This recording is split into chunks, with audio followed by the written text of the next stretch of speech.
And welcome to the show, everybody. Hello. You did really well keeping your composure through that whole fucking thing. I lost it. I lost it for a split second. Yeah, you did really well, just like keeping that going all the time. The zoom in, one of the zoom ins caught me off guard. I think I got hit with some that was like, oh shit. That was the idea. Yeah. That was the idea with it. Okay, all right, yeah. Welcome to the show. Welcome to the 13th episode of Shooting the Ship, and welcome to my guest here, Twitch user Condition Bleen. Everyone can call you Martin, correctly? You do your whole fucking intro. Do your whole fucking intro here. Do it. Oh, I'm okay. I didn't expect it. Yeah, no, you're nice gonna to do meet it. you. Hello. Fuck it. All right. Yeah, my name is Martin. You can also call me Bleen. I don't really mind. Yeah, I'm an engineer. I'm a retro tech enthusiast.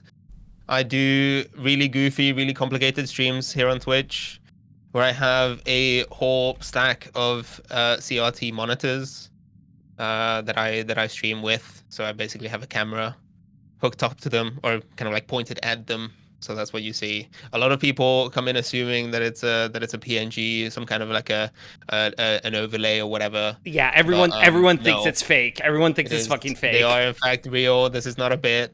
Mm-hmm. Yeah, exactly. If anything, the bit, if we do a bit, it's the opposite. Like I feel like people will joke about it being fake.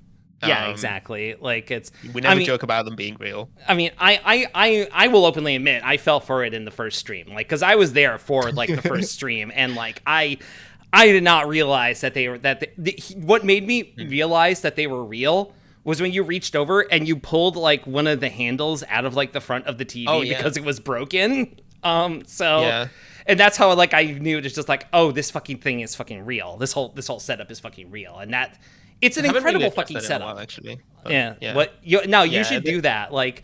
Because you have like the hand reach in bit, like so much so that you have like like Portree is pointing out in chat, like you have like the finger for like whenever you reach in front of the camera. That's the thing that always convinces people that it's real. Yeah. I need to make more of a point of like waving to people or something. Just do it on a more regular basis. The problem is that they're a little bit out of reach.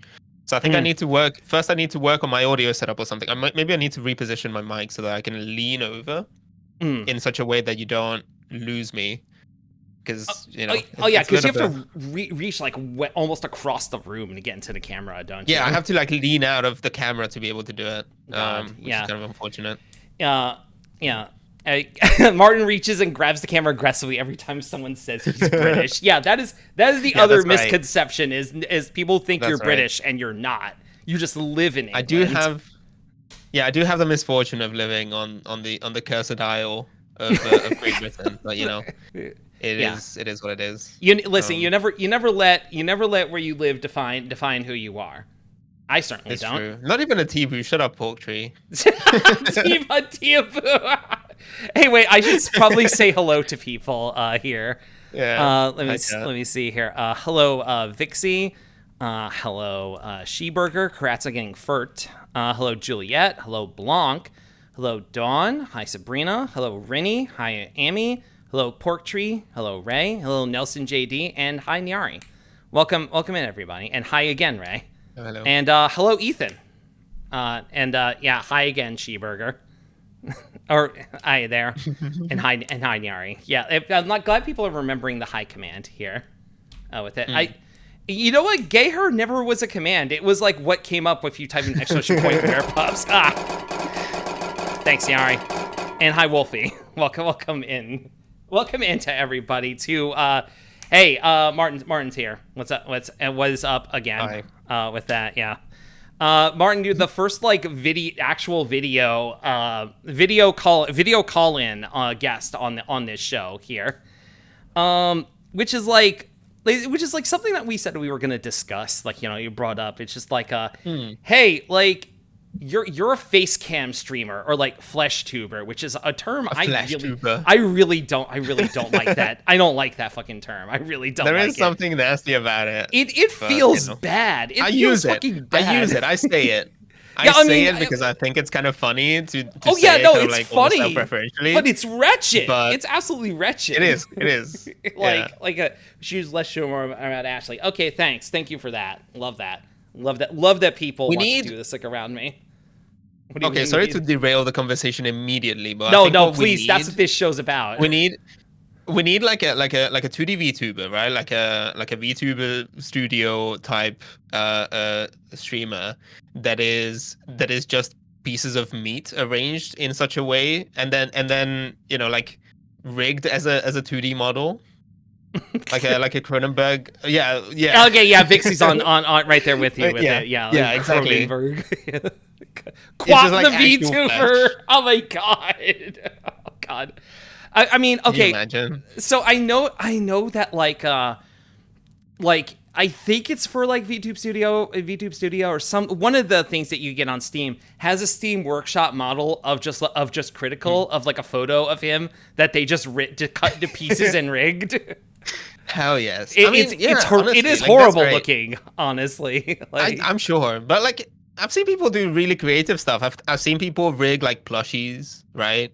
Mm-hmm. Where they're like, you take a picture of like a plushie and you can make it so that the mouth is animated and it looks like a real ass fucking, plush.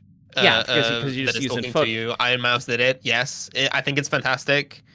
Shout out to Iron Mouse. But yeah, I don't know. I think Iron Mouse is banned on this channel. Actually, it wouldn't surprise me, honestly. Yeah, I think she got caught in the crossfire. Honestly, of that. I respect her. I respect her. I mean, it wouldn't be the first time. It wouldn't be the first time that someone whom chat actually liked just gets banned because of a bit. Yeah, it literally happened this past Sunday. Yeah, who was it that Pyro picked the ban on Sunday? Who was it? I don't even remember. Oh God, is he fucking watching? Pyro, who was it you fucking banned? It was unfortunately someone I'm not familiar with, but Nyari, I think. Yeah. Nyari was there. I can't wait for someone to ban me. Well, Ethan, the whole bit is that we ban a popular channel. Yeah, I get her. Oh, Zentreya, of course. It was Zentreya, that's right. That's right. And Nyari was like, oh no. I'm gonna go watch her boobs. Yeah, that's right. Yeah, within like 30 seconds, she was fine with that. Sorry to put you on blast. Yari. Yeah, yeah. Look at it and sends boobs right now. Right now. Yeah. Listen, Ethan, listen. That is my way of getting out of like someone's just like, ban my friend or something. I'll be like, I said ban a popular channel. So it's like, yeah, it's a dig, but also that means you get to stay here. Like, so I've never seen her BRB. Don't go watch another person's channel because like watching for research. One. Come on.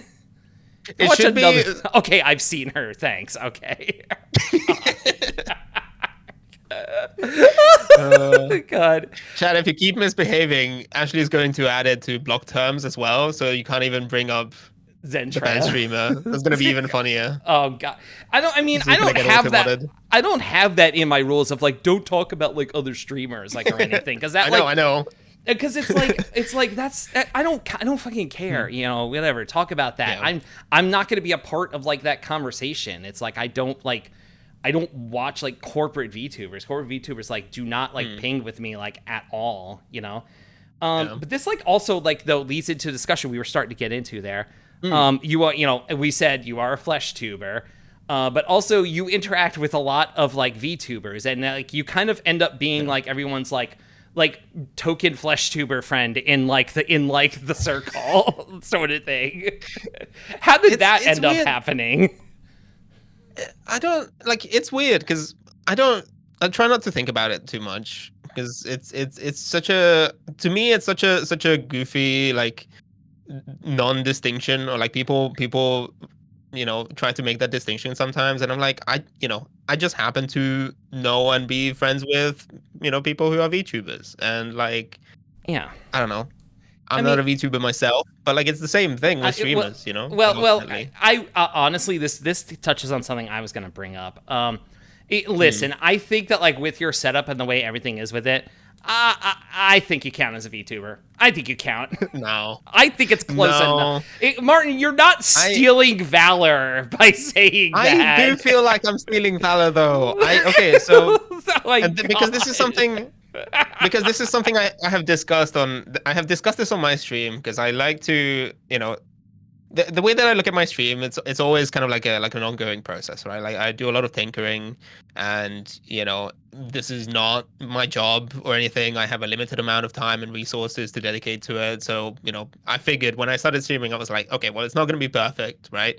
But it will get better over time. And so like you know, add things to it, redesign things, one stream to another, you know, something may be different and I'll bring it up and ask chat, you know, like, is this better? Does this work? Okay. Do you prefer this way, that way, that kind of shit, right? And so like, I like to talk about ideas, even if they, you know, maybe don't become a thing.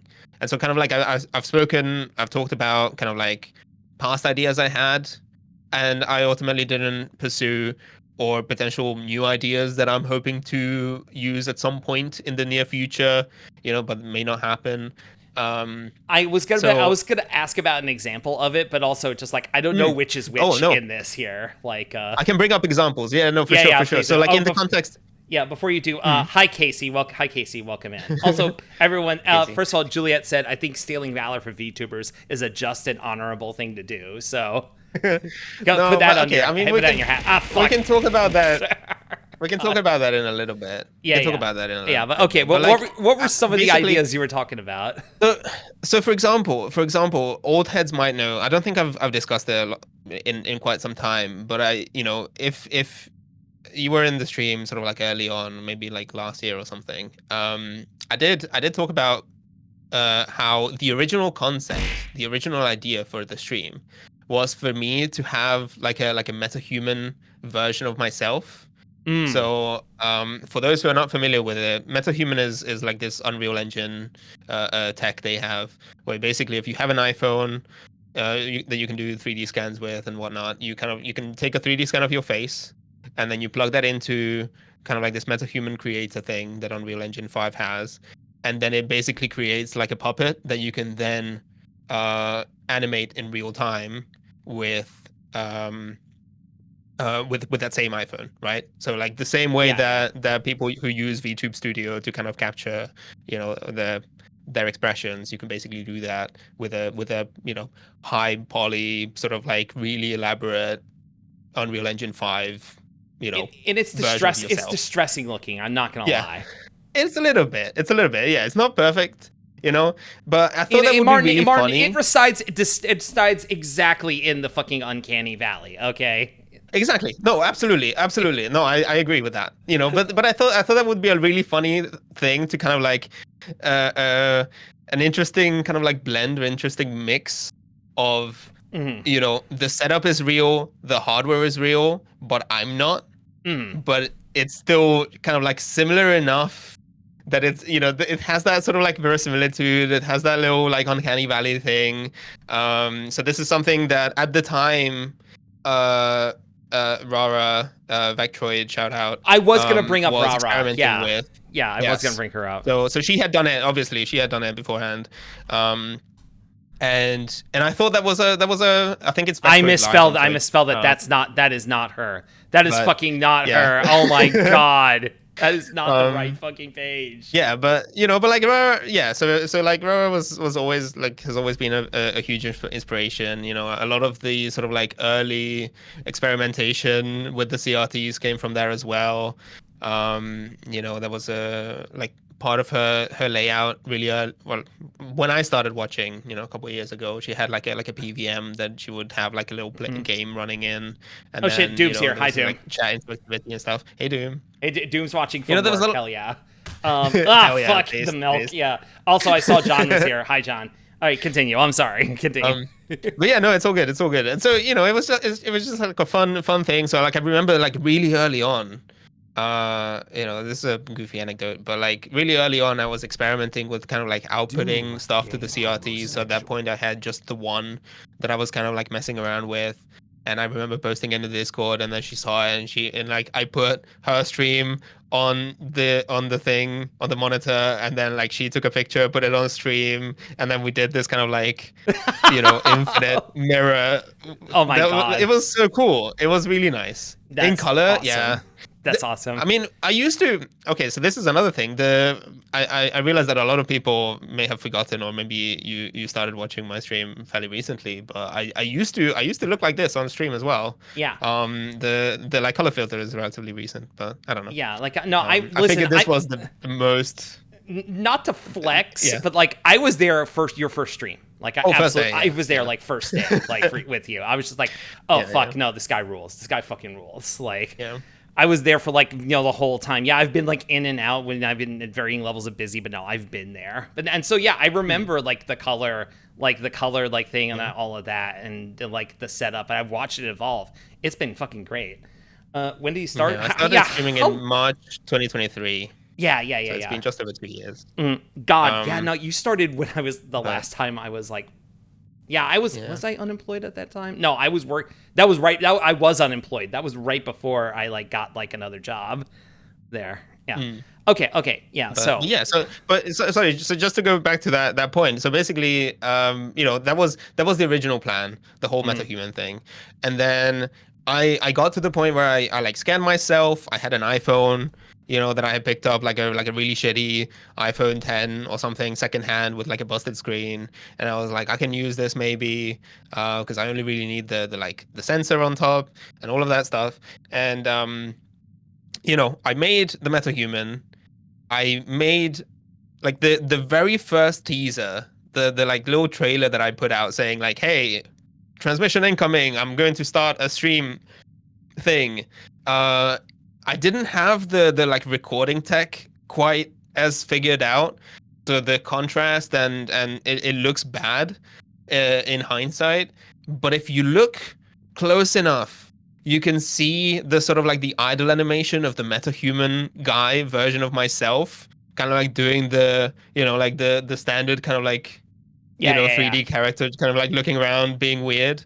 And then when it came to stream, the stream date came, and I realized that I just simply wasn't ready. It was too much of a mess, too much of an annoyance to work with it, because you have to be running Unreal 5, and it takes like just to have it installed, it's like 50-60 gigs and then Gross. you have to have it Fuck. running on your PC all the Fucking time. hell. Ugh. And I was like, because I'm not a game dev, I probably could have just like created like a self-contained thing that is just that, but I couldn't get it to work quite as well as I wanted, so I gave up on the idea. I was like, fuck it, I'll do face cam, and it stuck. It's just kind of like stuck like that, Like I still have, kind of like, I do hope one day to set up some kind of like using that same kind of like face scanning kind of thing.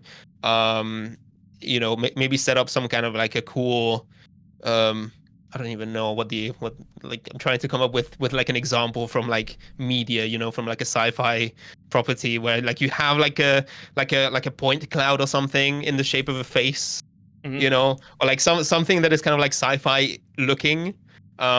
Just doesn't like have to be like superimpose Borg implants on yourself or something.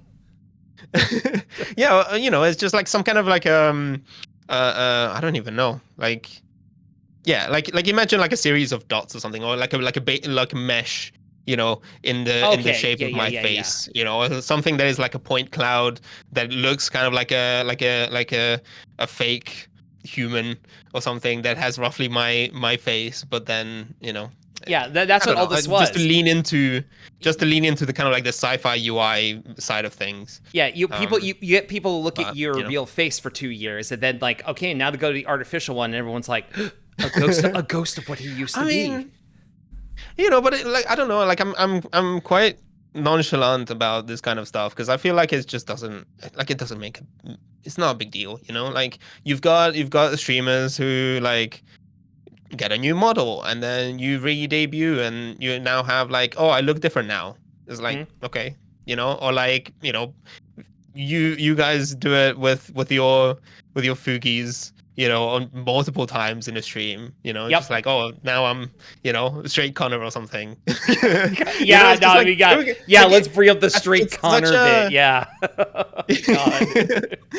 But it's such a like non-issue, I feel like, like there are flesh tubers, right, who have experimented with VTuber personas. There have been collaborations between VTubers and flesh tubers, like it's all streaming. There's one going on right now.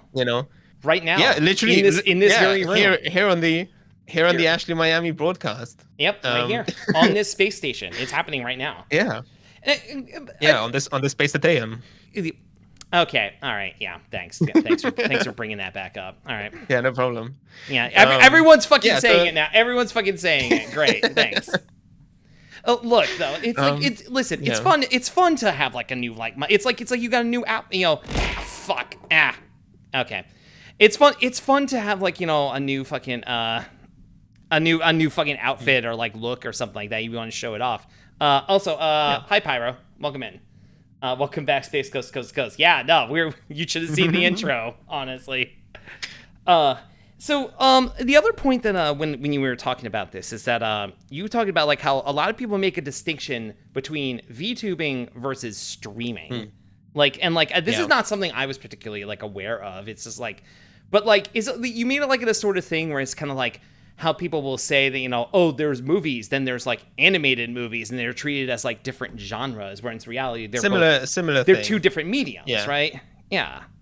In a very similar way, yeah. Like it's just one of my pet peeves because this is something that I get a lot, or like anime would be an example of this kind of stuff, right? Where like people think of anime as a genre rather than a medium, and it's like there is so much depth to it. Like don't discount anime because you think of it as like shonen specifically, or like a very specific kind of like horny ecchi thing that like the worst person that watches. Yeah, it's just like parents would be like, oh, the anime, that's like that's like all the stuff that's porn, or right, or it's just like, oh yeah, it's all Dragon Ball Z or whatever, and like that sort of like generalization sort of thing. Just like you're missing, there's an entire world out there that might appeal to you, and you're just not really thinking about it that way. And so like, I don't know, this is like a pet peeve of mine. I'm not here to kind of like shit on No, people. no. You can shit necessarily. on it here. But, like, That's fine. That's what this show is for. Okay,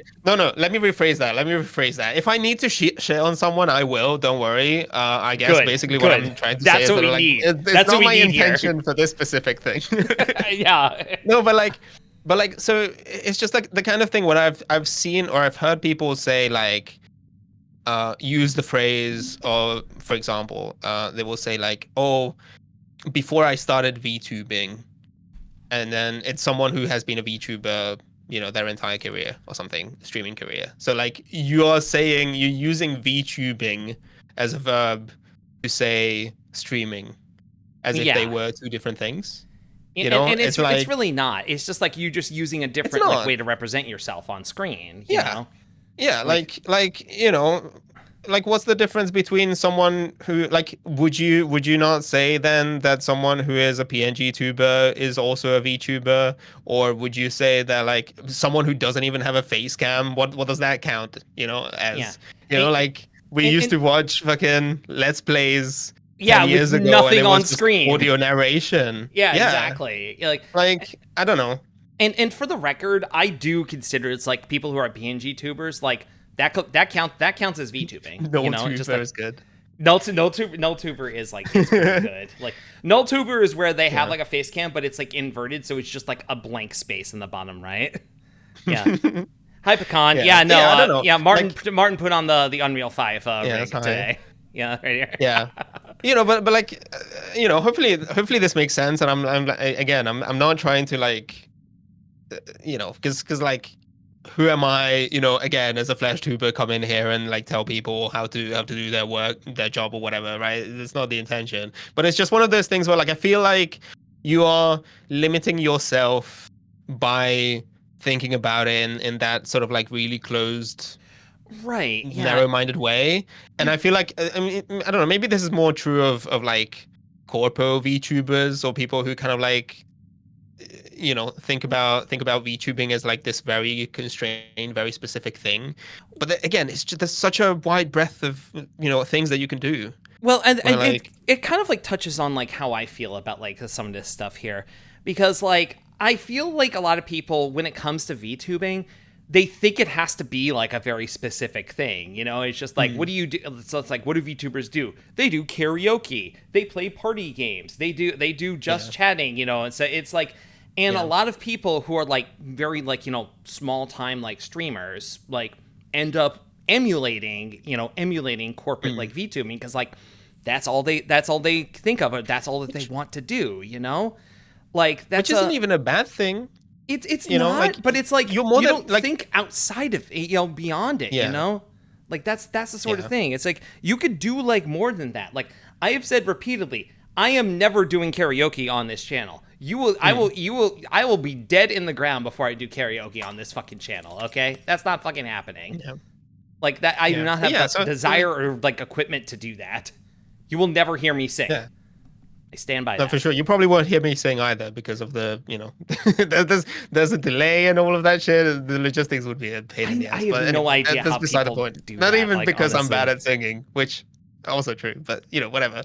But like, hopefully that makes sense. It's just like, it's just one of those things where like, there's nothing wrong with wanting to do that, because like streaming in general, and like, this kind of like, corpo style VTubing and stuff, like, obviously that is going to be appealing to people, and some people are going to like that, and they will want to do it. And like, if you want to be, if you have been wanted or have wanted to be an idol your entire life, and that's what you want to do, of course, do it. Like this show right here is you, who maybe haven't been afforded the opportunity to have like a TV show of your own, and you can just do it. Really fucking wanted. That was the goal. Yeah. I wanted to have my own show. Hold on, where am I pointing? There's a bug down there. Yeah, right down there in the corner. Yeah, it's like an actual TV broadcast. Yeah, exactly. And like, yeah. This is like public access TV. Exactly. And so like, it's nice to give people that opportunity, but I just don't think that you should be kind of like, putting yourself in that box, because like, if I may just real quick shout out to like Shindigs, for example. You know, like he's one of those people who has been exploring this. I think, you know, part of the reason why I have as big a following as I do, Yeah, you know, I like will. social media and stuff is because of that. I will, I That will, I will feed. actively say that, like, you know, the Rhea found your channel was Shindig's, like, pointing it out Hmm. and linking it on fucking like Yeah, Twitter rather. yeah, Like you know, like that's how I found out about you, and I was like, okay, no, I'm here forever now. Like, yeah, like that's and how like it that's is. the kind of thing where like he used to do. I mean, he still does to some extent, but like you know, he had this enormous thread of you know, cool people, cool streamers, mostly VTubers, but not necessarily, Hmm. whom he would kind of like showcase and stuff, saying like, "Oh, this streamer is doing something cool. Check him out." Right? And that was so refreshing. I really appreciate that kind of thing of like Yeah, actually looking at and like rewarding and like, kind of like reminding people that there is so much more that you can experiment with. You know, yeah. like I do I want to don't know. say one thing regarding Shindigs. Well, two things Hmm. actually. And I've mentioned this Come like on. before. One, fucking enough with the Pepe frogs. I'm sick of seeing them. Okay. I'm sick of fucking seeing them. Yeah. I don't Well. care if it's a part of Twitch culture or whatever. It's like, never Yeah. mind the rather checkered past of them being used as like, you know, as like alt-right like imagery or whatever. You could say, okay, no, we've taken it back from them. Sure, whatever. Okay, that's you. If you want to go that way, that's fine. Here's my other reason: they're fucking ugly and always have been ugly, and I hate looking at them. All right. Yeah, they are quite ugly. Enough of that. That's my first point. My second point is Yeah. a little more with that. So I know the thread you're talking about with Shindigs, okay? And I remember Shindigs shout out. I'm not gonna say friend of the show because he hasn't appeared on here, but like I think he's cool. Amos, Western style guy. I've shouted out plenty Oh of yeah. times like here, and like so he did like point out Amos for a couple of things, and he said like, oh, look at this VTuber here. He did an email segment with his audience. Something Amos Right. blatantly said, "Hey, Ashley, I stole your idea." And I told him, Right. "Hey, that's fine. That's okay." But then seeing Shindigs Yeah. shouting him out for it, I'm like, "Hey, Oh no. come on. Come on, man. Come on." Shindigs does follow me on Blue Sky. I don't know why that happened, but he does, you know. So maybe Might have ended up on he might some be kind of watching right now. I don't know. I don't have the list of viewers up right now. I'm not going to do that. But no, Amos is cool. I have no ill will towards Amos. I can't told believe him it was you're cool. creating drama. No, I'm here to start shit right No, now. Let's go. Let's go. All right. Yeah. But yeah, I don't know. Like it's yeah. I don't know. I don't know if we want to like if I'm probably not gonna go into that topic, but like this What is just one the those topic things as well, of like, ripping people off? yeah, yeah. I 'Cause, mean, like I mean I don't know. I'm not a it's huge fan of dicey. like IP and whatever. I'm not gonna be like Yeah, like, yeah, oh, you exactly. can't do that because I'm doing it. You know, I don't give a shit. Like if you want to copy my Exactly. That is shit, why that's like fine. Like, me being upset is mostly facetious. Like in yeah, this yeah. instance here, you know, it's just like the only reason I am like this is just I'm just sort of like, hey man, it'd be nice if I got mentioned too, but also I don't care. Like I say, I have enough friends. I don't need more people here. It's okay if people do show up, but you know what? I have enough friends. That's why I'm so Yeah, my keen on copyright banning concern is people. species. Honestly, Yeah. that's why No, I but, was. you know, like I killed someone in 2 messages last time for giving me shit about like, Yeah. oh, you know, there's a PC version of Need for Speed Most Wanted. Yeah, I do. Get out, and then I killed him. Yeah. Anyway, sorry, I talked over you like 3 times there. Go Yeah. ahead. It's all good. It's all good. I mean, you know, like it's fine. It's fine. Like but I mean, I don't know. This is what the yeah. Sorry. Go ahead.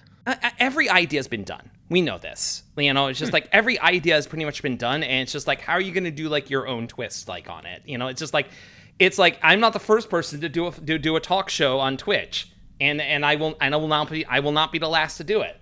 And also just like, you know, hey, I'm a cartoon doing a talk show as well. I said thousands of times already, this is Space Ghost Coast to Coast. And so I'm just like, hey, you know, I'm just doing my own thing with it. And I just happen to have VTubers on it. I'm just like not as explicit about it, but also I am explicit about it. I have definitely seen people just using the fucking Space Ghost like desk, and I'm like, that's kick ass. You're stealing from a corporation. That rules. you know. Yeah. You know. So whatever. I don't know. It's fine. But also this touches on something else that I like think about like a lot. It's I feel like saying I'm doing a stream or it's my stream or stuff like that. Like, you know, that term I feel undervalues the work that we put in. Like, I feel it really undervalues it. It's like a lot of times, like, I don't say like this is my stream. I say this is my show. You know, this is my TV show, because like that's what we're doing. We're making a TV show. We're just putting it out like over like the internet. You have your show, you know. People like Vixie have, you know, she has her show. You know, Dawn has her show. You know, and it's everything. Yeah. Oh, Code Blue. We're not getting into that. No. No. Despise. If we're talking about undervaluing your hate work, the word content. Yeah, content creator is the way to do it. Have some respect for yourself. Like just the word content, just to me, like it reads like I hear it and I'm thinking like slop, and I'm hearing like your stuff is not just grist for the mill, okay? It's like, don't treat it like that, you know? Oh God, I hate it. I hate it. That's right, dude. I don't know, like cable access here. Go ahead. I will say that I don't like. You know, I do refer to my stream as a you know, literally just did it now, but like I do often talk about it as a stream, or I'll call it like broadcast. You know, if I'm feeling like fancy or funny or something. Yeah, exactly. I mean, like, it is a broadcast, you know, though. It's like it's the target. It is a broadcast. It is a broadcast. But you know, I guess basically what my thing is that I how do I put this? Like I have a hard time thinking of myself as like a public figure. You know, I do not want. I don't consider myself that. You know? I do not want to be that, because once you start considering yourself a public figure, people start helping themselves to your privacy, and it sucks. Yeah, no, like I'm just a guy, you know. I like tinkering with this shit. I like hanging out with people, and I think it's an opportunity for me to say like, oh, here's a game I was aware of 20 years ago because of like social osmosis, but I never properly played it. Let's just do that. Right, and I will put it on a CRT and we'll play it, and I get to experience it, and chat gets to experience it, and it's like, you know, or if I'm working on like say plumber or something, if I'm building a model, or if I'm working on something, I'll be like, oh, this is a parallel play stream. You come and hang out. I encourage you to do the same, you know, on your end. If you have any personal projects, you know, put me on the screen on the side and just like work on whatever you're working on, and let me know about it. You know, like I feel like what I do with my stream more often than not, despite the aesthetics, despite the fact that I do try to like make it as polished as possible and all of that kind of stuff, like it's not really different from what I would do in like a Discord group chat. You know, like if I'm hanging out with people and say like, you know, this is what I'm doing today. What are you doing? So like, yeah. So I don't know. Like I got, and honestly, like that's good. You know, I like that. You know, about it. It's just like oh shit, Aya's here. Hey, what's up, folks? Let me handle like a shout out here. ISMEVT. I almost did TV. It's the other way around. So it's supposed to be the other way around. There we go. Hi, Aya. Welcome in. You were playing some retro game like earlier, and I never caught the name of it because the category was just retro. Anyway, welcome in, folks. My name is. I'm gonna zoom in on me. Goodbye, Martin. Welcome in, folks. My name is Ashley Miami, former Underbaroness, part-time mech pilot, currently stuck on a space station, putting on a public access TV show, and I am here with my guest, Condition Bleen, also known as Martin. You're zoomed in, Martin. Hi. Hello. Yeah. Oh, you caught me drinking. We got you. We fucking got you. This bitch drinks water like an idiot. What a fucking dumbass drinking water. Okay, idiot. We fucking got you. As I drink some water real quick. Koludeca. Okay. Kodelka. Am I getting that right? I don't know. Okay. Yeah, I just got hit with the hydrate, so I got to do it again now. Also, welcome in Alchemist64 as well. Anyway, yeah, we are just this is my talk show called let me throw a logo up for this. Shooting the Ship. here. It would be really good if just the music was just playing for like split second that the logo is up. I need to rig that up. And we're discussing streaming and how we approach it right now, and how there's terms we hate with it, like content, like fuck that, and the things we enjoy with it. And yeah, like one thing I was gonna say, like, about like your stream, like, Martin, you say it's just like, oh, it's no different from what I would do like with a Discord call, and like that's true. But also, like, the extra effort you put into it, I think makes it so fucking cool. You know, like the fact that like they are like real CRTs, and the fact that like it's very well tuned and very high resolution and everything. It's like, yeah, the easy thing to do would be like to put together a PNG overlay in Photoshop and then just put like the screens in there. And it's like, no, you actually put the TVs in there. The way I've described it is you do it the hard way, and that's what makes it so fucking cool. Honestly, and I think that like there's something to be... Minor note. Yeah, go ahead. Minor note, they're monitors, they're not TVs. If I may. Okay. Yeah, no. I may get nerdy. That's fine. Yeah, no, you're right. None of them. I have 5. Someone asked me this question in a chat. I don't know if it might have been Sheburger. Sorry if it was someone else. Someone asked in chat the other day how many monitors or how many CRTs I have. It might have been in relation to the discussion with Pyro about the TV license. Oh God, topic. Yeah. Because it came up that I have like a bunch of screens, right? Like and so someone asked me how many CRTs I have, and I said I have 5 of them, but not a single one of them is a TV. They're all monitors. None of them have tuners. So, I mean, if TV licensing comes, first of all, I wouldn't let them in because I don't have to. Fuck them. Second of all, they would have a really hard time trying to watch live TV on. Yeah, exactly. Like, I mean, because I have one of those. I have one of those in my house. Like, I have a monitor in my house, and it doesn't even have speakers in it.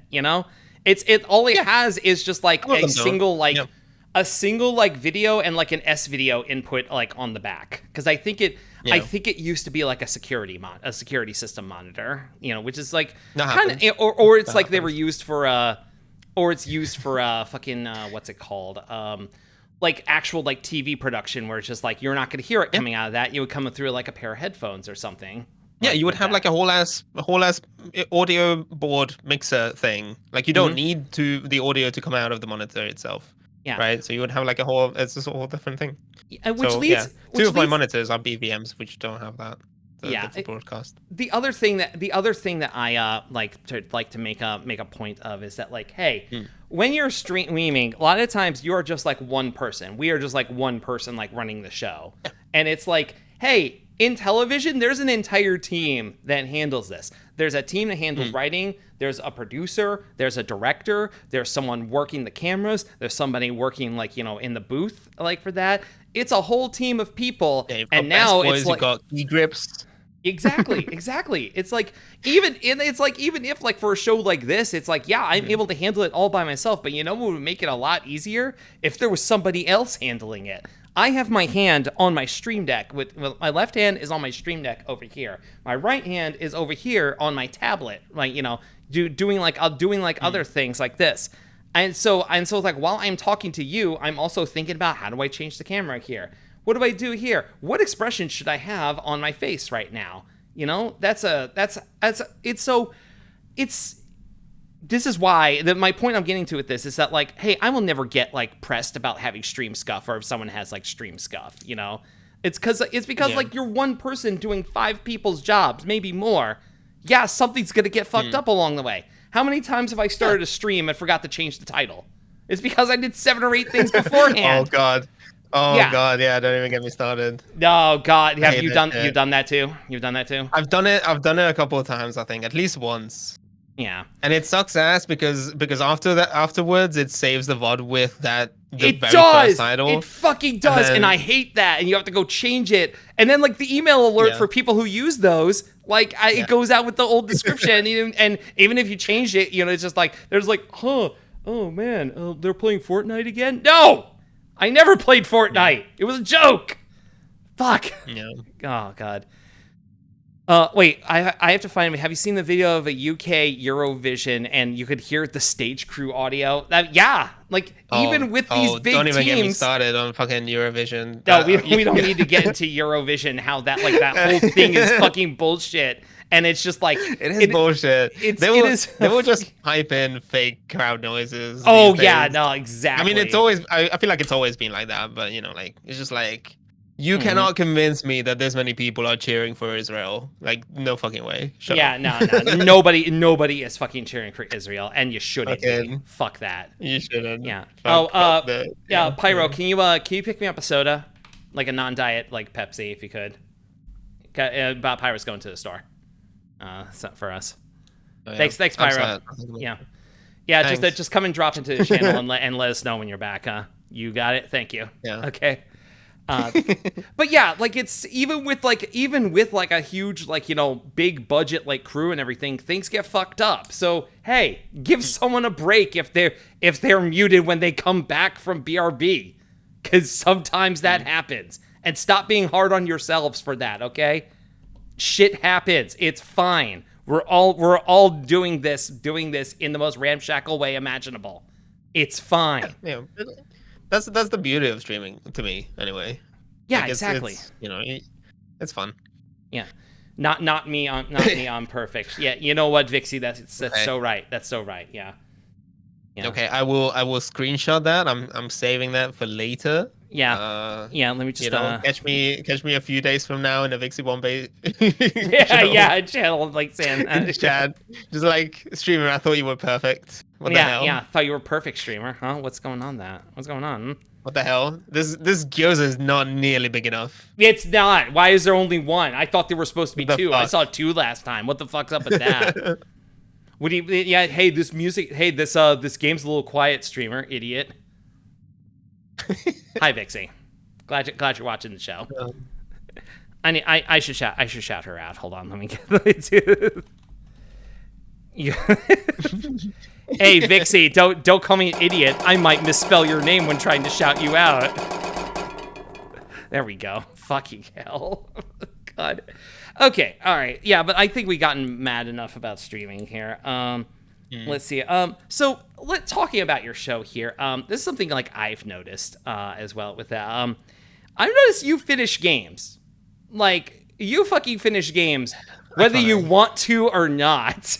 On your stream. Is that a conscious decision that you made? Not necessarily a conscious. I'm just stubborn. Okay, that was gonna be my follow up. It's like, are you just fucking stubborn about it? Okay, I'm just fucking stubborn. God. There have been, like, I don't think there's been a game that I explicitly set out to finish, and I have completely given up on. There's two types of games that I don't finish. One, if it's like explicitly a stream where I'm going into it saying, I don't think I will finish this, but I want to check it out, which is rare. Yeah, exactly. Yeah.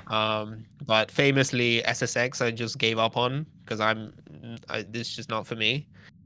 Which is a shame. Potentially a controversial thing. I'm sure there are a lot of people heartbroken. But it's just not for me. Hey, guess what? You're looking at one of them. You're looking at one of them. I know. SSX3 is one of my favorite games of all time. So that's so this is a personal slight against me, is what I'm saying. Yeah, I'm sorry. Are you? But it's just. Are you? No, actually, no. Yeah, that's what I fucking thought. Okay. No, but so I don't know. I'm not gonna get into like the like ins and outs of like why the mechanics of SSX are not for me, but I feel like it applies to most of those games, including kind of like the skateboarding ones and stuff. Yeah. There's something Action about sports, the way it moves, I believe, is the genre. Not even. So it's specifically because I played through like Jet Set Radio and Jet Set Radio Future and Bomber Cyberpunk and stuff. But those are mostly action, like just straight up action games, not less so sports games, you know? Yeah, maybe. But I guess basically my issue is with the controls or like the way they feel in terms of like there's something about skateboarding and like snowboarding even more so where you're going down a path and your movement is constrained in a specific way that I just don't enjoy. Right, so like Yeah. you can't just do like a U-turn and like go uphill because that's just how like physics works, right? Yeah, and so yeah, like exactly. there's a lot of stuff where like if you play them long enough, I guess maybe you can get a lot of like fun out of it. But if I'm going down a mountain at, you know, 30-40 miles an hour and there's a collectible and I try to swerve towards it and I can't quite reach it because it's like, oh, it's right there, but like my turning radius is not good enough and I can't slow down more and I can't like turn at a sharper angle, anything like that, and I just go past them. I'm like, okay, fuck it, I'm done. You know, it's like a very specific thing. It's all about replayability, you know, Martin. It's about replayability. Yeah, but now I you just know don't it's care. there. I don't get to go up the mountain and then only to have to go down again and like maybe miss it again. Like I just don't like have it. Have you never played a platformer and memorized a stage? Have you never memorized a boss but that's pattern? different. It's no different. No, it's That's not different. It's not fucking different. What the fuck are you talking about? I think okay. I'm not gonna get into it. No. We're in it. We're in it right now. We're fucking in it. Me. Okay. I feel like when I just feel like when you're in a platform and you miss a jump, like I don't know, maybe there are types of platformers that I would also hate. I know Doom, if you're still in chat, I know exactly how you feel about platformers. You know, like she doesn't like them. Like not in the slightest. She hates them. She hates them. Yeah. Except for Mario. I feel like in most cases, platformers are designed in such a way that if you fall off a ledge or something, you can try that jump again. It's not like, you know, I'm not a fan of like Bandit 40 games, for example. Like that shit is the same issue for me. No, like, those things are intentionally meant to piss you off is the thing. Like, yeah. So like, you know, I don't want to play a game where like, oh, if you fuck up, oh, oops, you've fallen all the way down to the beginning, you know, start again, right? Yeah, those things are bullshit. They're absolute fucking bullshit. It's not for me. I think it's bad design myself. Like, I think that's just like bad design for a game. It's just like, yeah, you have to have like a punishment in there, and it's just like, what's the punishment? Well, you got to start it over. Like, fuck you, man. Come on, what are we doing here? Yeah, I don't know. You know, I guess bottom line is I feel like what am I trying to say? Like the length of the walk back, I think is different. Okay, you know what? That's very true.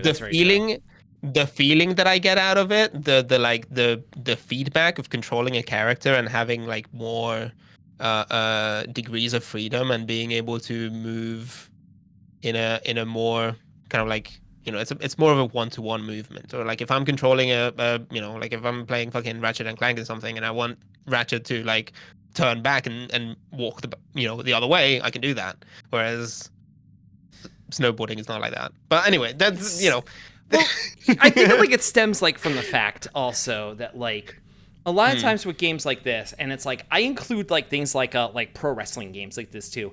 It's meant to be like a sports game, but it's meant to be like a simulation of like a sports game. And sometimes it's like you want to try and match like the feel of like that sport as much as possible. Yeah. But you know that you're not going to 100% hit it because that just isn't how it works, you know? So it can be like a little difficult like at times like with that. I will also say that like this is exactly the reason why I just don't go skiing or snowboarding in real life, because I also don't enjoy that. So you hate the walk back. You hate the walk all the way back up the hill. Yeah, it's just like I don't care. I don't want it. You know. Okay, it doesn't feel good to me. So it's just not for you. That's it.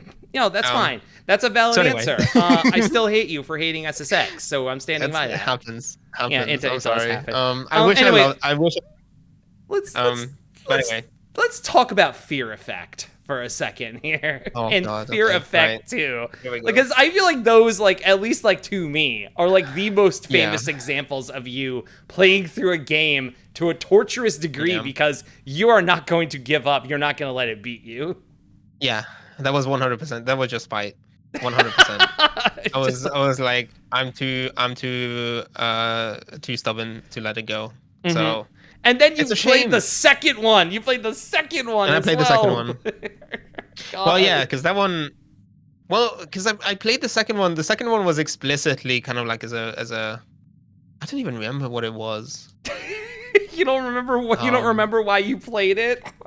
I don't remember because okay, so the reason why I say this is because some of the games that I play and this was actually sorry, I realized I never finished that kind of like train of thought, but so like SSX and that kind of stuff is like the one type of game that I don't finish, and then the second type of game is stuff that I will say, maybe I'm not going to finish it now, but I will revisit it at a later date. So Omega Boost is one of these. I'm just conscious that I haven't finished Omega Boost and I do want to finish it, but I need It's to okay. I haven't finished Omega Boost either. And get around to it.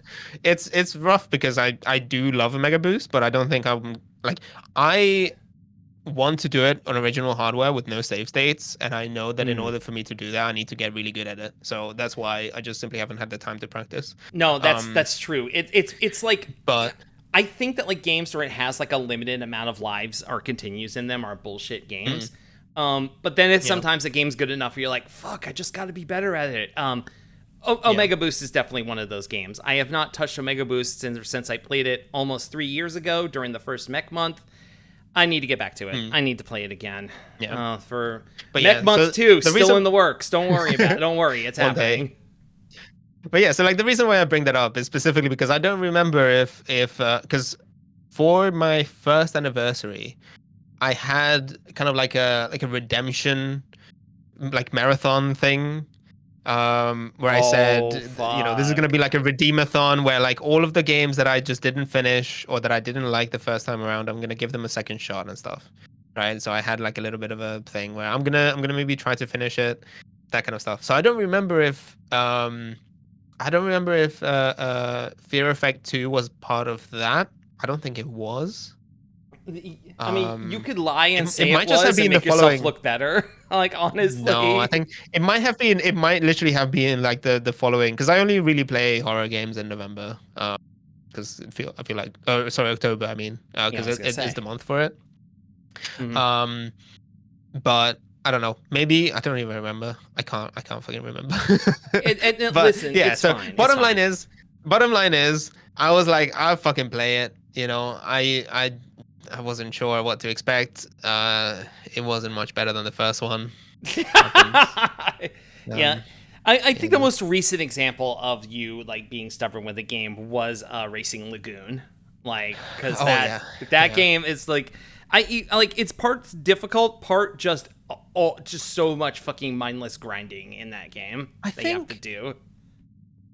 Yeah. Although I think part of the problem with my most recent couple months of streaming is that I had gotten increasingly frustrated with the fact that the games were really long.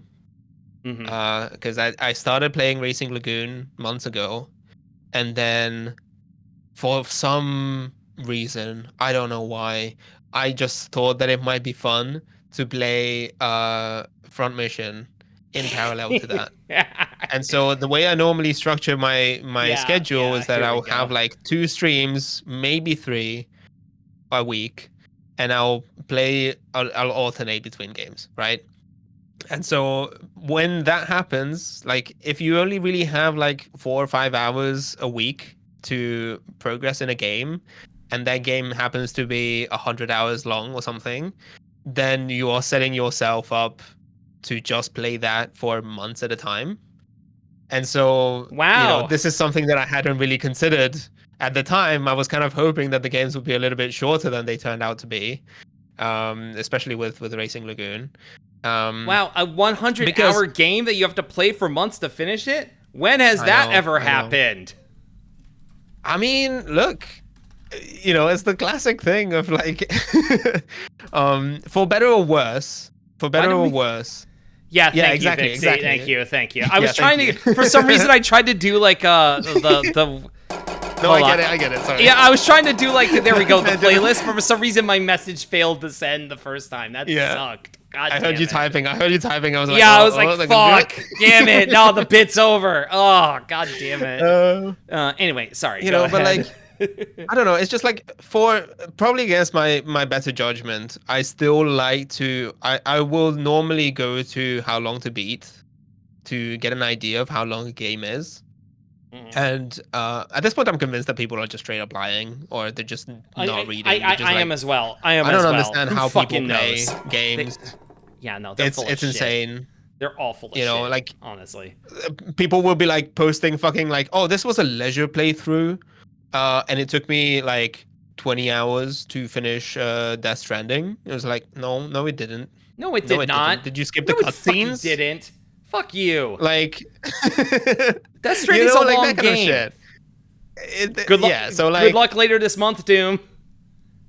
yeah, Death yeah, Stranding 2 comes out in like 2 weeks. yeah. Oh, God. Doom, do you have a PS5? Oh, she does Maybe that. actually. Yeah. She does. She does. Oh, She you do. Oh, does. yes, true. You do. Yep. Yeah, Okay. she Well, does. I'm So hoping she's to get. set. I'm hoping to get DS2 as well at some point. I will. Again, I will not stream it. Same reason, Mm-hmm. right? But I will probably play at my own time. But it's like that kind of shit, right? Where I'm like, um, what was the yeah? So we were talking about kind of like Racing Lagoon and stuff and being stubborn. So like I don't know. I figured I'll give it a shot. Turned out to be much longer than I hoped it would be. But I will say that I have like Racing Lagoon has completely grown on me. Like I mean, it was like I always thought that it was cool, but Mm-hmm. especially after finishing it, I'm like, you gotta play it, you gotta watch a playthrough of it at the very least. But I encourage you to play it. Um, I still haven't made up my mind whether it's worth doing it on original hardware, because that was one of the things early on where I decided, I made the decision for myself, for my own sanity, to say I'm going to emulate this one, Mm-hmm. because I mean, Racing Lagoon is a game that relies a lot. It encourages saves coming, and it yeah, relies on the player just restarting the console a lot. yeah, Um, and it's so I like was like, also Racing Lagoon is like a Japanese game with like an English translation. So yeah, to put it on like original hardware would be like kind of a pain in the ass, I honestly. I have done that. I have done that. I do have a modded PlayStation 1. I have multiple actually. They're all broken at the moment. I think I might need to Oh just try to fix them. no! But Fuck. well, no. So the really old one, the really old one does work, but it's got a kind of like a laser that I think is about to die. So it takes a long time. Sometimes it skips and whatever. But but the bottom line is, like, it is possible. I have done it. You can Yeah. absolutely just burn a CD. Like, if you have a chipped console, it's fine, whatever. But I just thought I'm gonna try to do it just with, I'll just use save states as a kind of like as a backup, so that I don't have to just reboot the whole console, because it's a PlayStation 1 game. Reading a memory card Takes forever. is in and of itself takes forever. Yeah. Loading the save file, you have to sit through the fucking, Skip I through all the shouldn't say intro fucking because movies and it shit. rocks, but you have to, yeah, you have to skip through like the console boot animation, all of the intros and all of that stuff. It takes like a minute at Mhm. best, maybe Yeah. 2 minutes to reboot the thing. And so if you're stuck in a race or something where you have to redo it multiple times, you're gonna lose your mind.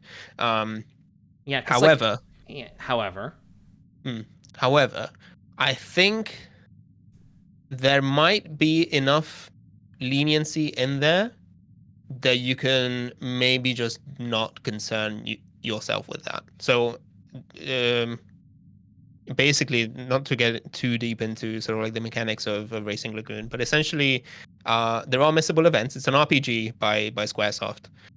So there are missable events. Sometimes there will be a time limit on a particular night, on a particular event. And so if you miss it, you've missed it.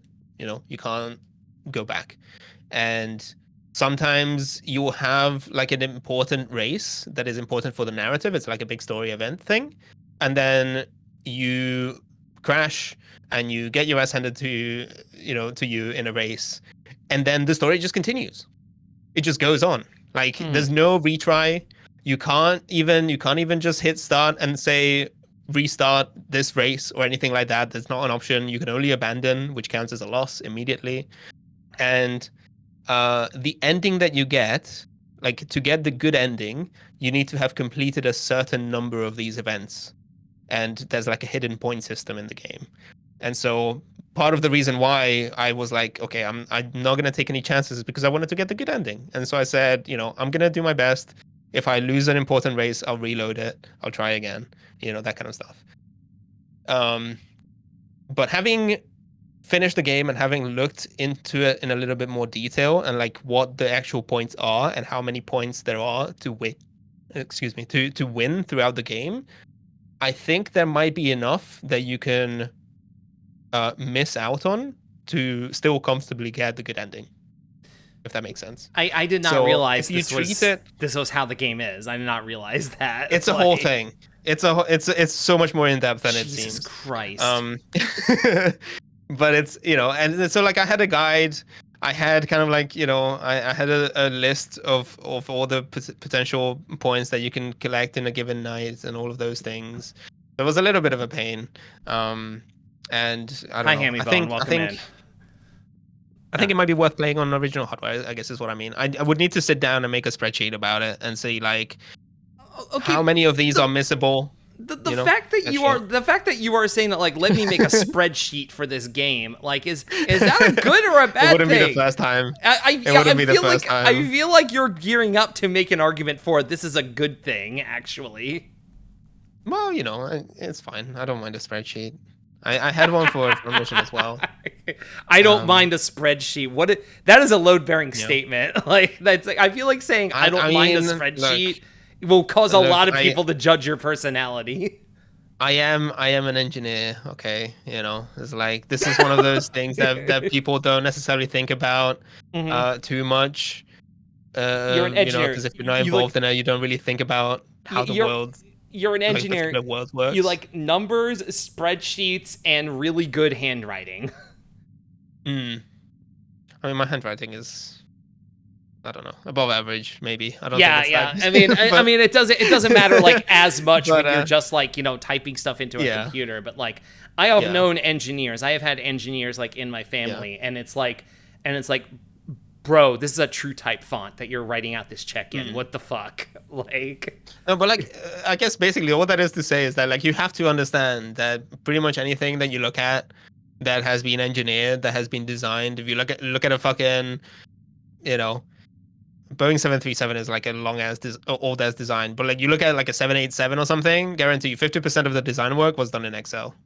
Yeah, like much. I know what you mean. So much of like what goes into engineering is just a spreadsheet. Well, yeah, exactly. That's why I'm an artist and I'm not a fucking engineer. Like, cause I can't do that. Happens. Like, it's just a fundamental tool of the job. So No, absolutely. It's like I'm not gonna judge you for using a spreadsheet for a video game. It's like, I mean, I think it's insane behavior, but like I'm just like, no, I'm not gonna judge this. I say, calling it insane behavior. Artists hate Adobe. Engineers hate Autodesk. Oh my god! Fuck Autodesk. Fuck Autodesk. I hate it. Fucking Autodesk. Fuck them. Autodesk does like CAD and shit, right? Which, yeah, no, but I mean, I hate it not because I don't even use it. I don't because like Autodesk is I'm not gonna get too deep into it, but like you don't gotta get too deep into Autodesk tools. I don't have to use it because I like Autodesk has its own kind of like CAD tool. So, but I've used Inventor a little bit. I'm not a huge fan of it.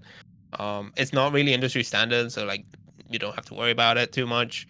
AutoCAD is, but that's kind of like 2D drawing. That's basically like a glorified drafting program. So that's mostly used for architecture and stuff like that. But yeah, I don't know. I just don't like Autodesk. I don't like their business model. I don't like a lot of the shit that they do. Oh, are they also subscription like shithouse now? I don't know. I mean, everything when it comes to professional software, everything is a subscription shithouse. So I'm aware of that. Like the licenses for software have been there since the beginning. It's just the ways to enforce it have gotten better over time. It sucks no matter what. Like if you look at something like SolidWorks or CATIA or something, it's still an extortionate subscription. Like it's expensive enough that it's just not not viable for a standard user. or like a an amateur to use. Yeah, exactly. Legally, brackets legally. Yeah, no, You know, but like, no, exactly. Yeah. And but that kind of goes into yeah. like something that I was like, someone told me this a while ago, like years ago, and like I kind of stuck by it a bit just because I wanted it to be true. But like something that someone said is that like Adobe doesn't mind if you pirate their software because they know their software is like the industry standard. And if everyone's using, you pirate the software, it still means you're learning their software. That means you're learning the industry standard. And that means that they can charge companies, like large companies, like, thousands upon thousands of dollars for like a bunch of licenses for it. But now they made it in a way where it's oh yeah, you can afford $60 a month for these. You're a freelance artist, and that's like that's just stupid shit now. No, not that. I think. Hold on, ultimately... Indy's here. Oh, yeah. Hi, Indy. Oh, Indy. I love the fact that you have this video on your channel. I didn't hear that. Yeah. Oh, did that just go? That might. That's just a video like in like OBS. Like they heard it on the stream. Don't worry. It was on the stream. Hate to pull back the curtain. Yeah, it's fine. Yeah. No. But yeah. So like, I mean, their main customer is always like corporate stuff, and so like, obviously it's a different situation, right? Because like if you're a business and you are kind of expected, you're required to do things above board. So and that's a whole different situation where like if you have a regardless of how I mean, maybe like really small businesses don't have to worry too much about it, but like if you have like a big multi-million-dollar business or something, like you're not gonna fucking start like cracking your Premiere Pro installation with like a keygen and shit, because like that's risky. That's like an IT risk. Yeah, exactly. There are all of these considerations of like, what if there's a vulnerability? What if there's something goes wrong with the software, and then now you can't get like official support and all of that? You're gonna be like having to hide that it's pirated and all of that shit. It's like it's just not something that happens. Yeah, exactly. And, I want to say that's where they get most of the money from, and that's why they can charge so much, and people begrudgingly pay it. But I want to say this, and it's like, this is not something like I have known people in my life. Nobody here right now. These are people who I've known in my life who have worked on professional productions. Who worked on professional productions for studios, and they were like working from home, and the studio did not provide them with software or anything. And so, hey, there are shows that are on Hulu and that are on Netflix and that are on HBO Max that were produced on pirated software. I am not saying what. I'm not saying who did it. I'm just saying it fucking happened, all right? Yeah. I'm just saying that, like, if you're going to hire somebody, give them the fucking software. Don't be cheap asses about it, all right? Yeah. To fucking hell. Yeah. Ugh. But yeah, so, I don't know.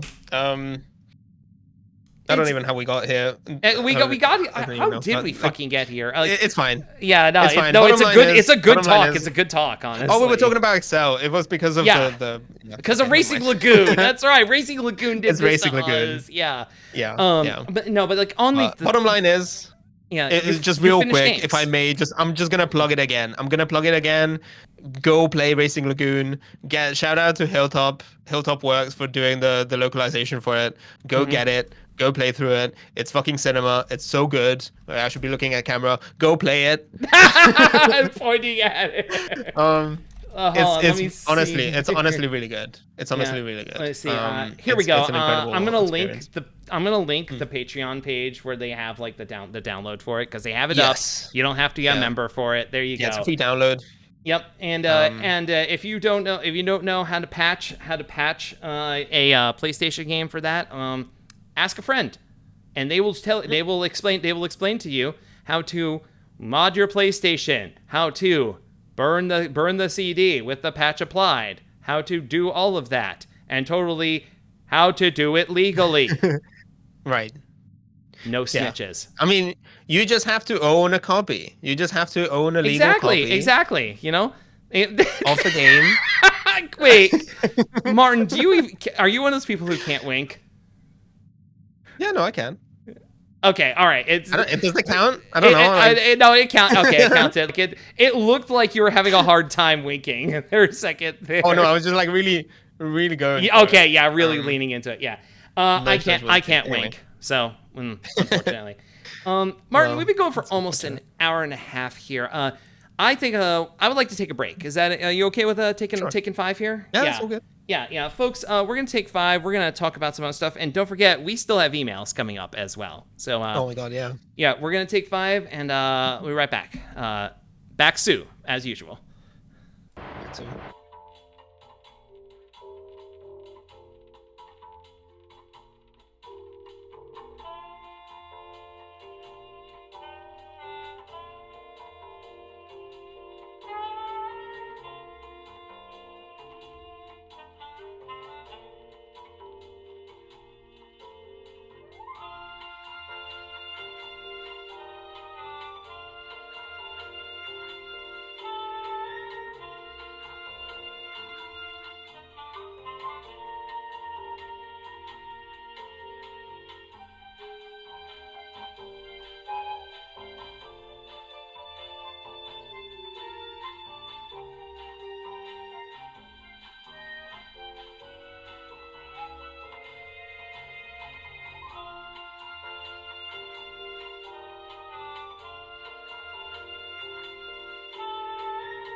Okay.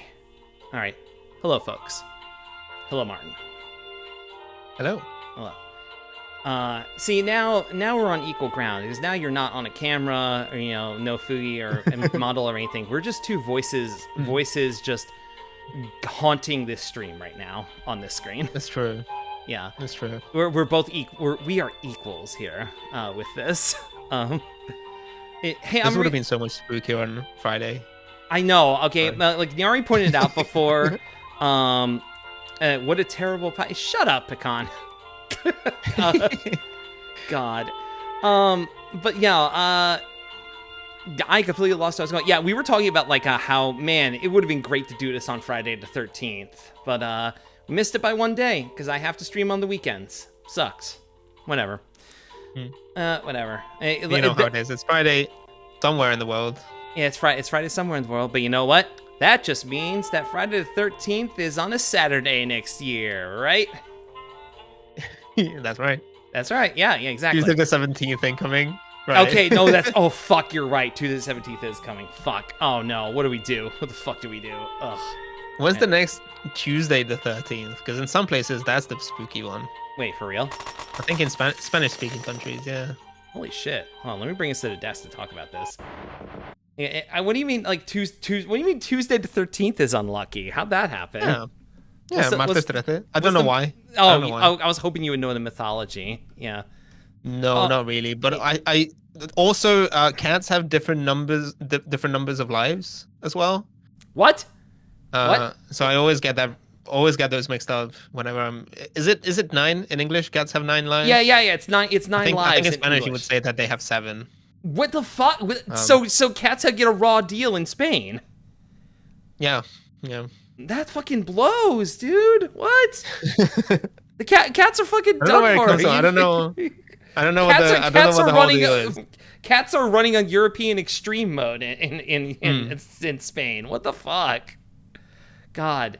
Okay. Yep. So I want to like something else that I want to talk about like here, because with like regards to streaming here. So maybe like this is something that's like that. You're a mod for like some really fucking big channels. I have noticed. Oh yeah. Like which is like something I just like you never mention or brought up, but then like sometimes it's like, oh, Central Committee has raided, and all of a sudden your stream is unreadable for like an hour. Oh yeah, it happens.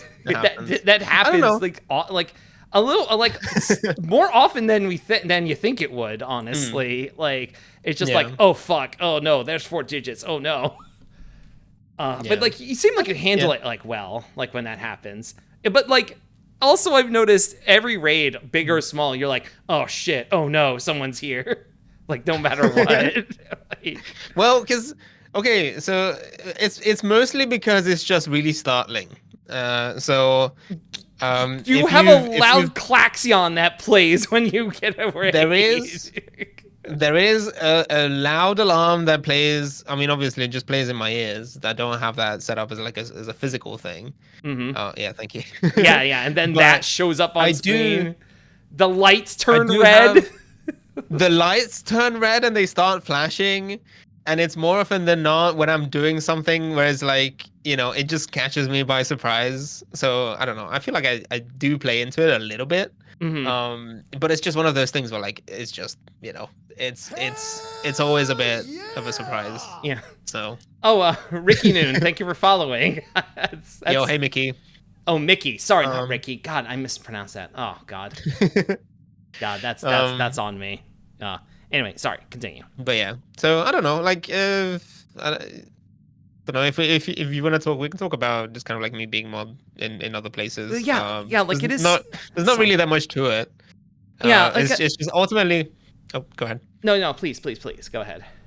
No, I was just gonna say that like this is just one of those things where like we were talking earlier in the show about how kind of like I'm a Flash tuber that interacts mostly with VTubers and stuff like that, and I feel like that's part of it. As in. I guess we can talk about that in that context, is that most of the VTubers I interact with because they do quote unquote content, right? Mm-hmm. They do stuff that is kind of like gaming oriented, And so, if I'm doing a gaming stream and I raid into someone, I will normally gravitate towards someone who is also playing a game. And so like I feel like there's like that kind of stuff. But that just mostly has to do with the kind of stuff that I do on my stream. Yeah. And however, I think it goes to show it's just like, why distinguish between like the two, like, streaming and VTubing is it's like you're doing the same shit, it's kind of the point that we're getting to here. Yeah, go ahead. Yeah, but at the same time, like, I feel like both in my kind of like streaming life and just in my personal life, I feel like I have a lot of very different groups of friends, and I feel like I do quite a bit of kind of code switking when I'm like I'm interacting with like a particular group. That's very true. Like, that's just kind of like the nature of just, I feel like having a social life and just like doing certain things where like not everyone is going to be the same. Right? Not everyone is going to know each other. Not everything is going to be the same thing. And so like, I am despite my stream, despite the fact that I mostly just do retro games and models and all of that kind of stuff, like I am like a fairly political person, and I do get involved in organizing and like do stuff like that, and I am interested about kind of like real life politics. And so Mike from PA Central Committee's community is one that I've been in for a long time. That's where I get a lot of my kind of like news coverage from nowadays. And I'm glad that you're like explicit like about it. Like, don't shy away from it like on your channel or anything, because we shouldn't. I certainly don't like here. I am like constantly talking about like, transgender politics and such on here because it's really relevant to me, turns out, Turns out. Hold on, I don't have a thing. Let me turn off the. Hold on. I'm like, I can. Oh. I'm gonna zoom in on you. Let me just change something real quick with this here. Ever since I changed around some stuff on my model, I don't have a toggle. Just turn my crown off like with this. There we go. Yeah. Oh, right. Yeah, no, like hey folks, like I talk about transgender politics as turns out it's something that's really fucking important to me. You don't live in Florida and then suddenly have to move within like 4 months because you can't get your HRT anymore without ending up being a political person, because my identity ended up getting politicized. And that was even before the latest election. So, it's important to talk about here. And it's just one of those things where like,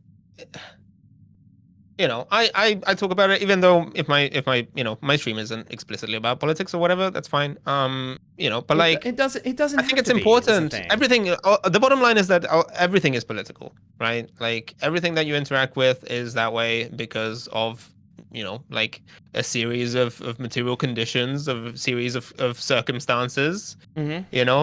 And whether or not. Because I feel like that statement or that sentence that everything is political is often misconstrued, or like people misunderstand it. It doesn't mean that everything needs to be like explicitly political, but it's just to say that, the fact that exists in a given way is the result of, a whole environment. Exactly. And, we live in a capitalist society where like some of those decisions are made for you. And so like, yeah, exactly. Yeah, it's so like I don't know. The idea of like everything's political, it's like that comes from the fact that like like you said, the environment like is political. It's like you trace things back far enough, it's like some politics are going to tie into how you approach things. Like no one just like nothing just happens by accident like with people, the environment that they're in like affects it. Unless you live in a remote village in like the middle of South America that has never seen electricity, let alone the internet, you're never. No, but even then, are going to affect you. Even then, it's their own politics. But even then, maybe like fucking Exxon Mobil or fucking Chevron or exactly Banana or whatever the fuck will show up. Fucking exactly. And they will fucking ransack your. They'll like dump a bunch of shit on your backyard, and then you'll be left to with no recourse. So like I don't know. It's like you know, like, and I don't see the point in like in not talking about it. I just don't see. Thanks. I just don't see the point. No, Pyro, here, I'm right here. You can throw it at me. And That's fine. yeah, you throw it at me, bitch. You gonna Yeah, pick a fight? exactly. Martin can. Oh my god, Martin No, can is he throw an actual CRT and it knocks me out for 30 seconds. God. But go ahead. Yeah, but like I don't know. It's just one of those things where like I feel like, I I see people kind of like trying to avoid talking about it, and I feel like it's just not necessarily the best approach. When I say it, I mean it could be anything, right? Like Yeah. it could be the fact that fucking ICE is kidnapping people off the streets and from their homes, you know, people who pay their taxes and are valuable members of the society. And, there's a fucking genocide happening in Gaza. You know, like there are all of these things that I think are worth talking about, because in the grand scheme of things, like I feel like the internet is not necessarily real life. I feel like most people are on the right side of history, and so, but if you go to say like Twitter, right? X the Everything app, where everything happens on X, blaze your glory. It's full of fucking, it's full of fucking Nazis. It is, right?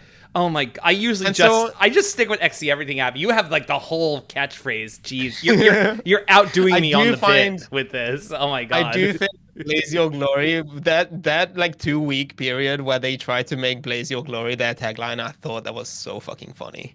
So really desperate.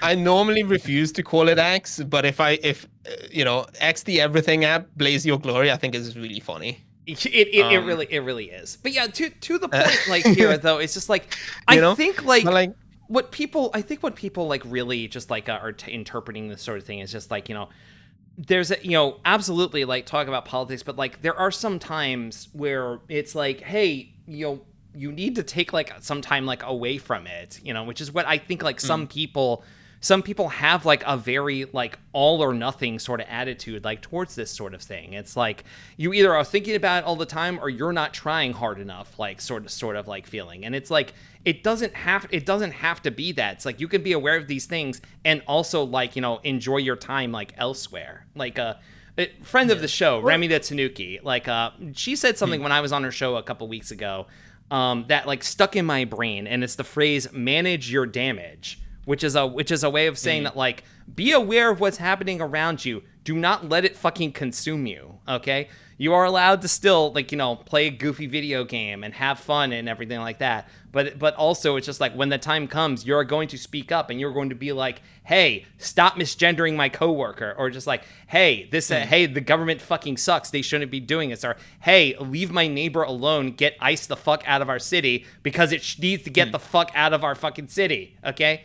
I know too many people in Los Angeles who feel fucking threatened right now by the fucking government, and that's not what should be happening, Like, but at the same time, I will say that I think I am a little bit hesitant to say, or like I don't necessarily think that it's something where you should be, like I don't necessarily think that compartmentalizing it completely is also the right call. Like it's not. I guess so. What I mean is that like, when, like, I've seen people say like, oh, I don't go on a given website anymore, or I just don't check the news because it's all bad news and I would much rather not know about it because it's better for my mental health or something.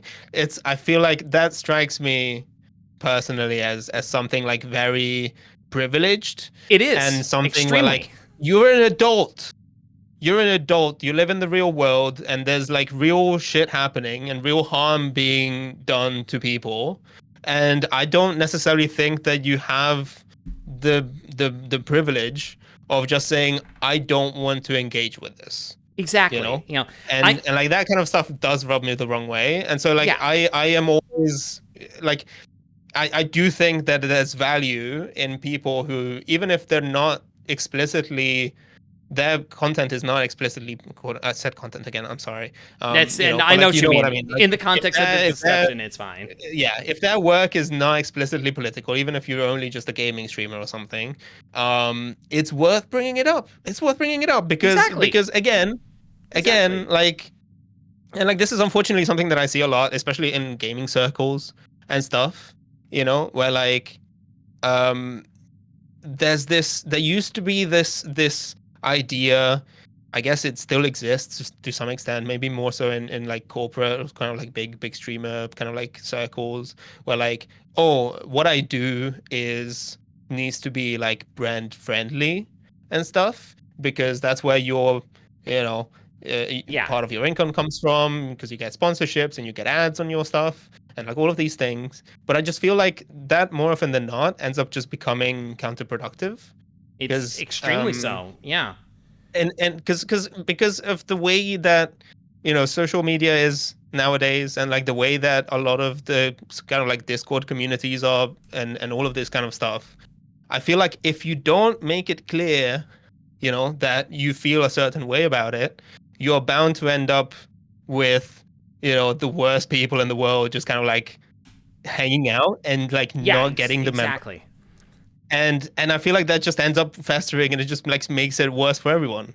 Yeah. So like, you when know, you're in gaming neutral, circles where like the vast majority is so right wing, you know, in the grand scheme of things, when you go on like Twitter and stuff, or you go to like you look at like who the biggest streamers are, you know, and you look at fucking, you know, Asmongold or XQC and like all of these people who have become just straight up, you know, right wing grifters, right? And it's like, okay, well, there are like 50,000 people watching, 60,000 people watching this guy who is saying the most heinous shit. And so, you know, it's like, do you want to be I like that don't think guy? that normalizing it, yeah, like it's just normalizing it Yeah. and just not saying anything about it. I feel like just makes it worse, because like, Yeah. maybe you are not saying anything, but they are, and like, the I don't know. problem with neutrality and this sort of thing, it means is that like that means that you are letting shitheads sit alongside you, you know, like that, and that's the thing. exactly. It's like you have to say, and test device, welcome in, great first chat. If you let a Nazi in your bar, it's a Nazi bar. Precisely. Yeah, That's right. yeah, That's right. yeah. Choosing to be neutral in crises of oppression, you're choosing the side of the oppressor. Precisely. Yeah. You know, So, the worst action know. is inaction. You know, just like tell, even things of taking the time to tell people, hey, here's how I feel. Here's how I feel about this. And it's like, if you are going to bring this hateful shit in, you are not welcome here. That at least that is the bare minimum. You should do more. You should do more than that. But that is the bare minimum to say, hey, I will not tolerate this in my space. You know.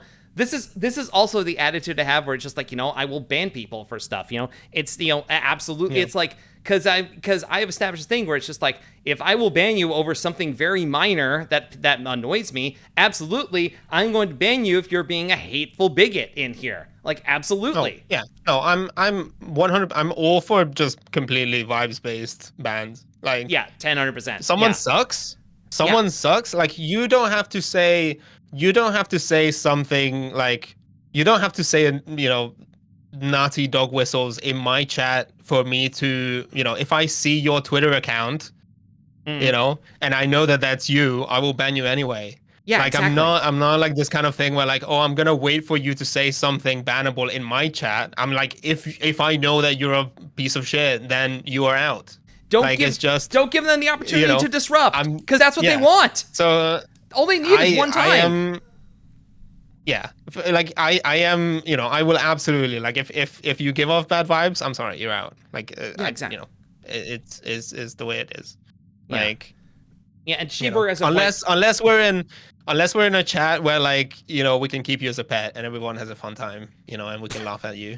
I mean, that's mostly reserved to like big streams, you know. Like. Listen. I feel like that. So I feel like that sort of thing is like had its place, but like I can't handle that like nowadays. Like, absolutely not. There's a certain. I mean, sometimes, so yeah, wild. Sometimes, yeah, you know, but that sort of thing. But it's like. Not me. It's just like, you know, like I said, I I banned someone for annoying me over a version of a video game earlier this week. I'm not about to like keep someone around because it's cute. You know, it's cute how they're being. Oh god, yeah. Okay, Hammy Bone. Thank you. Yes, this is another thing. It's like they always think they're being so clever. And I was like, brother, this is not my first rodeo. Like I've been on the internet for, my entire adult life. Yeah. And and more. Mm-hmm. It's like I know it. Like you don't have to fucking like dance around the issue. I'm like, oh well, I'm just like raising concerns about like this thing or that, or I'm like, I'm skeptical about like what is it the one that people use when they're talking about like I don't even know. I think I know what you're talking about. It's just like the 1350 kind of thing where I'm like, oh, I'm just like it's about like arrest numbers and stuff. I'm just like, no, you're just a racist, and you're just trying to like put it in a like explain it in a situation that is like, yeah, gender critical, race critical, or it's like, it's just like, no, like I know what this is. Like, you don't have to fucking, like, don't be a pussy about it. Say it with your chest. And get banned for real, just like get banned for real like that. But you're gonna be banned for real for being a pussy about it, God, yeah, no, it's I'm glad that you are have like this stance like on your stream, and I'm glad that I'm able to like say this here. But to your point, like before, the kind of people just like, oh, I choose not to engage with it, just like it's for my mental health. I'm just like, it's like you could just shut the fuck up. That is the other thing that people need to understand. At any time, you can shut the fuck up because you know what? Like the whole thing where it's just like, if you don't say anything, people will assume the worst about you. And also, if you don't say anything, there's no reason for people to know this about you as well. Yeah, it's people don't need to know that. Yeah. Hello, Hen. It's just like no one needs to know that you're a fucking pussy who can't look at AP News, That's it. That's fucking it's it. You can it's shut the fuck up Friday every day. Exactly. And it's just like, oh, I can't handle this, that sort of thing. Fucking grow up. Okay? Fucking grow up. And you don't need to bury your head in the fucking sand. Like I say, manage your damage, regulate how much shit you take in. That doesn't mean cut it off entirely. All right? Don't be a fucking idiot and take what I said and like twist it around, Ugh. Sorry. That is something that always like sticks in my head like a bit, like a little too much, and I have to say anything about that, something about it, because chances are, by saying I'm not political or anything like that, chances are now someone that who's a friend of yours doesn't trust you anymore. And if there is somebody in your life who you don't think, well, they wouldn't think that about me, either you're not fucking paying attention or you have a lot of really privileged friends. And maybe you need to meet some new fucking people. Think about that. Yeah. Rennie, that's right. Process and grow in your own time in a healthy way, but don't make it everyone else's problem. Precisely. But yeah, and then the other thing that I wanted to just bring up as well is just like, obviously, I'm not saying that everyone should have like an in-depth knowledge of everything that goes on in the world, and I'm not asking people to have conversations about fucking, you don't necessarily need to have read and be able to quote from like Capital Volume 1, or whatever the fuck. Like there are certain things where like even if you're not an expert on something, like you do still have like, a certain like you can point out things that you think are wrong. You know what I mean? Mm-hmm. It's like not every stream needs to become like an in-depth political thing. Like obviously there are streams like that. Like you can go and like watch someone who is very knowledgeable about things, and they will have analysis that you can then listen to, and like if you're a particular, but I feel like that's reserved to like a very small number of the, a small portion of the viewership, maybe probably even of this stream, where like, if you're like a particular type of politics pervert, like if you care, like the vast majority of people don't care or don't need to care about the New York mayoral election, you know, like that's fine.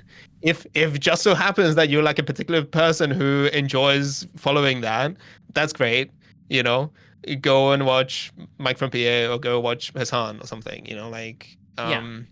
but like but that doesn't mean that you should just like shut up completely. I feel like saying like, oh, I don't talk about that because I don't know enough about it, I feel like is also kind of a little bit self-defeating. Like, You can open Michael a Brooks, newspaper at any time. You can open up a website Michael at any Brooks, time. yeah. Yeah. The great late Michael Brooks, rest in power, had a really nice exchange at some point. He was at like a some kind of an event at a university, I think, and someone asked him about kind of like the situation in Palestine, and the way that the question was framed, it made it out to be kind of like complicated, and he shut it down in such a nice way. He was like, "No, it's not complicated. It's not complicated because like." Yeah. If you looked at this situation, like maybe you don't need to know about the entire history of it. You don't need to know, all of the details about like the first Intifada, whatever the hell, right? I feel like nowadays people are a lot more aware of it because of what's going on post October 7. And so like people have been forced to learn a lot about it. But even if you don't, you look at the situation, you look at the even in the West Bank, like the kind of settlements that are popping up, how they are harassing Palestinians, all of the checkpoints. Like if you were to look at it, Palestinian people have different IDs. They have different roads that they can drive on. There are certain things that you can't do if you live, it used to be that if you lived in Gaza, I guess it still is like that, except it's now much worse. If you left Gaza, for example, because you needed like medical attention, treatment somewhere else, there was a risk that you wouldn't be able to go back. Like there was the whole Great March of Return. Like people tried to protest peacefully, and then they got their, knees shot by snipers and stuff. Yeah. It's just like like you look at that situation and what is clearly an apartheid, right? And if it the way that Brooks put it, right? Like if that situation were reversed, you would have no issue calling it what it is. Yeah. Right? Because if there's this bias in media. I think what it comes down to is that, like, hey, you don't need to know all the details to recognize that something is fucked up. Yeah. Like, that's what it comes down to, It's just like, even just like you take a look at that situation, even without like, the details, you'd be like, hey, what's happening here is actually really fucked up and this shouldn't be fucking happening. And then you say that as a reasonable person, and then you have people who tell you, actually it's like this, and you're like, oh, great, now I know not to listen to you ever fucking again. Like that's all. Just I know that's really reductive because like you brought up a lot of really important things to talk about, but I'm saying it's just like with this, it's like, hey, it's like you are very versed like in it, you're extremely like versed in it, and it's like, do not let that intimidate you, folks. Like, you do not need to know everything to know that something is messed up. Just like how it's just like, you can take a look at your local politics and like, see like, hey, this person is just not wants to, hey, you want to put like cops on every corner of the street? No, hey, how about you don't fucking do that? How about I'm not gonna fucking vote for that? That sort of thing. And it's just like, and it's not a crazy thing. Again, this just to go back to what I was saying about like the internet not being a real life or whatever, or like even you look at mainstream media, even you look at fucking CNN or God forbid Fox News or something, and like obviously they're gonna be pushing a particular narrative, and like you go on Twitter and it's like underneath every fucking tweet there's a sea of blue check marks going like licking that boot as hard as they can, and all of that stuff. But the point is that like that's not, I feel like that's not most people's experience. Is like people have, like, I've interacted with cops and I know that they're not, they're not helpful. They're not good. No. They're not. They are not. Like, this whole fucking idea that like the cops are there to protect and serve you. It's like, no, they're not. No, they're not. If you've had your car stolen or if you've had your house broken into, like, that what they do, they show up like 7 hours later, they file a report so that you can claim insurance and then they leave. They're not there to like find your car. Yeah. You know, they're not there to help you with anything. And so, like, more often than not, they'll show up to the wrong house and then shoot your neighbor's dog or something. Yeah, You know, exactly. it's like I feel like if you live in society and you've interacted with people, you know, like you work in anywhere, like you work in a factory and you've got perhaps, you know, undocumented people who, just because they're undocumented doesn't mean that they're not. You know, like that's a shitty distinction. Like that doesn't mean anything. It just means that they don't have a particular type of paperwork. Yeah, But it or doesn't they're in the make them process less. of getting it. It doesn't make them criminals. It doesn't make them Yeah. bad people. And I feel like if you know, I would, you know, without looking at polls, just like top dome, I would imagine that like at least 70% of people would recognize. Like if you look at, you know, fucking Trump's policies are already unpopular. Because regardless of what people voted for, now that it's actually happening, now they are seeing the impact of it. And you've got even fucking business owners saying like, "Oh, I didn't mean it like this. This is not what I wanted." Right? Yeah, 'Cause now yeah, it's yeah. starting to fight their bottom line, Surprise, because all of those motherfucker. people, Yeah.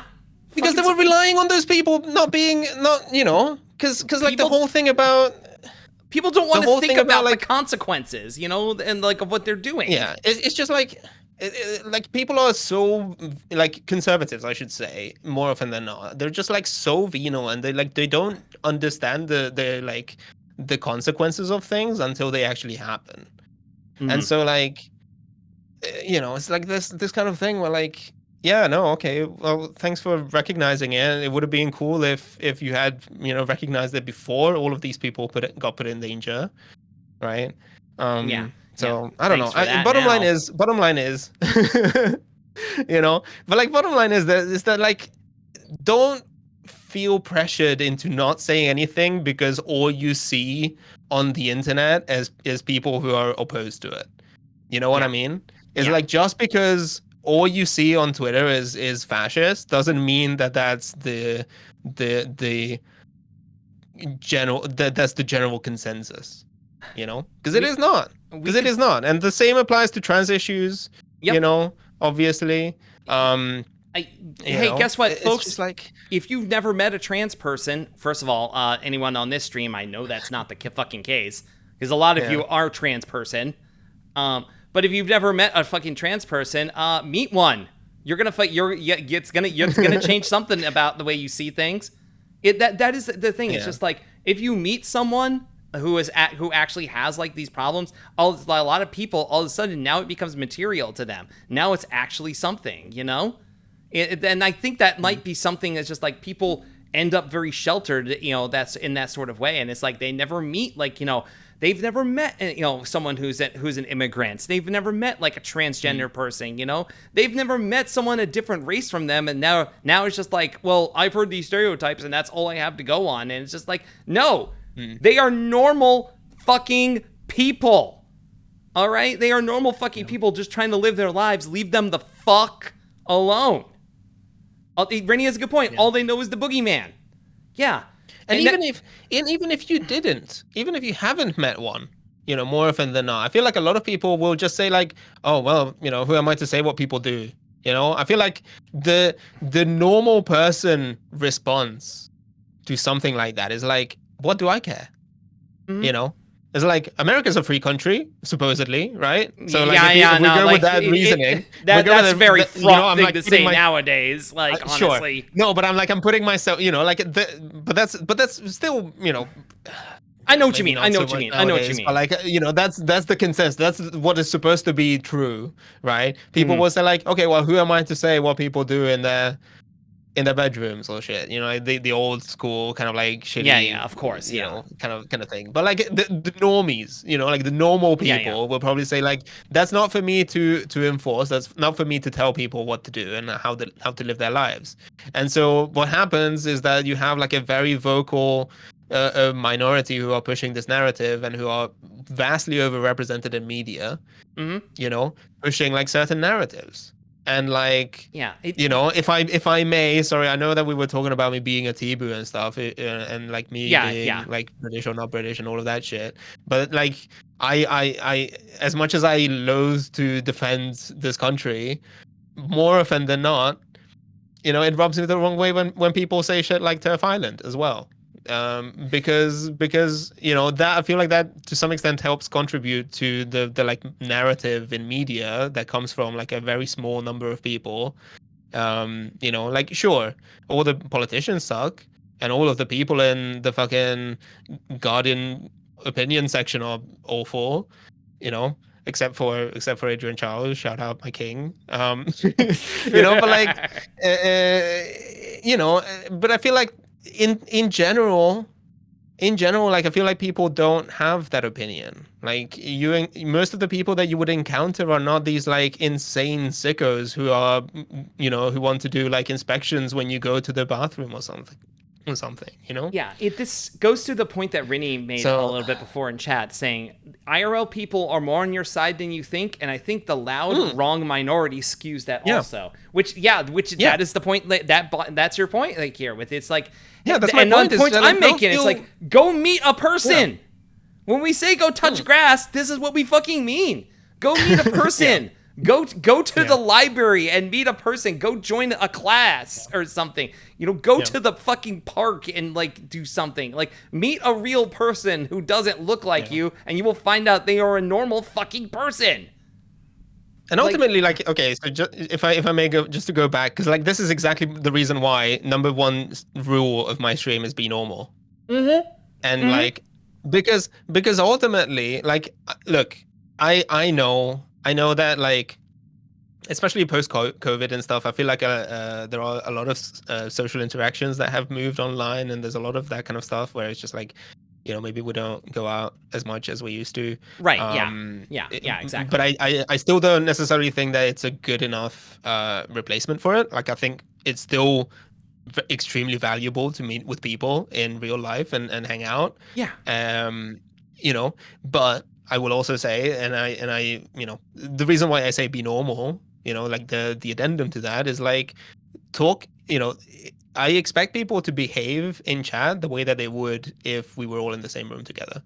Exactly. It's like, there are certain things that you wouldn't say to my face because of the fucking, the social contract. Like if there's a risk of you getting punched because you say something insane to me, then like I would expect you to not say that in my chat either, just because because you're anonymous or you're just a line of text on my screen. The closest facsimile we have to punching someone in the face is fucking banning them.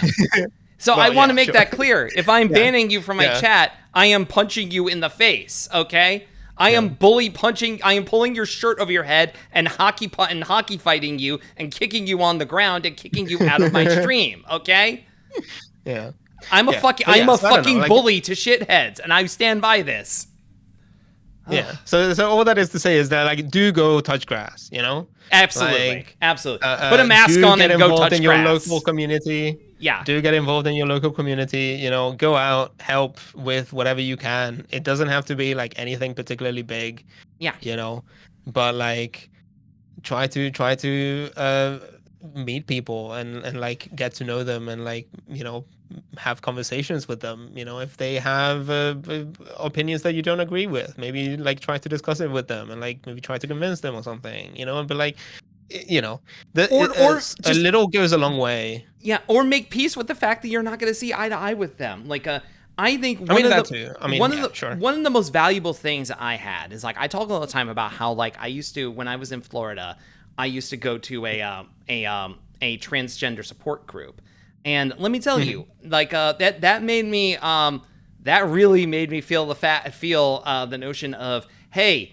These are just normal people, and sometimes normal people you just don't want. They're just people you just don't get along with, and that's fine. Yeah. Because I feel like a lot of times, especially in like transgender communities, it's like, well, we have to look out for each other. We have to stick around with each other, and it's like, no, we don't. Some of y'all are terrible. I don't want to be around y'all. Okay, enough's enough, and that's fine. You go your way, I'll go my way. Just because we're trans doesn't mean I'm gonna be your friend. Okay, let's stop assuming that. It's not I mean, like God.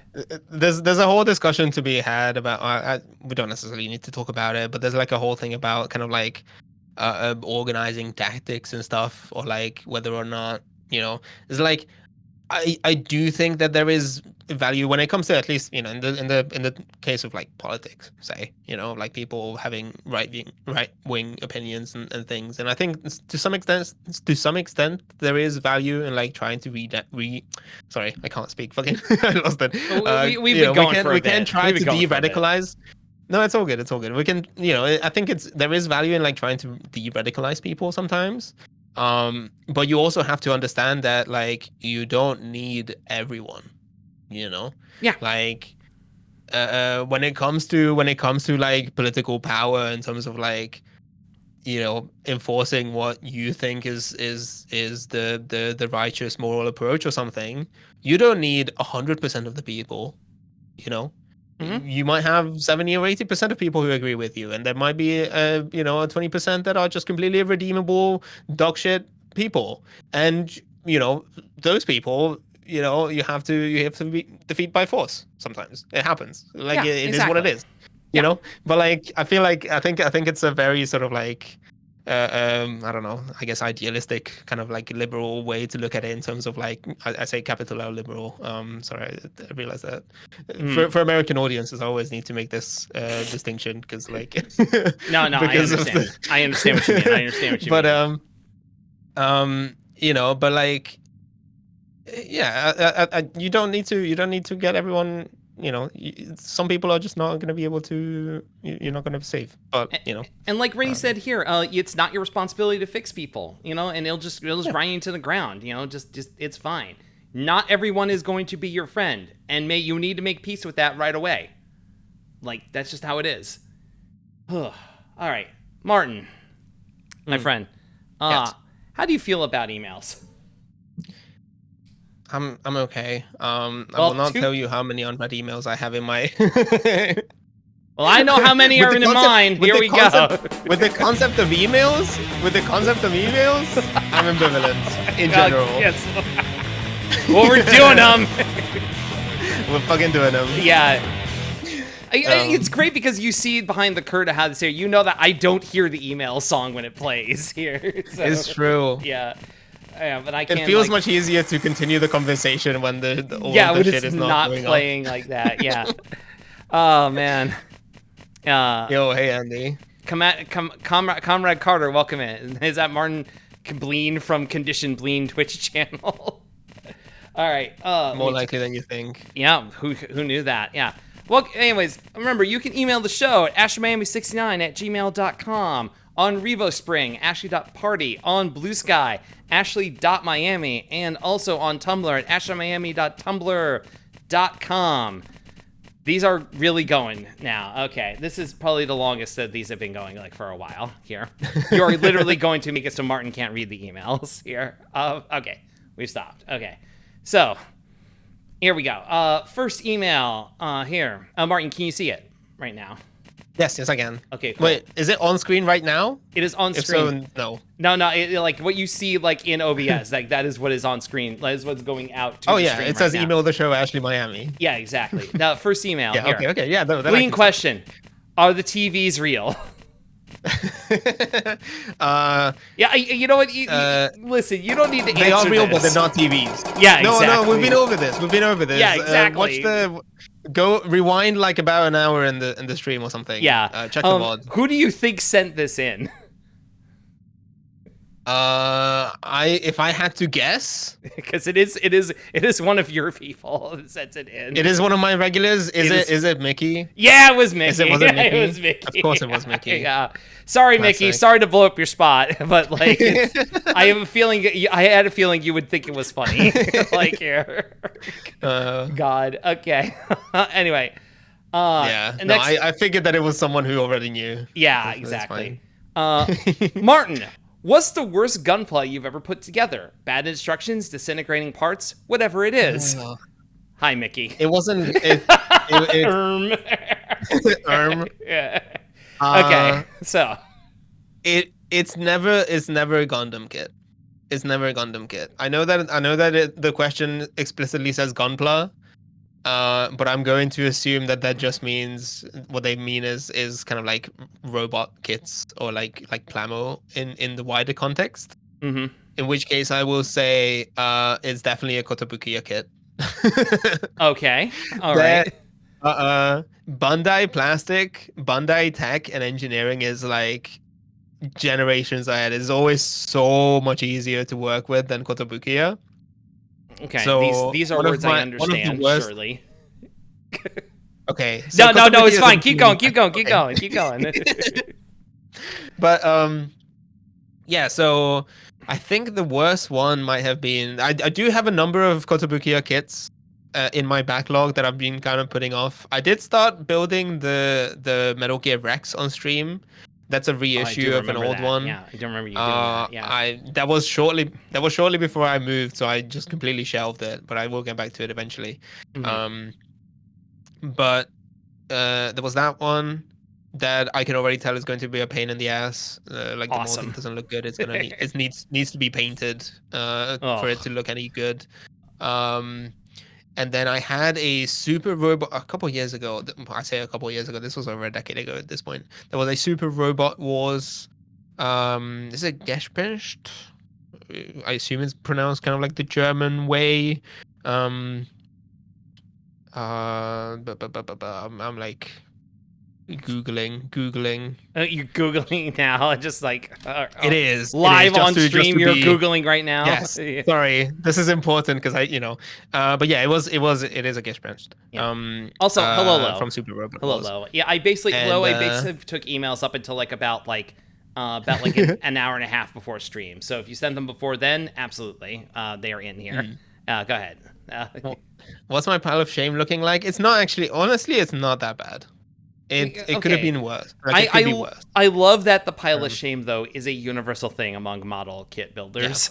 Oh, it's not even. I would hesitate to call it a pile of shame because I'm not really ashamed of it. If anything, is just it's a pile of ambition. I'm gonna try to like reframe it. I think it's That the kind of is thing where like you are grasping so hard. yeah. Now. Well, no, okay. So like I will explain. I will explain. Yeah, It's okay, go it's ahead. Go ahead. because it's because most of the stuff that I have in my backlog, most of the stuff that I have in my Bargaining backlog. stage.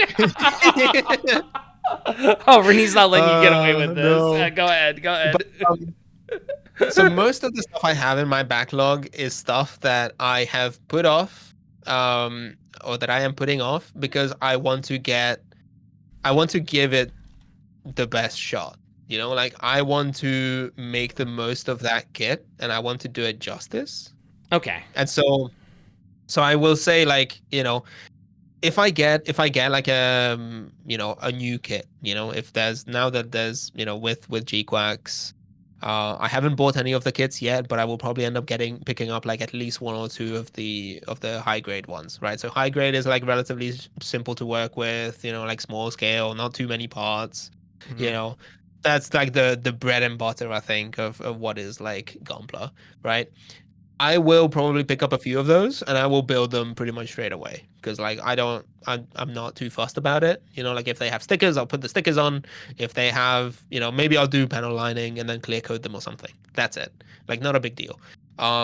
However, if I have a giant, like I have a master grade Gundam Mark II. Mm-hmm. No, sorry, not even master grade. I mean perfect grade, right? That's like the I the forgot top that those end. are two different Really, things. I used them yeah, master grade. interchangeably. Sorry, the MGs I've built a couple. But no, perfect grade is like the like really top end kind of stuff. It's like the 160th scale, which are much bigger. Much more in depth. All of this kind of stuff.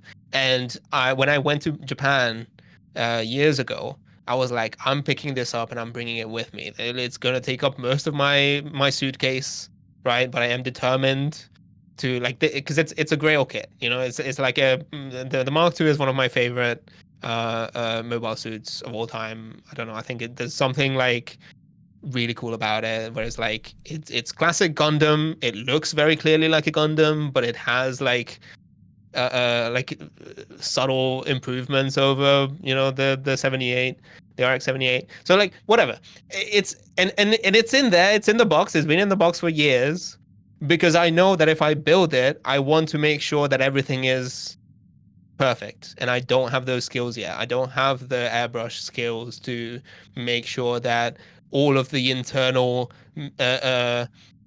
frame and all of the pistons and all of the shit is like perfectly metallic, painted, and it looks, like a display build, whereas like, and so I have a lot of that kind of stuff where like I want to build this someday, but I know that I'm gonna have to paint it, and at the moment I don't have like a paint booth set up, for example, so it's just a logistical nightmare. So that's most of my backlog at the moment.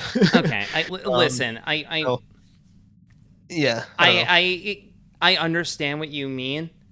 It really sounds like you're coping, like a little. I am coping, a little sure. bit. Yeah, it's a little bit, just a little. I mean, just a little. It is a backlog. Yeah, it is a backlog. Yeah. There's obviously some level of cope to it. Mm-hmm. But it's definitely it's just one day. Yeah, exactly. I'll get around to them. I mean, listen, like we said before, like there are sometimes you have things that are left unfinished. I haven't touched Ascent 2 on this stream since November, and I have been meaning to for months now, and I am not happy about it. It's not like I'm trying to avoid that game. God. Oh, Pyro's saying you need to visit so we can build Gundam. Oh yeah, okay. Pyro's just saying that because his giant hands at the end of his wings can't hold the tiny parts to put like the stickers on. And he needs you to help.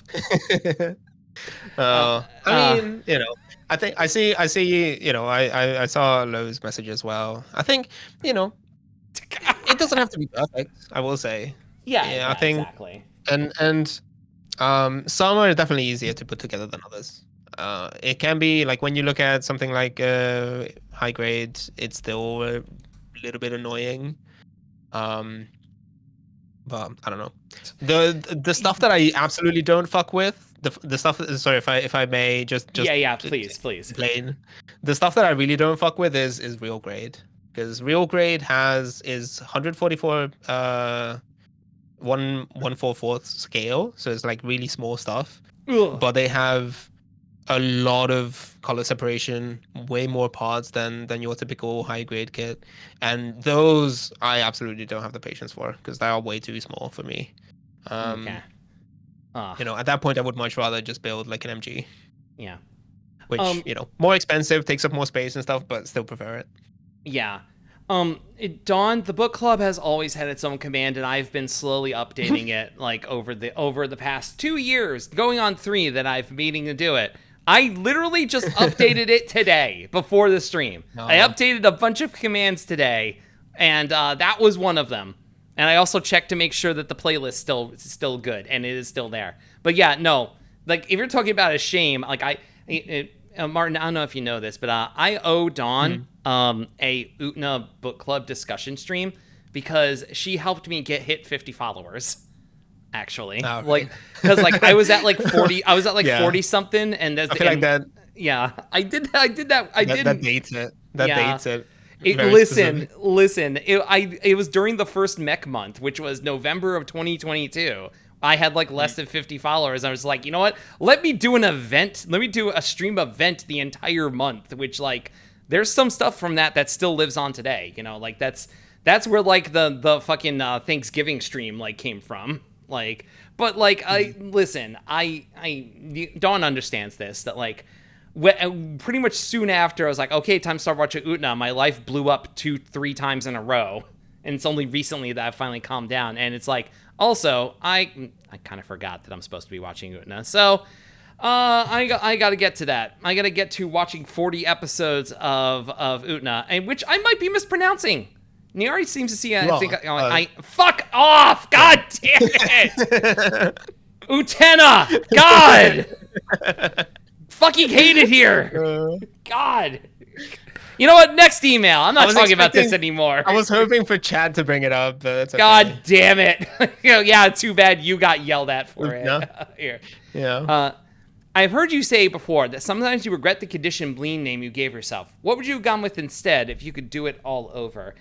So I think like for some people, maybe you should I could say like a Bleen, because like this blew my mind when I said it. It's like you're combining like the colors blue and green. That's where bleen came It from. is a portmanteau of blue and green. Yeah. So Yeah, which it's is not that why I I regret tinted it. the I don't have. CRT that color as well.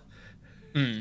Yeah, That's but why I go. normally, that's why the color of most of my overlay, most of the like UI stuff is from, and like not because teal or like cyan or whatever is my favorite color. I do like most shades of teal or whatever, but it's not necessarily just because. Um, Mhm. so it's not that I dislike it. I do think in hindsight that I probably like it's a little bit too convoluted. Like I have no real intention of changing it anytime soon. Mhm. But so basically, just to explain the lore, I guess for people. So condition green is actually I realized as I was kind of like coming up with the name in general. It's actually like a twofold reference because it's a Star Trek thing first of all, but it's also one of the openings of the Pat Labor TV show. Um, Is that how it's there's a pronounced? song Pat called Condition Labor. Green. Pat Labor, yeah. Okay. They're Well, patrol labors. okay. Yeah. Well, I'm not. It's not it's not Pat Labor. Um, Okay. Okay. All right. Yeah. Sure. Okay. Yeah. Who um, would say that? Who would say that? yeah, no one. Surely that's fine. Keep No, but talking. it's because okay, we can get into that as well. But yeah, the bottom line is that I basically that's one side of it, and then the bleen thing comes from like it's more like a linguistics thing, where basically, the Japanese language has this quirk where the word for green, that is commonly used nowadays, midori, is not is a fairly recent addition to the language, and so historically, traditionally, things that are green would be described as being blue, and Huh. so Japanese traffic lights, the go light, right, like what would be traditionally green elsewhere in the world, um, is referred to as or has always historically been referred to as blue, right? Mhm. Now, as a result of kind of like standardization and stuff, I guess, there's like a growing expectation internationally that the go signal is green, right? And so this kind of like puts because basically when you have like traffic regulation and rules and stuff, like you have to put that in writing somehow. There's some kind of a standard, right? There will be some Japanese document produced, I don't know, a long time ago that will say red means stop, amber means, kind of like caution or something, slow down, Mhm. if safely if you can, and then blue, the word blue, because that's what they had, refers to go, right? And so, but if you try to make it consistent with international, perhaps other countries, they expect it to be green, and so it kind of like puts you in a situation where now there is a word for green in Japanese, but the documentation says blue, and so we have to come up with like some kind of a solution that kind of like satisfies both. And so if you look at a lot of the traffic lights in Japan, they have this like very kind of like bluish, it's like the bluest shade of, or the greenest shade of blue, or the bluest shade of green that they could get away with, because it's like you might look at it and say like, oh, that's green, Mm. even though technically, according to the regulation, is blue or something. Whatever. It's like a linguistics quirk. I thought that was really interesting, and so I was like, I might as well just do like a play on words and just make it like condition Yeah. bleed. And I thought Because that was, I you are thought I was telling being so people smart. to go to the channel and watch the show, Yeah. right? That's exactly what you And so, meant. right. No, but like this was like way before. This was way before I even thought about streaming. I just thought that, because there are different You use this for like different forum names genres or of something? usernames.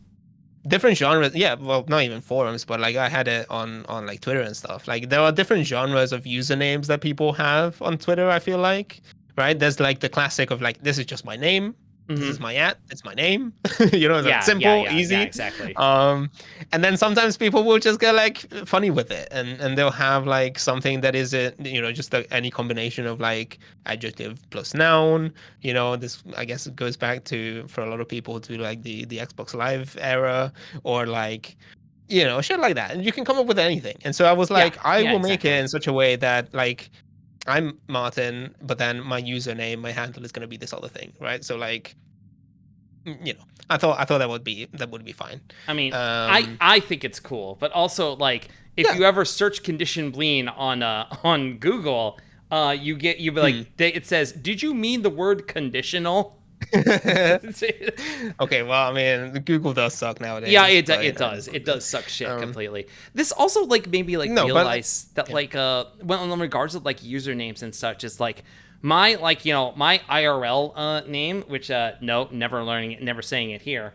no, you don't have to, My obviously. no, never. My IRL name like was I was kind of like coaxed into doing it because of like, oh, that's Hmm. how you can make it as an artist online or something, and just I've yelled about that plenty of times. But like Yeah. in like my efforts to like switch like accounts, switch off of like Twitter and stuff like that, and like deleting my Facebook and everything, it's just like I've come to realize I have deleted everything off of like the internet with like my IRL name, and like I have no Hmm. like I like so people ask me IRL like hey where are you online? I'm like Oh yeah, um, yeah.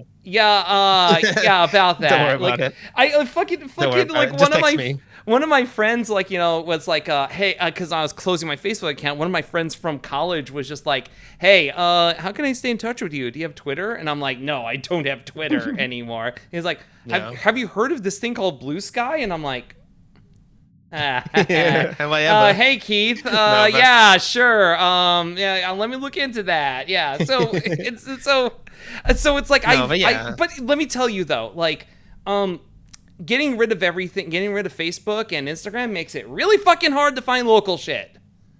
Like because turns out that's how everyone does their shit. Like, Yeah. where are you Yeah. online? I'm not. I'm a different fucking person online, and you don't get to know that person. Oh Yeah. God, yeah, But yeah, so um I don't know. I realized that I haven't really answered the question. yeah, yeah, I yeah. can't think of The I question is it like, would take me yeah, what would you do it all if you did it all over? What would you go it with? would it would take me probably weeks of just like mulling it over and just like having kind of like a branding exercise thing for myself, just kind of Mm-hmm. like think of something else. Yeah, Um but I mean, I don't know. Part of the reason why I do tell people that my name is Martin and that they can call me Martin is because I recognize that being called Bleen isn't necessarily like I guess that kind of like emerged as a thing where like people don't know that about me, right? That we're not yeah, on a first name basis, and so like they will see a username in Twitch chat and they will like shorten it the way that they find it most appropriate. Sometimes it's been I've had people say call me just Condition, um, mm-hmm.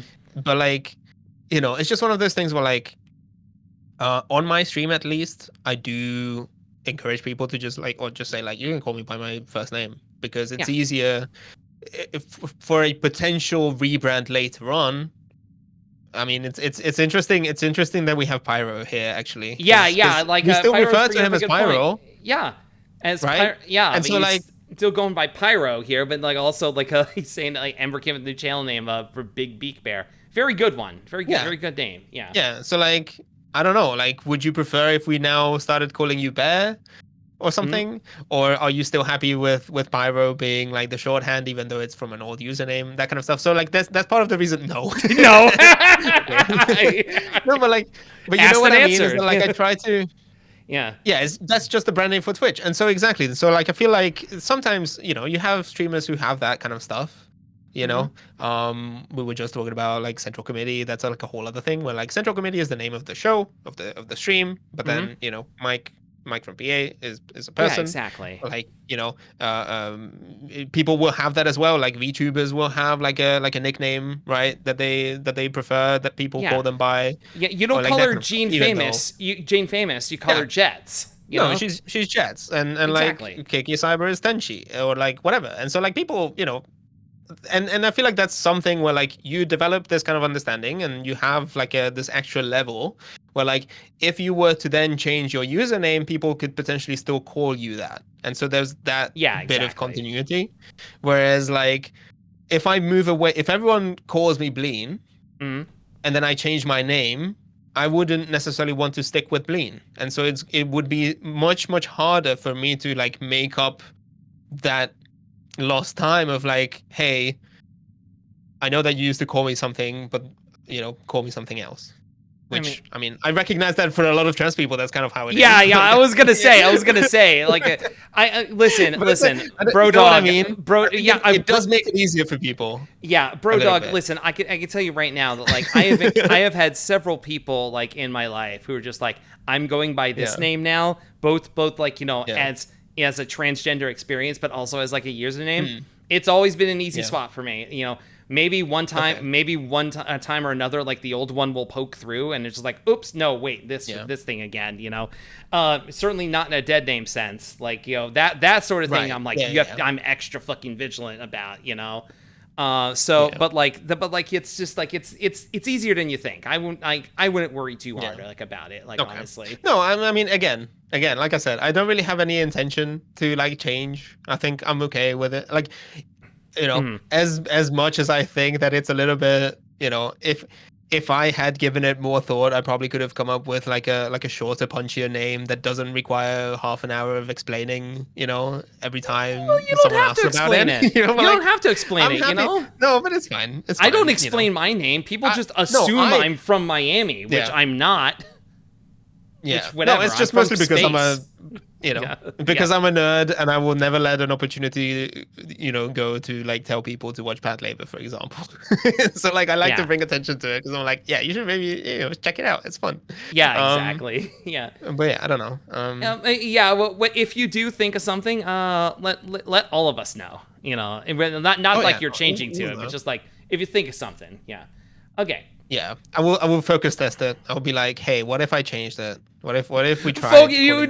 No. Okay, you're not going to focus test it. You're especially not going to focus test it here. Okay, I mean, to be fair, I did do it with the condition Bleen tag. I did ask a couple of IRL friends. I was like, hey, so I'm thinking of this. Like, what do you think? She's like, yeah, that's all right. Okay, like, yeah. I mean, at that point, I was like, yeah, fuck it, let's do it. So, like, in that sense, obviously. Yeah. Also, it's good to have Doom's back. Doom game. Yeah, it's good to have. Yeah, here we go. Yeah, there we are. Yeah, that's all. Right, go ahead. But I don't know. I do feel like I will say, okay, and I, if I hope this is not like too controversial. I do apologize to anyone who feels like seen by this, but I think we should normalize kind of like asking our friends what they think about certain names. I think this applies to trans people as well. Like you should probably ask your friends and say like, what if I called myself Gertrude?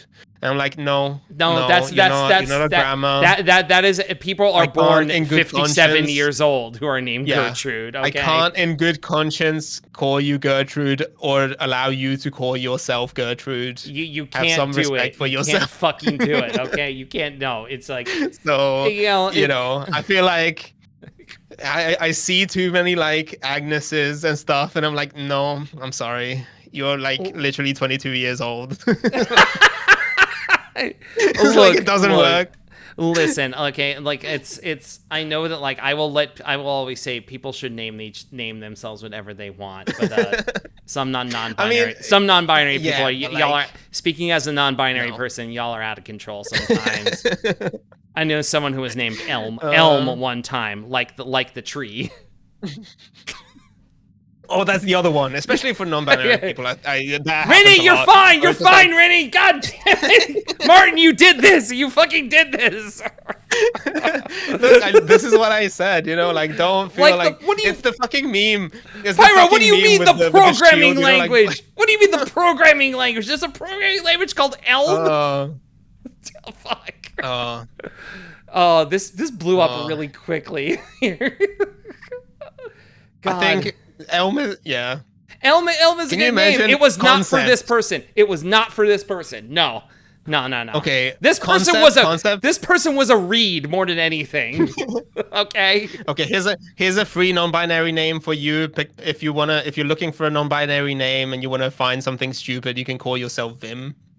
No. Take that to the No. bank. If someone told me That's their free name for was you to grab. Vim, I would kick them out of my house. I would delete their number from my phone. No, fuck you. Fuck you. Oh my god. I hate you for bringing that up. Oh my god. See, there's two types of people in the chat. So people who just think that that's just a stupid name, and people like me and Pyro who know exactly what the fuck you're talking about. You fucking dickhead. Yeah.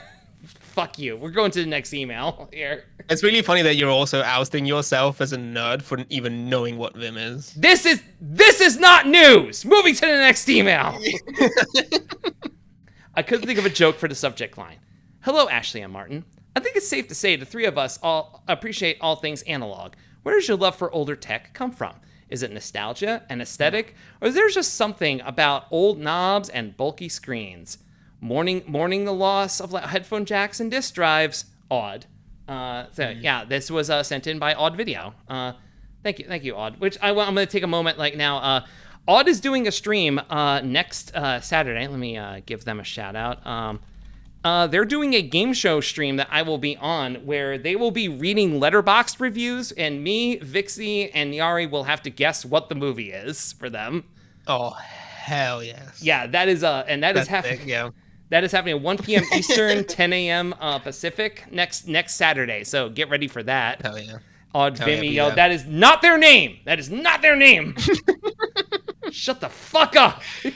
Anyway, yes, but yeah, that is next Saturday on Odd Video's channel. Get excited. Do you watch movies? I do watch movies. Fuck you. Okay. But yeah, Martin, do you want to answer this first? Like, where did your love of older tech come from?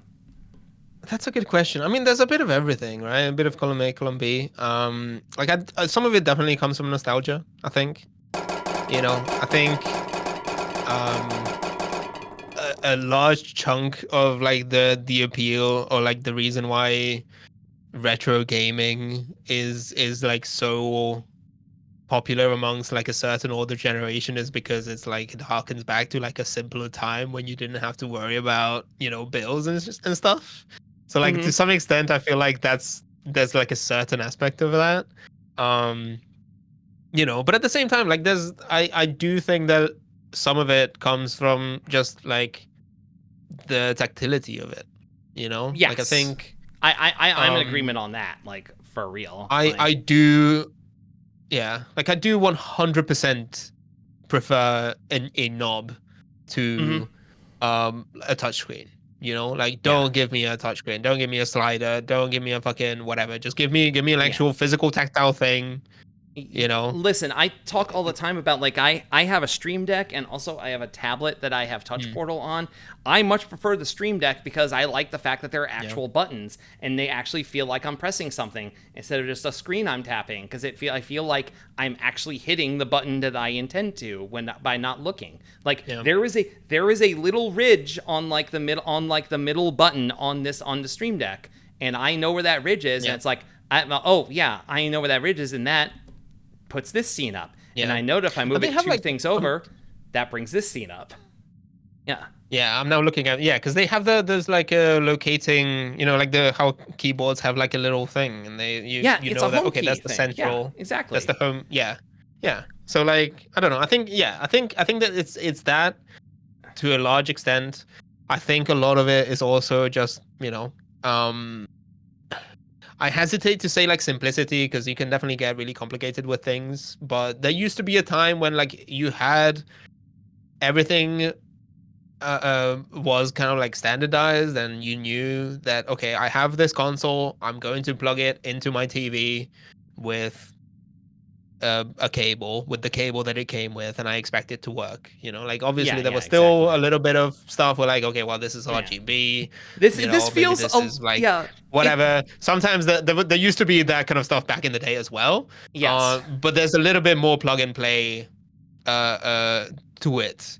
But like I think nowadays a lot of that has just kind of like it's less common. Like you fucking USB-C. As much as I love the connector and I like that it's standardized, so many USB cables don't do what you would expect them to, because some are Thunderbolt, others are only are only for charging, others also do data. Sometimes they're not bidirectional. I'm like, fuck. Let me tell you, the when I pick up a USB-C cable and I find out that I can't use it with my PS5 controller, I think y'all are missing what the U in universal serial bus cable means. Okay, like fucking don't jerk me around like this. Yeah. Or like the fact that like the original Twitch, the first Switch, the first Switch has a USB connector, but it's like a non-standard implementation of the USB-C. I know. You have to be careful to use the original charger that it came with, lest you brick it. Or like fucking, you mentioned PlayStation controllers. You know that the DualSense requires a firmware updates. I know. When I plugged in this controller, it was just like, we're gonna run a firmware update. I'm like, are you fucking kidding me? Like, I'm trying to fucking play Street Fighter. If you're on PC, it literally happened to me on stream, because I wasn't getting like some of the demos that I played the other day. I was trying to play a couple Next Fest things, and some of the demos didn't pick up my controller, because I don't have an Xbox controller. I only have an Xbox 360 one, but I don't have the cable for it or anything like that. Oh my god. And I was like, okay, well, fucking, I thought we had moved. I thought we had advanced enough as a society that you can plug a DualShock 4 into your PC, and then Steam will recognize it and say like, oh, this has the exact same inputs as an Xbox controller, so we're just gonna make it work for you. And it just doesnn't work. And so like, I tried fucking DS for Windows, didn't work. Steam complained about everything, and I'm like, what are we doing? What are we doing? Listen, I am at a point right now, like last night, I was sitting down to play Fightcade with a friend. I am at a point right now where my PS5 controller functions better than my Xbox controller when I plug it into my fucking computer. Like, that is insane. It is insane. I do not know why my fucking Xbox Series X controller used to be fine. When I would plug it via USB into my fucking computer, it would work and it would recognize it. But now, because I tried to sync it up via Bluetooth, and like now it's just like, okay, no, I want to go back to wired now. Now it doesn't, it connects and then it disconnects after 5 minutes. For some fucking reason now. That's fucked up. I don't know why it's like Microsoft, it's your fucking controller! It's your controller! The immediate next thing. I am Jeff Gerstmann in that video where he says, this is your website! You own this website, dumbass! You own this controller! This is your controller! Fuck! No, but like literally, I'm really glad it's the immediate next thing. Yeah. Oh yeah. Literally, the immediate next thing I was going to say is that I am desperate enough at this point that I might as well pick up an Xbox controller, even though they're like 60 quid or some shit. I hope I talked you out of it. Apparently, it's not even. Yeah, you completely talked me out of it. I guess I'll just pick up like an 8 or something. Get a wired fucking controller. Like, listen, Martin. Yeah. Oh no. I mean, no. All my shit is wired. So a peek behind the curtain for those watching at home.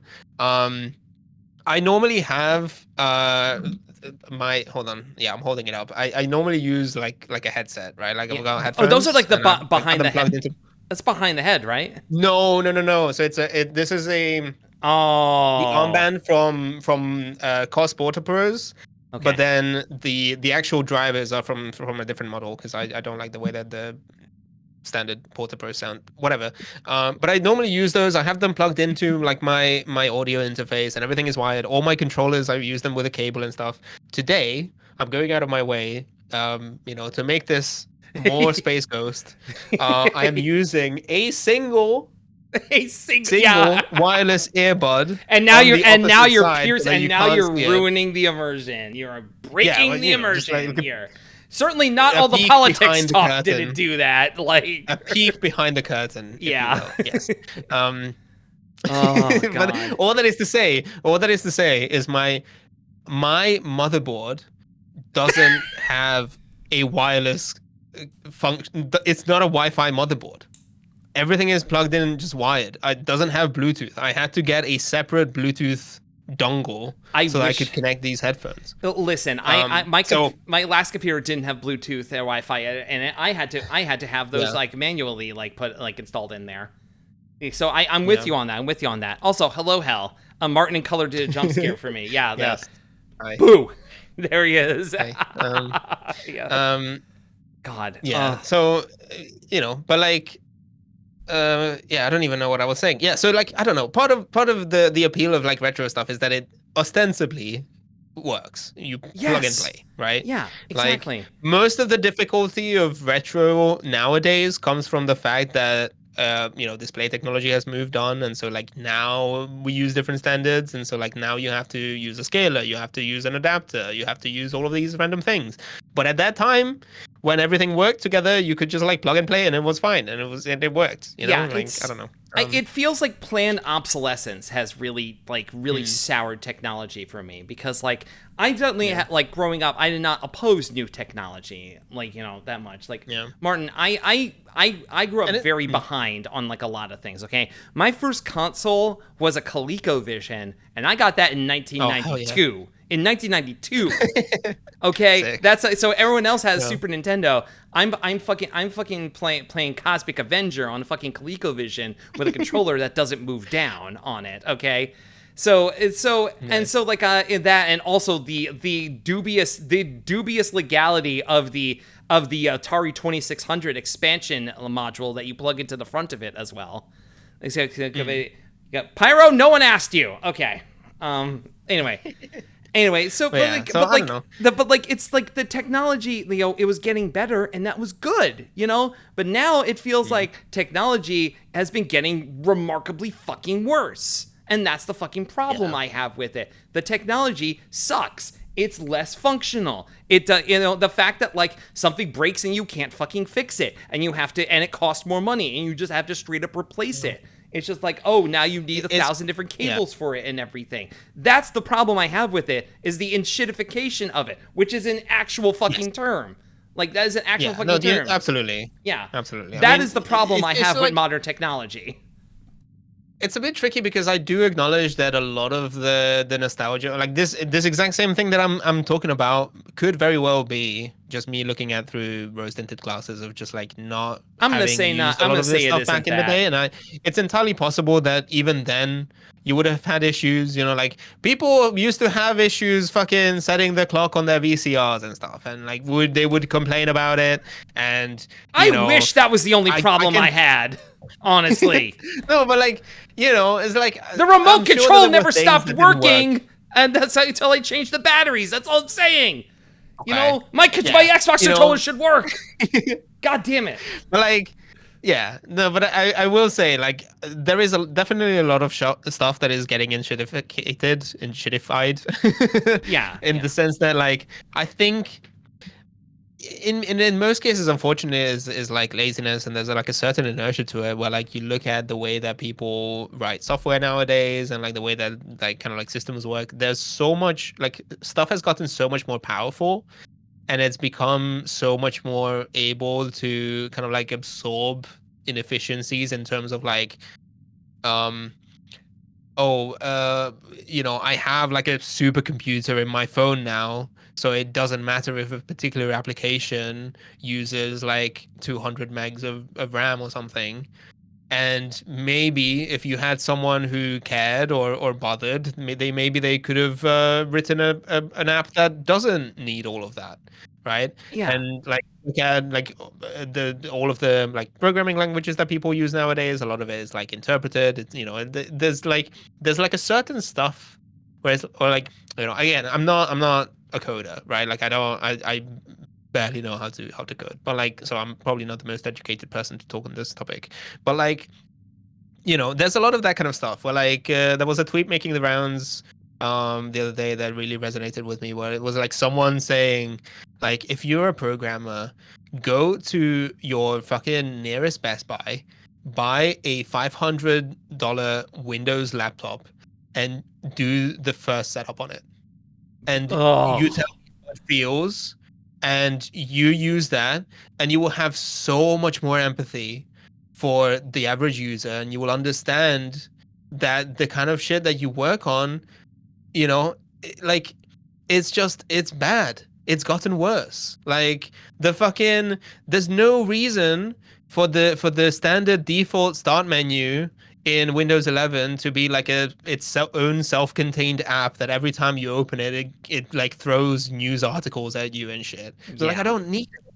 Yeah. I don't need it. I don't need like for the fucking weather on my lock screen and like quote unquote relevant news, that is just like fucking tabloid bullshit and like all of these things, and it just gets so bloated. It's not the And fact that these things exist, it's the fact that they are given to us and we don't, and without our consent. That's the thing. It is foisted upon us. It is without asking us about it. And it's like, well, how do I turn it off? And sometimes the answer is, you fucking don't. And that's the problem. Look, and I think, Portree also, it's a React Native app now, the start menu. It's bullshit. It's insane. But like Portree says this as well. I mean, again, like I will still say that, despite everything, I do still use Windows. I use, I have an Android phone. I have a Samsung phone. And, Samsung are not necessarily the best about bloatware. They do still have their own bullshit. They have a lot of stuff on their own, on their devices that I don't like. But if you're like a power user and you know how to customize it for yourself, you can make it work. The problem is that most people don't. And, I don't even know where I was going with this, but like the bottom line is that there's a lot of that kind of stuff where like, because most computers and like most devices are now so powerful that you don't notice when an app is taking up too many resources, that you can kind of like live with it. And so basically all of the improvements in computing technology have gone towards kind of like basically keeping the base experience, roughly at the same level, while, a lot of those inefficiencies just kind of like, just get hidden by the fact that you have a much more powerful processor now, or you have more RAM, that kind of stuff. It's like it should be used to be like, make things more powerful. It shouldn't be used to like be more lazy about like the way that you put things together. And like this is also okay. So and this is just to draw a parallel. This is exactly the same shit that happens with AI.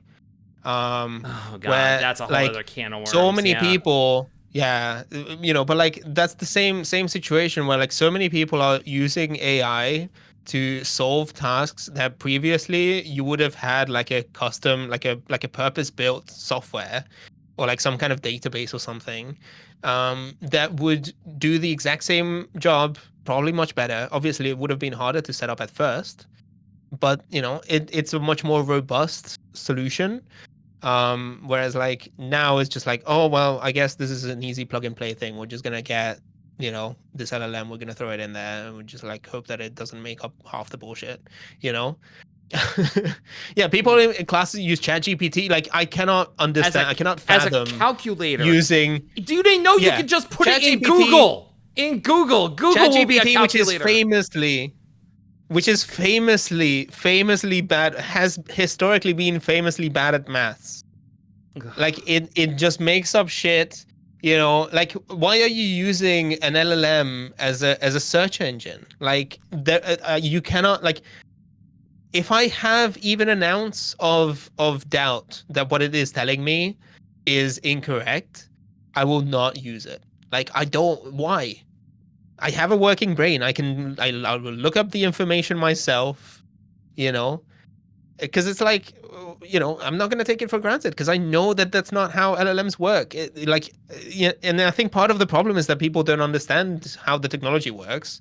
And like the term AI gets like plastered on everything, everything is like super hype and everything. But like what an LLM is, a large language model, basically what it is, it's a glorified, keyboard, like the predictive keyboard that you have on your phone. Mm-hmm. That's basically what it's doing with extra steps. But at the end of the day, like it's producing a response that is, probabilistic, I guess, in the sense that it will say like, okay, well, this is a question. Looking at all of the text on the internet that I have cataloged, I'm going to make an assessment, like an estimated educated guess as to what the correct response is here. And I'm going to say like, well, the word that follows this previous word is this one. And then that is followed by this next word. And then, but like, it doesn't understand it. You know, like this is not, it's not it's not reasoning in the same way that a human brain is. It's not like internalizing the information and then giving you the correct answer as a result of that. It just says like, oh, this is something that people in the past have written in a particular way. So I'm just going to assume that that's correct. Right. And the problem is that it tends, sorry if I'm rambling, but like, it, you know, it, and it it's, like it's takes, fine. It's fine. Yeah. Keep going. Yeah. You know, but it's like that kind of thing. And so what tends to happen, and part of the big problem with it's predictive text, and like part of the big problem with this approach is that it will inevitably end up being more agreeable than you would expect. Yeah, because and you don't need that when if you're you fucking wrong. when you look at it's consistently like yes ending, because picture like two forum threads, right? One in which people are agreeing with each other and they're like posting responses when we say, you know, they're saying like, oh yes, and this and that and that and that and that has more text in it than a simple question where someone says like, hey, does this work this way? And then someone says no. And then that, in terms of volume of text, in terms of like the available data for that model to work with, is going to weight it towards positive responses. Yeah. And so like you can say like ChatGPT is like, hey, explain this to me as if, you know, this made up thesis were correct. And then we'll say, okay, sure, you know, and it will just give you like some bullshit that doesn't have to be correct. Yeah. You know, like there was this trend of people asking like, if you type in like any random expression that you've come up with and you put the word meaning behind it, and it will try to come up with an explanation for it as if it were a common a common expression that people use. So you can say like, you can't lick a badger twice, meaning. And then the AI overview in Google will be like, oh, well, the expression you can't lick a badger twice refers to the fact that you can't trick someone twice with the same trick or something. It's like, it's like, that doesn't exist. It doesn't exist. Literally, this is the first time that anyone has come up with that God thing. Damn it. But now you have a piece of software that is saying like, oh yeah, no, this is like a common thing. Just don't trust it. Don't trust it. It should be like, and this is also like kind of touches on like a point about like VR as well. It's like the only value this had is the comedy value behind how fucking wrong it is, you know, and how jank it is. And it's like, you can't even enjoy that because one, people are using it for their everyday lives. And then two, you're literally boiling the planet to death with how much energy it consumes. So like, and I don't even want to get into that right now because I know we're on the same side, like regarding that. It's like the insane power usage, you know, and the fact they keep building bigger and bigger data centers, like for that sort of shit. It's God, yeah. It sucks. It fucking sucks. Yeah. And it can never be good. It can be funny. Again. Yeah. I saw you said it can't get licked again. Just fuck off. Can't get licked again. Shut up. We're not. I'm saying right now we're not making that the raid phrase. Some people we're gonna try. We're not. We're not doing that. God. Maybe depending on who we raid. No. God. I mean, look, and like, you know, I do have to kind of like I do have to say that like that is not to say that I don't think that all use cases are completely Pork-tree, I hope it doesn't. I hope it doesn't, Pork-tree. Anyway, sorry. Right. I do think that there are use cases where like neural networks and machine learning, and I'm trying to use the correct responses, or like the correct phrases for some of these things. I'm not trying to use the boilerplate term of AI because it's meaningless. Because it had a meaning and now it's been like stretched out to nothing. And there are different tools, there are different use cases, right? And so like there are situations where it does have value and it can have like a net positive impact. Even for like image generation or like making sense of images and stuff like that, I think there is value to it in some cases. Obviously, I'm not a huge fan of it when people use it to like, you know, steal like art and bullshit or whatever, or like, you know, it's just like whatever. I'm not gonna get into that part. But like it does have its use cases. The problem is that people are not conscious of like the limitations, and they don't understand the technology, and so they apply it in ways that I think uh, um is dangerous potentially. I know what you mean by like Anyway. there might be use cases like for it, but like I am also like of like the thought process right now of just like, hey, none of y'all knew how to behave yourselves with this, so now it needs to be taken away from you. Okay. Like, I'm sorry. I mean, sure. Maybe Yeah. there was a time where we could have like done it, but no. The worst people in the world got their fucking hands on it and they fucking ruined it for everybody. So no, stop doing that. Stop using it in your college courses and everything. Yeah. God, I would have loved. God, if I was going to art school now. If I was going to art school now and I find someone, if I suspect them of making like AI generated art and turning it for assignments, I would be the most annoying motherfucker on the planet to fucking like call them out. Oh, yeah. Keep bullying people that you see online. I Keep mean, I guess bullying people online, says Martin Condition, please. Yes, I will stand by that. Thank you. Bullying. Thank you. You said, Okay, are you sure you're a nerd? Here's- Because that's jock talk, buddy. Let's go. I knew you were one of us. Here's a raid phrase. Here's a raid phrase for you. Bullying works. Bullying Exclamation mark. works. I think we've literally used that I before. said that. You can quote me on that. Yeah. No, but like, you God. know, because okay, I said I wouldn't really get into it. But like I will say that the really fucked up thing, again, I feel like, and this I recognize that this might be a little bit too nuanced. It might be a little bit controversial for me to say, but like even I think You've some said cases, that several times, and I don't think that's AI the case. generate. I know, because I'm trying to be as tactful as possible, because I know that like AI gets people riled up, and I'm trying to be like as specific about it as possible. But I do think that there are certain situations where, like, even for image generation and stuff, you can do it in such a way that there is artistic merit to it. I mean, obviously, like the whole IP issue is, copyright, all of that bullshit is like a whole thing, and like who owns the rights to things, and like like these big databases are set up without permission from the people who originally produced the art and all of that kind of stuff. I get that. But like basically what really, really, really pisses me off is like the very specific type of AI bro who will say, oh, this is democratizing art. No. That's the one. No, That's fuck the one those guys. Those are like, the people you can bully without guilt. Exactly. Those are the people that you need to continue bullying. Because those are the fucking assholes who are like, I have no skills and I refuse to learn. And I completely misunderstood this point, and I'm going to pretend that you don't like, know, they don't know stealing what someone else's work is me being actually like creative or some shit. Just like no. When Andy Warhol painted the soup cans, he was still painting the fucking soup cans. Okay. It's just like, is it pick up a fucking pencil? Pick up a pencil. Pick up a like, fucking pencil. It's such a dumb fucking.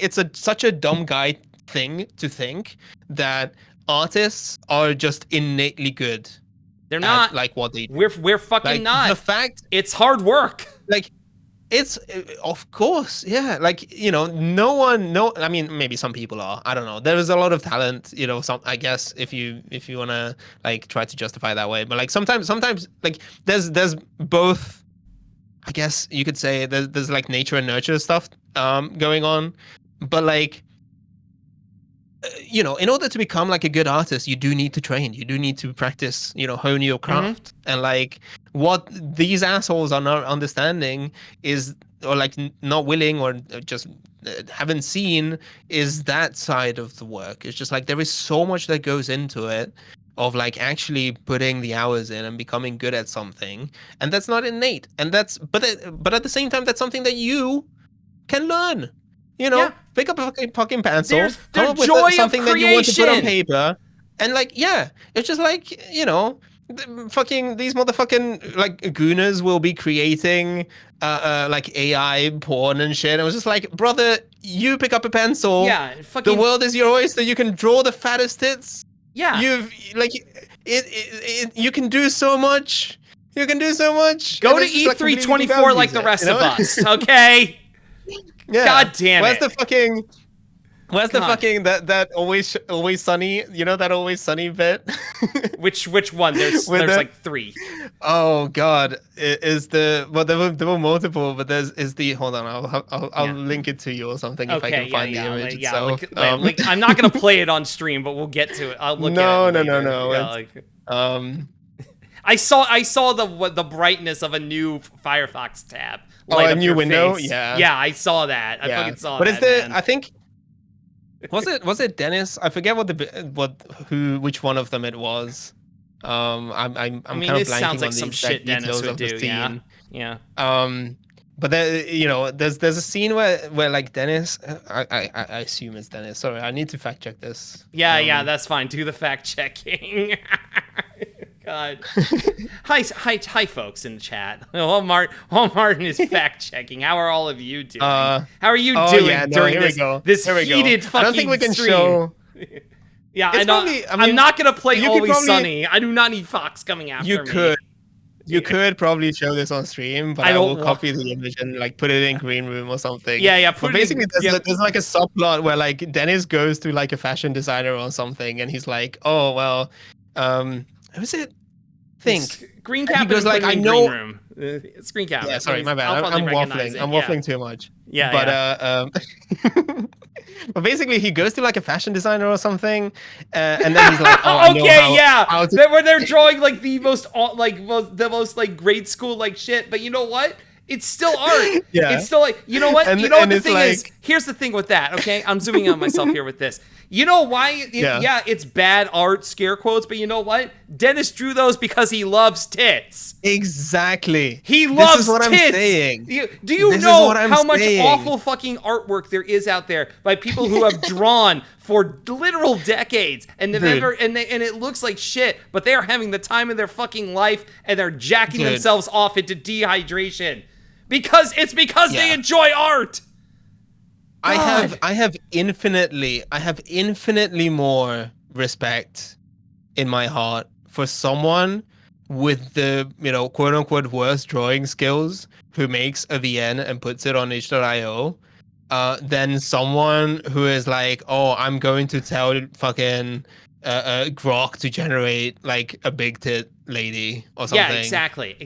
It's like you didn't work for that. You didn't work for that. You're allowed to be a pervert. You pick up a pencil, you learn how to fucking use, I don't even know, Procreate or some shit, like whatever people use. Yeah. Clip Studio. And like you go and do your thing, if that's what you like. Exactly. But it's just like it's so lazy. It's so lazy. Yeah. Just your heart is not in it. Anyway. Yep. Yeah, we got to move to the next email. We got a really long, sidetracked. Yeah, we're really far away one. from what the question was. Next, next email. Yeah. Hello, Martin and Ashley, I guess. As lovers of technology, there's always going to be items that hold a special place in your heart. Be it from your childhood or something you always wanted but could never get. What would you say this item is for you? Mine goes to this old boombox I had when I was in high school that looked just like a hamburger. I use that thing so much. I feel a little bad for it since it just sits dusty in my parents' attic, I assume. Pick attached to what it mostly looked like. All the best, Hammybone #1 mod. So, Martin, look at this fucking thing. Look at this fucking thing. Oh, hell yeah. No, this thing kicks ass. Like, this thing kicks ass. Look at it. I did have a similar one. It wasn't Sony, but it was, it was close enough. This giant hockey puck of a stereo here. Like, look at this fucking thing. Like you can tell also the where that line is under Sony. Like, that's where the tape goes in. That's the thing that opens up. Like, and slip the tape in there. God. I wish I had this, honestly. Look at it. It even has like there's even has a sleep timer on it. Like, that's what that says. It says clock/sleep/timer. Jesus Christ. Oh yeah. Oh man. Okay, but yeah, like, so what's a piece of tech that you like? Probably not a single piece of tech. Yeah. It's probably not a single piece of tech, but one thing that I have so far not rejected, but I kind of like hold off on is mini disc stuff. Really? I used to think that mini disc, I still do. I still do. But at the time, I thought that minidisc was the coolest fucking shit ever. Mhm. Like, it is the coolest, is the single greatest looking format. It's just such a, like, if you've ever held like a mini disc in your hands, it feels like the future. It is so cool. It is so good to hold in your hand, and it's Yeah. so satisfying to, like, you Click have a it player, into a you player. slot it in. Yeah. Um, It, or like if you have like one of those like slot loading ones, that's even better. yeah. Um, A mini disc but is really feels like something you plug into like a door and to hack it to open it. right, That's yeah. yeah. But it was just like, yeah, it was just like one of those things where, like, I feel like it wasn't, unfortunately, it never became like widespread enough for people to have them on a regular basis. Like, there were very specific use cases where people would, have them. Um, but like, in my neck of the woods, it just wasn't really a thing. And um, it came and went. And even nowadays, I feel like if you try to get like a good mini disc player that is in nice condition, like I do whenever I shop on eBay, I do my best to kind of like try to get something that is clean and works. And like, you go down this rabbit hole of like looking for specific models, and they're always like more expensive and like all of that kind of shit. And so, it's still, unfortunately, because they were so rare in the grand scheme of things, they are still relatively expensive. And a lot of that value, that practicality, is just not there nowadays. Yeah. So Yeah. it's It, just, it would have it been cool to have, yeah. but I just don't see myself ever really getting into it You missed as like much. that window where it was old technology, but it was cheap, but wasn't considered retro yet, so that Yeah. it shot up in price. Yeah, uh, it's Possibly, or did although I it do never feel like go the down high in end stuff price? never. Yeah, I feel like the really high end stuff never went down, because basically, That's a fucking shame, honestly. with mini disc, there are different types of the discs themselves, and the players have different functionality, different features and stuff. So like later towards the lifespan, they started moving into kind of like using them as storage and stuff. So depending on the player that you had, you would be able to plug it into a PC just with USB and like transfer files to it and stuff. But then, that was around the time that flash storage started becoming cheap, and so like USB, uh, like flash drives replaced it very Mhm. quickly. Um, and so those that kind of like tail end, those last few models that had all of the WebMD functionality and all of that kind of stuff, were rare even at the time. So like, I do have an eBay alert set up for myself, All right. for one particular model that is like a super late model that has like it's like the sort of like late 2000s Sony design language, where they have like kind of like hidden OLED screens, and everything is like super like nice and polished and clean looking, and like Ooh, all of that kind of stuff. ooh. And they just go for like 300, 400 quid nowadays. And I, Ugh. I don't even know why I have that alert, honestly, because I'm never going to buy one. But it's like, because But that was one like the day, top end, right? It was but just one like, day. this is like a WebMD. Yeah, one day, Mhm. if I win the lottery, there will be signs, you know? Do you even play the lottery? No.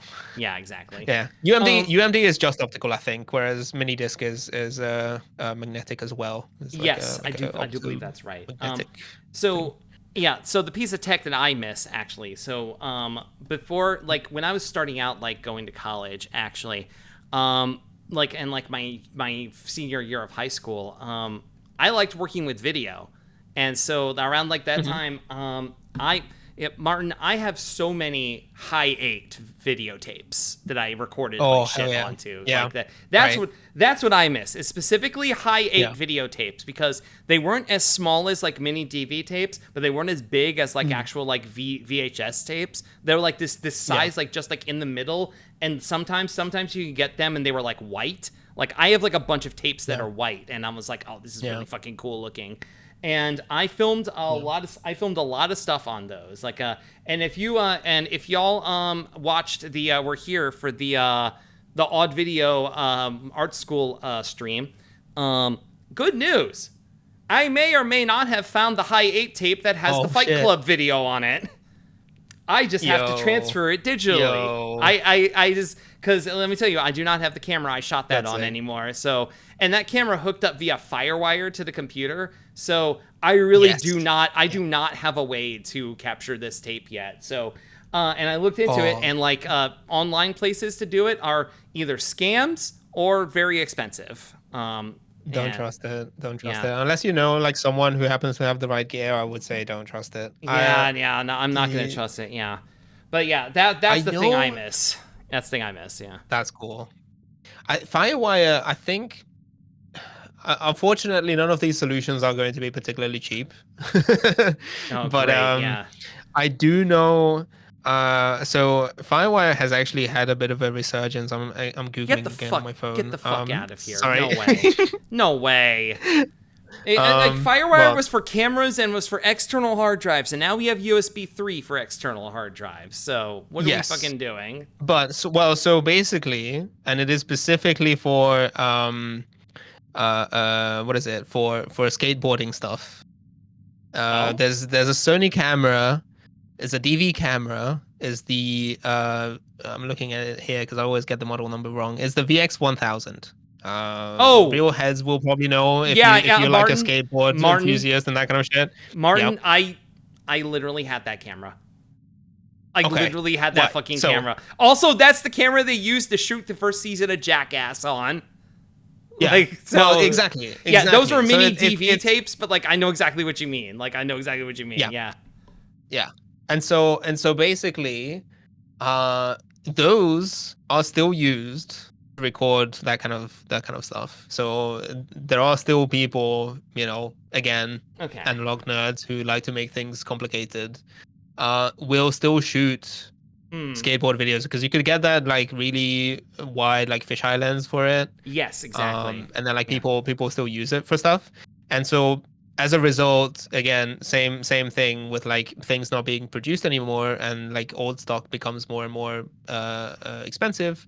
The DV tapes are more expensive, obviously. Oh, so they you're are. Not gonna you're not gonna like shoot, like 2 hours worth of footage or something, and then have to deal with because you can rewrite them and stuff, but they do eventually like start losing quality and all of that stuff. Oh yeah. But also I hate overwriting tapes. I hate overwriting tapes because that's destroying media, honestly. Right. Yeah. And so basically what people have started doing is that there used to be, again, narrow window. There used to be a time where a very specific type of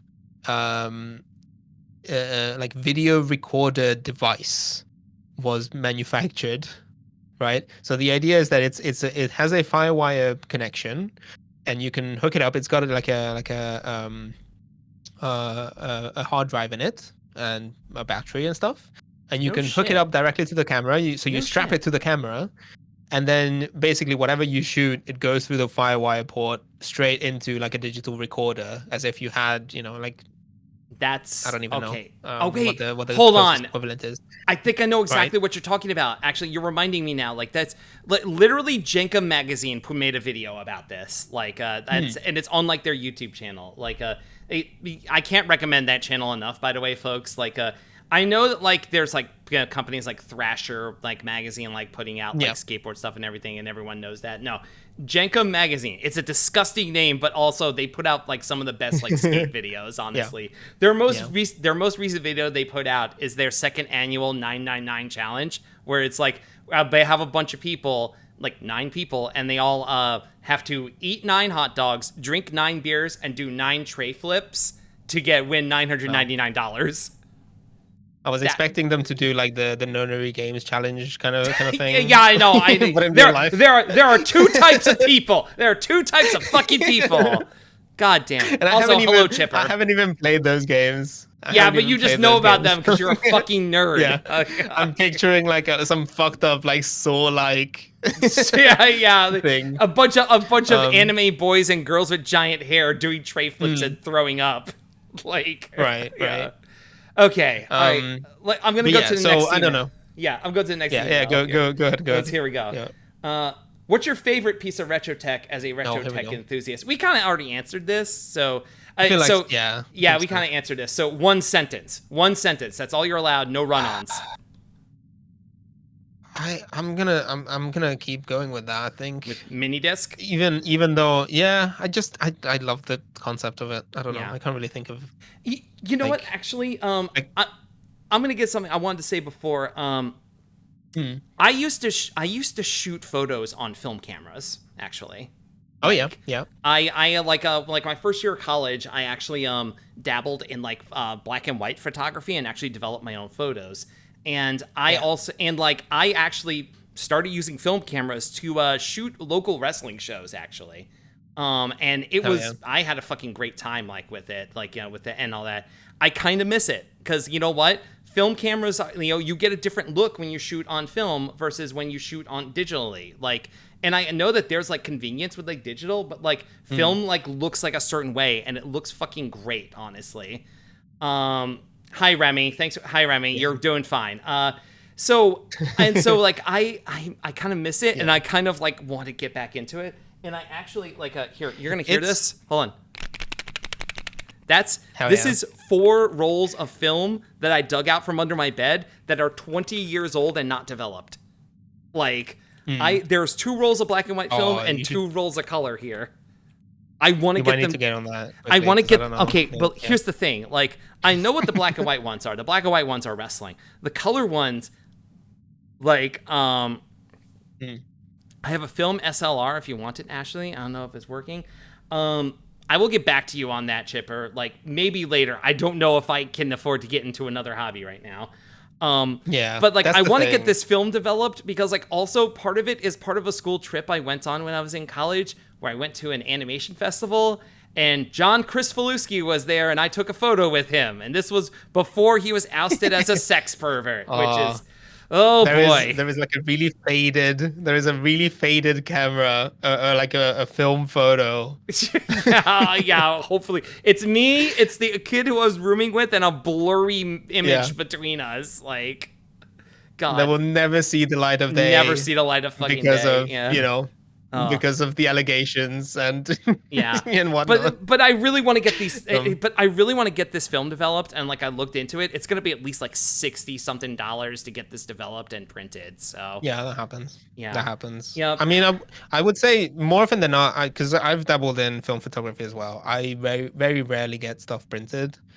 Like it's honestly, as expensive as it is, it's not necessarily a bad time to get into film photography. Like I feel like there used to be this kind of like perception that film is so far gone and like no one makes film anymore and it's old tech and like it's worthless.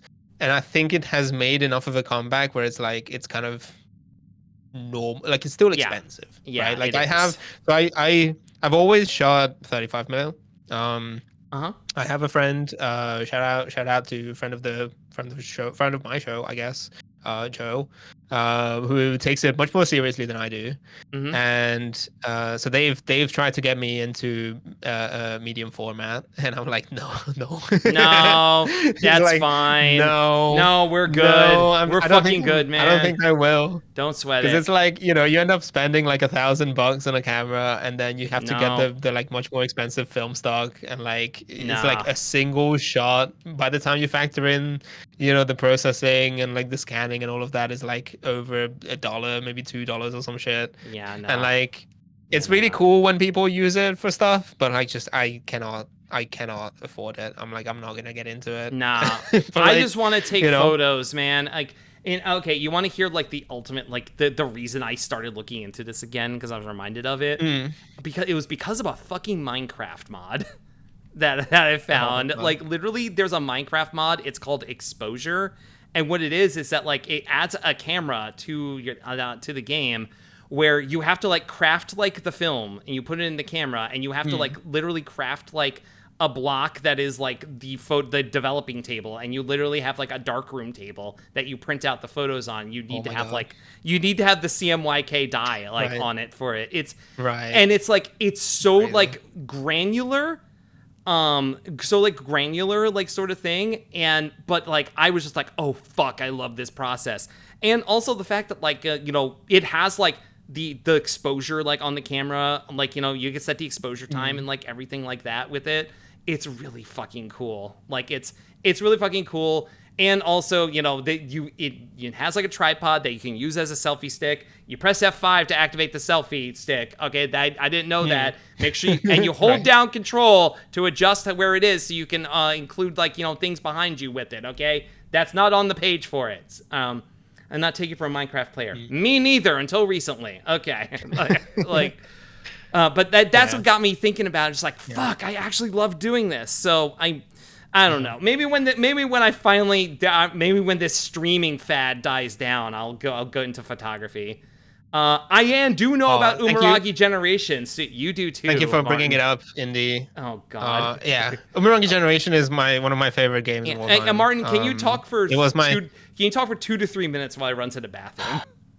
Oh, for sure. Yeah, I'll Yeah, talk go about for it. Umurangi Yeah. Generation. Everyone behave. But basically, so it was my I forget which year it came out. It was like 2020, something like that. I think I mostly played it in 2021. I played it a little bit late, but it was like I would say it was like game of the year, kind of like for me, that kind of territory. It's basically it's kind of, if I describe it as a collectathon, I feel like it's not really fair to it. But the idea is that it's a game where you um you walk around taking photos in these little set pieces and stuff. And it's this really unique kind of like cell shaded um game in which it presents, I guess, kind of like climate change and kind of like the end of civilization, the end of like modern society, through an allegory of like a kaiju invasion kind of thing. So it's kind of sci-fi, with some social commentary. It's the devs. Yes, I have talked about it. I always recommend it. It's worth checking out because it's really unique. It gives you a lot of flexibility in terms of like the creative process of like taking pictures. Because the mechanically, at least, the way that the game works is that you get placed into this little environment. It's like a little set piece, and then it gives you a list of things to photograph, right? And then sometimes they're like hints, sometimes they're a little bit more explicit. And then you go around and it basically gives you control over the lens that you use, exposure. You can put filters on. There are like different things that you can do, and you just go off and you take these pictures. But like, it's just like a really really interesting kind of like, again, this kind of like allegoric aspect of it, I think, is really appealing to me. And Hi, I'm back. yeah, so it's hi. But yeah, so like the dev team is I think I'm never sure, because whenever I've bought merch, maybe I should ask, because I know that the Veselikov Tali, who is one of the devs, does stream on Twitch. It's really cool. I should probably ask, or I should probably look into it, because I feel like I I talk about it enough that I should probably know. But I think they are from New Zealand, so like Umurangi I have heard that as well. I have heard that as well about that is game. Yeah. is like the yeah, so it's like the native, or like it's the Maori, uh like it translates to red sky, so it's like red sky generation. So like the idea being that like these young people in your group, or like the characters in there, are part of like this kind of like this young generation that is like the last generation, right? Like it's like, and so there's a lot of this kind of stuff about kind of like the world is ending, but kind of like society does kind of like keep moving, and then there's this kind of like inevitability of it to some extent. And so like it's a little bit kind of like jaded, I guess, in some aspects. So they're like these little bits of the world that you get exposed to, of like, I don't know. There's one of the levels is like an underground shelter, like a bunker that has been converted into a nightclub, right? And so like people are like dancing and like getting drunk and stuff, but while the world around them is ending. or there's like one of them where it's like a night scene in like a busy city with like really tall high-rise buildings or something, and there's like a giant mech that has crashed into one of them, but meanwhile people are dancing and like doing like hooner shit, like in the like Australian sense, and then they've got like their tricked out cars and they're like hanging out next to them and stuff. So like I don't know, it's really interesting. It goes a little bit beyond that. I'm not gonna get into like the plot details. Yeah, but it's great. It's great. That is a plot you can capital S spoil. So don't do it. Yeah. Yes. We'll not really talk about it, my biggest shame is I haven't played that game yet, and I need to. So you should check it out. I need to set aside time for that. Absolutely. Okay. Next email.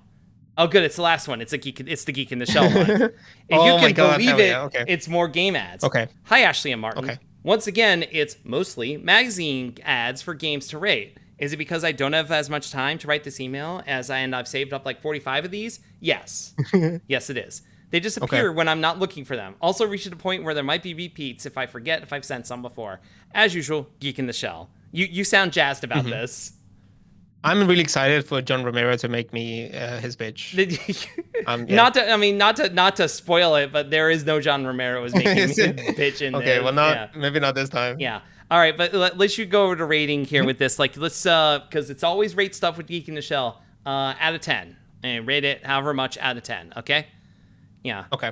Sure. Yeah. All right. Next. All right. Here we go. First one is one for Spyro the Dragon in Japan. Spyro the Dragon. Yeah, with the here. Oh man. Like this is like about that time where like ads were like really like edgy and shit. Yeah. Actually, I'm gonna put this like here. I'm gonna put that like there for you. Oh yeah. So you could. Here we go. Thank you. I'll put OBS on the other ones here, so you can just see it and take it in like this. Here. No. Yeah. This is a game for children. Just saying. Yeah. This is a game for fucking children. Like. Anyway, I got the joke. It's such a like very specific, like couple of years. There's such a like window in which this kind of stuff was just acceptable. Yep. Really interesting. This is like in the same genre as like the Fear Effect 2 one, where it was like all about like the game has fucking lesbians in it, and it's just like whatever. Yeah. Hey, capitals actually miss interesting ads. Yeah, that was the agreement. The ads were interesting, so we put up with them, and now they're not, so we don't. Remember, that was also capitalism, though. It was capitalism. Yeah, it was. But it was like it was like I was gonna play ball with you, but now I'm not. Anyway, if you hate ads on Twitch, be sure to go to pussy.help for a helpful video about it. Yeah, that's right. Yep. Anyway, Martin, how do you rate this one here? I don't know. It's hard. It's hard to put like. I see what they were going for and stuff. Like, if I put myself in the mindset of someone who would have seen this ad, maybe I would rate it a bit higher. But I don't. I feel like I can't, in good conscience, give it more than like a 3. Damn, really low. No, I'm gonna try to leave room for like better stuff. Yeah, well, I'm gonna give it a 4 because there are 4 women in here, and I respect women. Unlike, that's good. Unlike Spyro here. Yeah. Unlike Spyro. Disrespectful. It's also really funny to me. I think this is the first time I've seen the Japanese logo for Spyro. And at first glance, it just looks the fucking same. Like, honestly, even though I can read it, I understand what it says. I cannot help but read it as Ripto. Yeah, it definitely looks like Ripto. You know what? I'll say it, which is really funny. I'm willing to say it. Ripto would be a much better name for estrogen than Spyro. I'm just putting it out there. Happy Pride Month, folks. Happy Pride Month. All right, next one. Give me money, I'll kill you. Oh, hell yeah. For the game I think it's La Molanda 2. That's incredible. Yeah, no, that's incredible. I don't know if this is legitimate or not. I mean, I would give him money. Mm-hmm. Yeah, I'm not taking any chances. Yeah, because of threat or what? Like. Yeah. I mean, cool. Look, maybe. What if he does? What's in his hand? What's in his hand right who's here? to say? What do we Who's don't to know. say he won't? We just don't know. You know? Okay. So yeah, I'll give him the contents of my wallet out of 10 out of fear. Yeah. Yeah. What about you? And my wallet probably has like 8 pounds in it, so we'll go with like 8. Damn, No, actually, the fucking rich people here. 8 pounds, 8 quid in your wallet. Wow. I don't carry any cash, but I have we'll even go with less an 8. cash We'll go in with my an 8. fucking wallet. I immediately walked that back because I realized that it's too obvious to say, it's too obvious a lie to say that I have cash in my wallet. Yeah, you don't. Nobody. Who the fuck does anymore? Yeah. All right, next one. This one for Final Fantasy VIII. Oh. Pre-order, you can win a fantastic ride, a 2000 Toyota Echo. Hell yeah, dude! Available 9999. Stealing the Dreamcast. The Dreamcast. Thunder? Yep. The Dreamcast ran opposed to Final Fantasy VIII. Anyway. Here's the thing that gets to me about this. All the logos across the bottom, the fact that it's just like Final Fantasy VIII, this very serious Final Fantasy, is available at Toys R Us and KB Toys. Yeah. And also Warehouse Music apparently and Media Play. Like, yeah. Oh, this is good. Also, I like that. Also, EB here, it's like I feel like some people didn't realize that EB Games for a time period was Electronics Boutique, and then it got shortened like that. Oh yeah. And also just like how Electronics Boutique and Babbage's merged. Martin, do you know that like at the mall where I grew up, after that merger happened, they had an Electronics Boutique and a Babbage's in the same mall, and so they just kept both of them open. That's wild. They kept. Did they like open. Rebrand? They rebranded both of them as like Consolidated? as like EB Games essentially, but like it was the same. Crazy. But it was two of the same store, not that far from each other. Let me tell you, one was on the top floor, one was on the bottom floor. It took like 30 seconds to get between them. How long did it take for them to go bankrupt or at least shut one of them down? Way longer than you'd think, honestly. Like crazy. Literally. I applied to work at one of them, got rejected, and I went and applied at the other one, and they had no idea that I applied to the first one. Didn't get the job there either.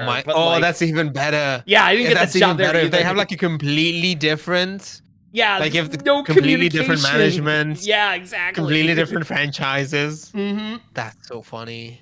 No. That's so funny. Nah. Anyway, so how do you feel about the 2000 Toyota Echo? Oh... Now I feel like I was too generous to the give me your money, I'll kill you. I'm still afraid. I still do fear for my life, so I'm not gonna lower that score. But I'm gonna go with an 8 for this one as well. Oh, because it's Final Fantasy VIII. Exactly. Yeah. Exactly. Well, I'm gonna give it a 9 for 9,999 for the Dreamcast. All the 9s. Yeah. There we go. That's good. That makes me bring something up. It's like, hey, you want to rebrand? You name yourself Condition Bleem, and then just play PlayStation games on the Dreamcast. Oh yeah. Surely that joke has been made before. Exactly 3 games. I can play Metal Gear. Yep. I can play a Gran Turismo, and I forget what the third one was. It was Metal Gear Solid. If there was even a third one. It was Metal Gear. Like I think. Yeah, no, Metal Gear is the first one I said. Okay, I don't know what the other one was.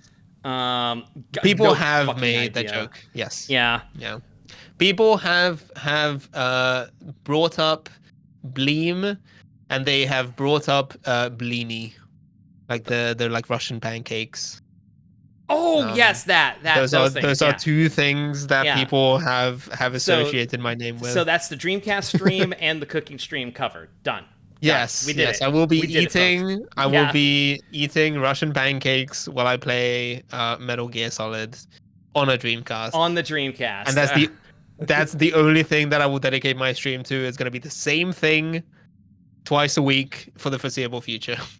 People have gotten further with less, and you know it. I'm sure. Yeah.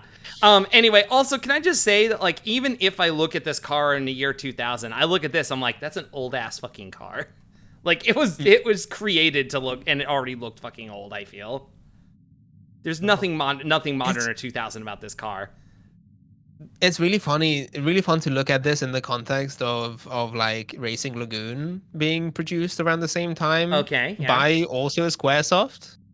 Yeah, go on. Because I can see the kind of like the creative similarities between this, and Mm-hmm. like obviously, the very different car from what you would have seen in Racing Lagoon. Yeah. But like, You know, you are a very extremely guy who played nothing but Racing Lagoon looking at oh a yes, second yes. car getting I'm real getting Racing Lagoon Lagoon vibes from this. God. Yeah. All right. Yeah. No. Next Exactly. ad. Next one here. Guy who has played one Squaresoft game. Oh my god. Yeah. Okay. So you Yeah. do know, like, do you know this one? Do you know this game? I need. Is it a fighting game? Is it like It an is. SNK It is. thing? Yes. It looks like it.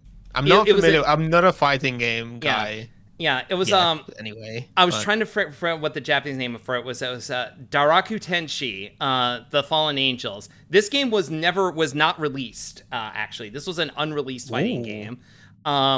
But it was made for the Neo Geo. It was by like essentially the company on their Psycho. This game basically became like their audition to work on King of Fighters. Like, and so like they Oh. yeah, so like Okay, because that makes I sense. think it was like 2000 that King of Fighters 2000 that they made. I'm checking right here. Was it, which one was it? Hold on. What, and do I have this completely wrong? Because I remember them being a part of like a King of Fighters, but like something with SNK, and I'm not seeing it on the fucking Wikipedia page here. I might be fucking full of shit here. But anyway, I have played this game. I played this game in college, actually. Like, someone just had, like, a MAME emulator, and they had this game. The animation on it is really good. It's really fucking sick. Like, Nice. it was, like, it is a very dim and dismal, like, looking game. But it, like, it's kind of fun. It's unbalanced because it's unfinished, but it's, like, 90%, like, finished. So it's, like... And then eventually I think they ran out of money, and that's why it didn't, like, get completed.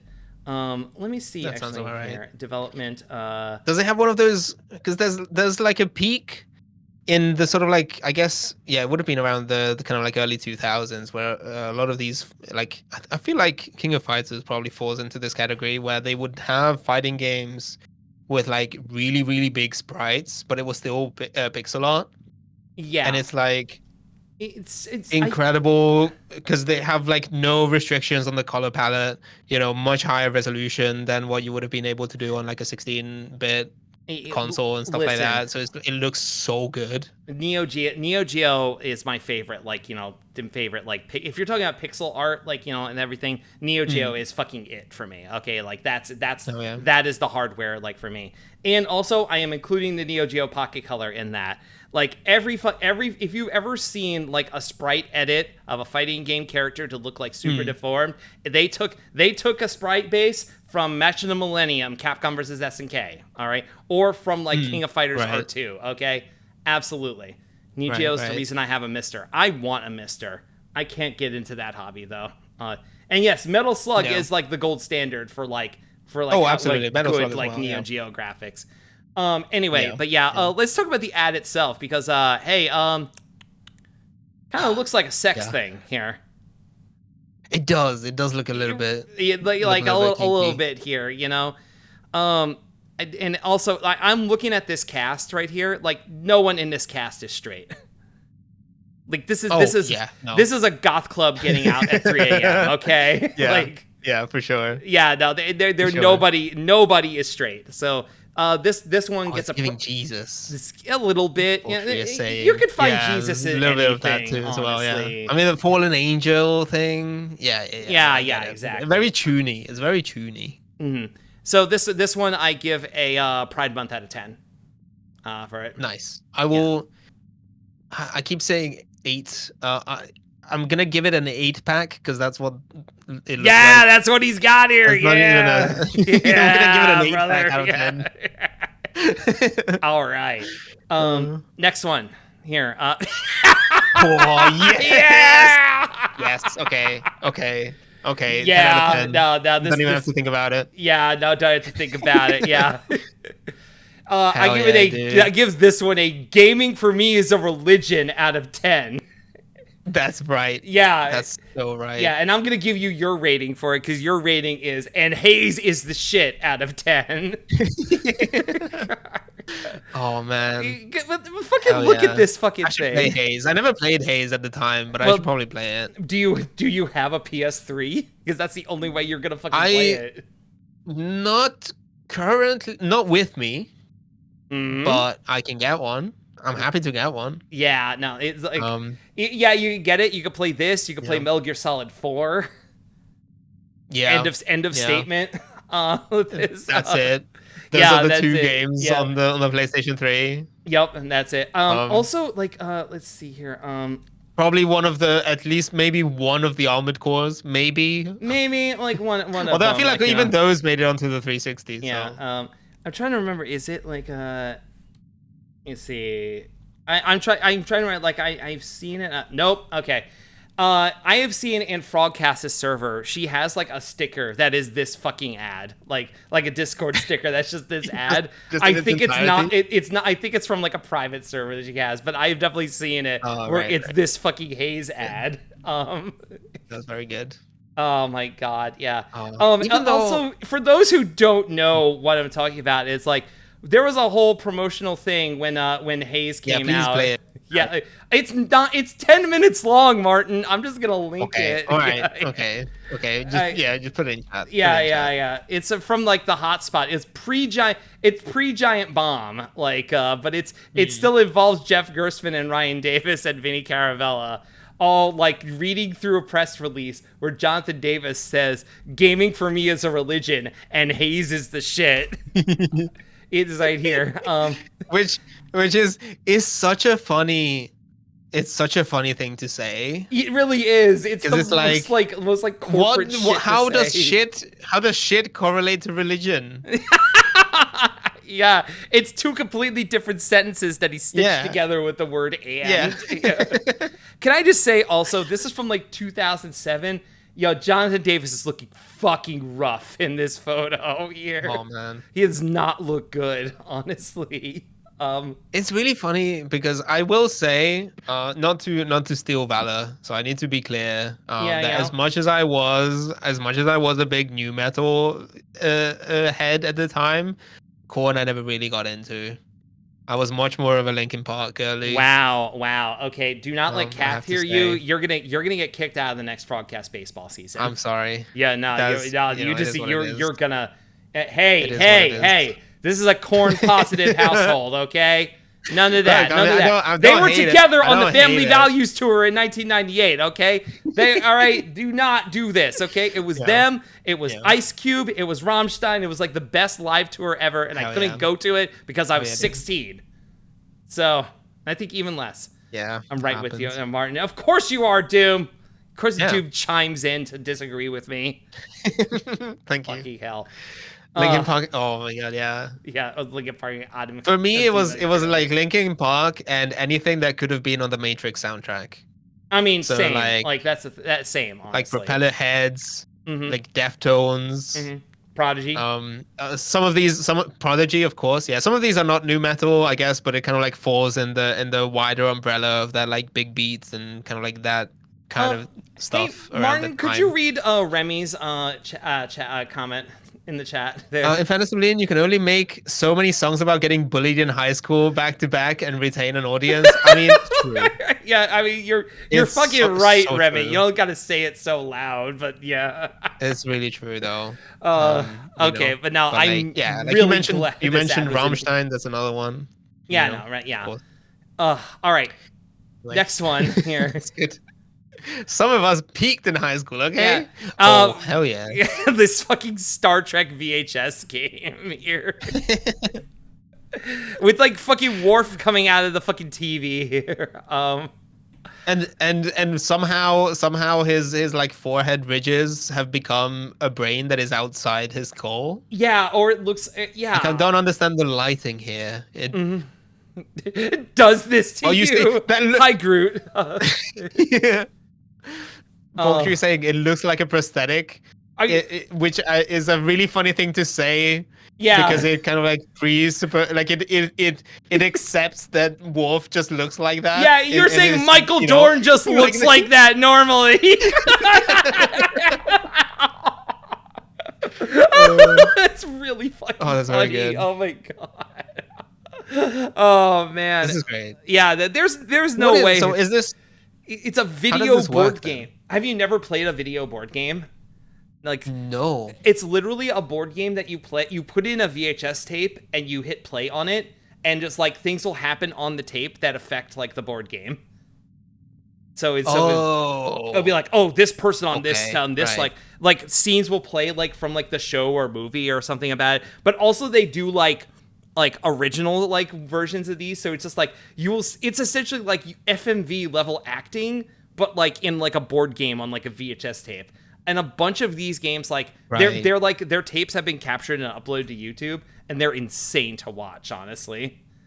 Okay. Yeah. Okay. It's that's cool. Fall down a fucking rabbit hole like with this here. I was going to say because like Porktree brought up Nightmare, which I assume you mean is it Nightmare with a K? Is that the one you mean? Because that was a British TV show. Which is kind of where my mind went as well. I was picturing something. I mean, obviously, there's a lot of weird British game shit. Oh, not that. Okay, I don't know that. Oh my god, yeah. I don't even know what I was expecting. I was kind of, I guess, maybe if you had told me to guess, I probably would have guessed like some kind of like a choose your own adventure thing. But you can't really do that on VHS. Yeah, Porktree, go ahead and link in chat. I'll take a look at it. But there was this TV show. Again, this is way before my time. I only know it because of the memes. But there was a TV show in the UK called Nightmare with a K. That was kind of like this interactive game show for kids, where you know a bunch of like the nerdiest kids in your class would go there, right? Mm-hmm. And they would be put through this kind of like gauntlet, just like picture like D&D style kind of like medieval fantasy bullshit. But the idea is that they would have like one of the players would go through the gauntlet, and then he would do things just blindly, while the rest of the party would like shout things at them at the player. Right. And so it was kind of like as you do. Right. And so, because basically they had this like really cool looking for the time, or like really, really high effort, again, for the time, high budget, like CG graphics and stuff that would go on. And so I'm not 100% sure what the logistics of it were. I don't know if the kids, who were guiding the player would see all of this stuff. Maybe they were just given kind of like a simplified version, and then all of the extra like high quality graphics were added onto it after the fact. But they had like proper editing where they would like chroma key stuff out and all of this shit. And there's a really funny clip that if you're going to watch something from Nightmare, is the one that I think everyone knows. It's a clip of like this kid Simon, who basically there's this room where the floor is falling out from underneath the kid, right? Oh no. And so you kind of like have to navigate it in such a way that you don't like step into a hole in the ground, right? And the kids in the room just go, Simon, sidestep to your left. And then Simon sidesteps to his left directly into like a gaping hole. It's like the very first move, and they got left and right mixed up, and he just fucking falls off. And you can see these like 90s CG graphics of like like the kid just kind of like rotoscoped or like cut out, and it just goes whack. It just falls down. That's awesome. It's like, oh, bad luck. That's bad luck. Do you see the kid again? No, well, I haven't seen the full episode. Okay. So I don't know. He's just dead. Okay, so this is reminding me. So the kid doesn't fall over. The kid himself doesn't fall over, but because of the like CG graphics. Yeah, they're just turning the video footage of him and just making him fall in. Yeah, yes. Yeah. Yeah. So okay, I'll see if I can find the video. I'll link it as well. there was a thing like a few years ago. It was like a game show that was on Netflix actually. It was literally called The Floor is Lava, and it was literally like a team of people trying to get across like it was a pool that like had like orange lights and like stuff like in it underneath it, and it's like it was kind of like viscous. Like I don't know what they put like in there for it to make it this, but it was like it was fake lava, and it's like it was a dexterity based thing. Right. You had to like go like across it, and definitely. People would jump, they would miss, they would slip underneath it and fall under the scare quotes lava, and you would never see them again. With the implication being that they are fucking dead forever. Oh, that's great. And it's like the host is like, oh, bad luck. And then you see like their teammates be like, oh, the fuck, about it. Like, I appreciate that level of like suspension of disbelief that just like, yeah, your friend's incinerated to death, but you can still compete for $2,500. That's incredible. Yeah. Okay, but how do you rate this fucking board game ad? Oh, I don't even know. I don't even know. You make a Star Trek reference. Who cares? We gotta move on. I can't really. 17, 11 out of 10. I don't know. I'm fucking perfect. Prime directive out of 10. We'll go with Next that. One. We'll go with that. Yep. Next one here. Ghost in the Shell, okay. a game you fucking played on your stream. I did. I did. Did you? This is when you finished, right? I did. Yeah. Yeah. This one I played on original hardware as well. This was like. I do remember. It has like a bit of a difficulty curve to it. Like it does get a little bit tricky at times, but it was okay. I enjoyed it. Yeah. It's not what you would expect from a Ghost in the Shell game because it's like. It's like a shooter. Right? Very 90s. Yeah. So it's like a but it's a mech game ultimately. So like you only control the Fuchikoma. So like you play, I don't know if you play as, I don't think you play as the Major because the Major is in the game as a character, but then you just play as like the Rookie or something. You're like a guy piloting. Yeah, it's standard procedure for games like this, Yeah. Yeah. And I like the fact that this ad is like very straightforward with it. Nothing really like, out of control about it. But also like at first glance, it looks like it could be a Final Fantasy VII ad.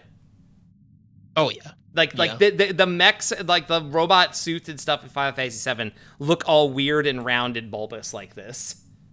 Yeah. It's great. So yeah, I will because of that, I will rate this a 7 out of 10. Martin, what do you rate it? That's good. I will give it like 90s CG character models out of 10. Strong rating. I love it. I love that like very specific kind of like rudimentary pre-rendered CG or like 3D aesthetic of the 90s where they would just like it's extremely good. If anything, this is what you should have made your VTuber model look like in that style. Oh god, yeah. I mean, I'm sure there are definitely people out there who have that kind of style. Yes. Listen, if I ever commission like a really high, because I'm not gonna be able to make it myself, but if I ever commission something like that, we are definitely leaning into. Yeah. My VTuber model would look like one of the guys from Racing Lagoon. Yeah, you want to look like PlayStation. The widest shoulders you've ever seen. Yeah, PlayStation cutscene. With like an idle animation that is like this. There was a point where I was putting together my model where I thought of doing was like a PC 98 pixel art for it, but I just did not have like the technical skill to pull that off, so I ended up with this, and I think it's good. I still think it's good. All right, next one. I know this one is for Street Fighter EX.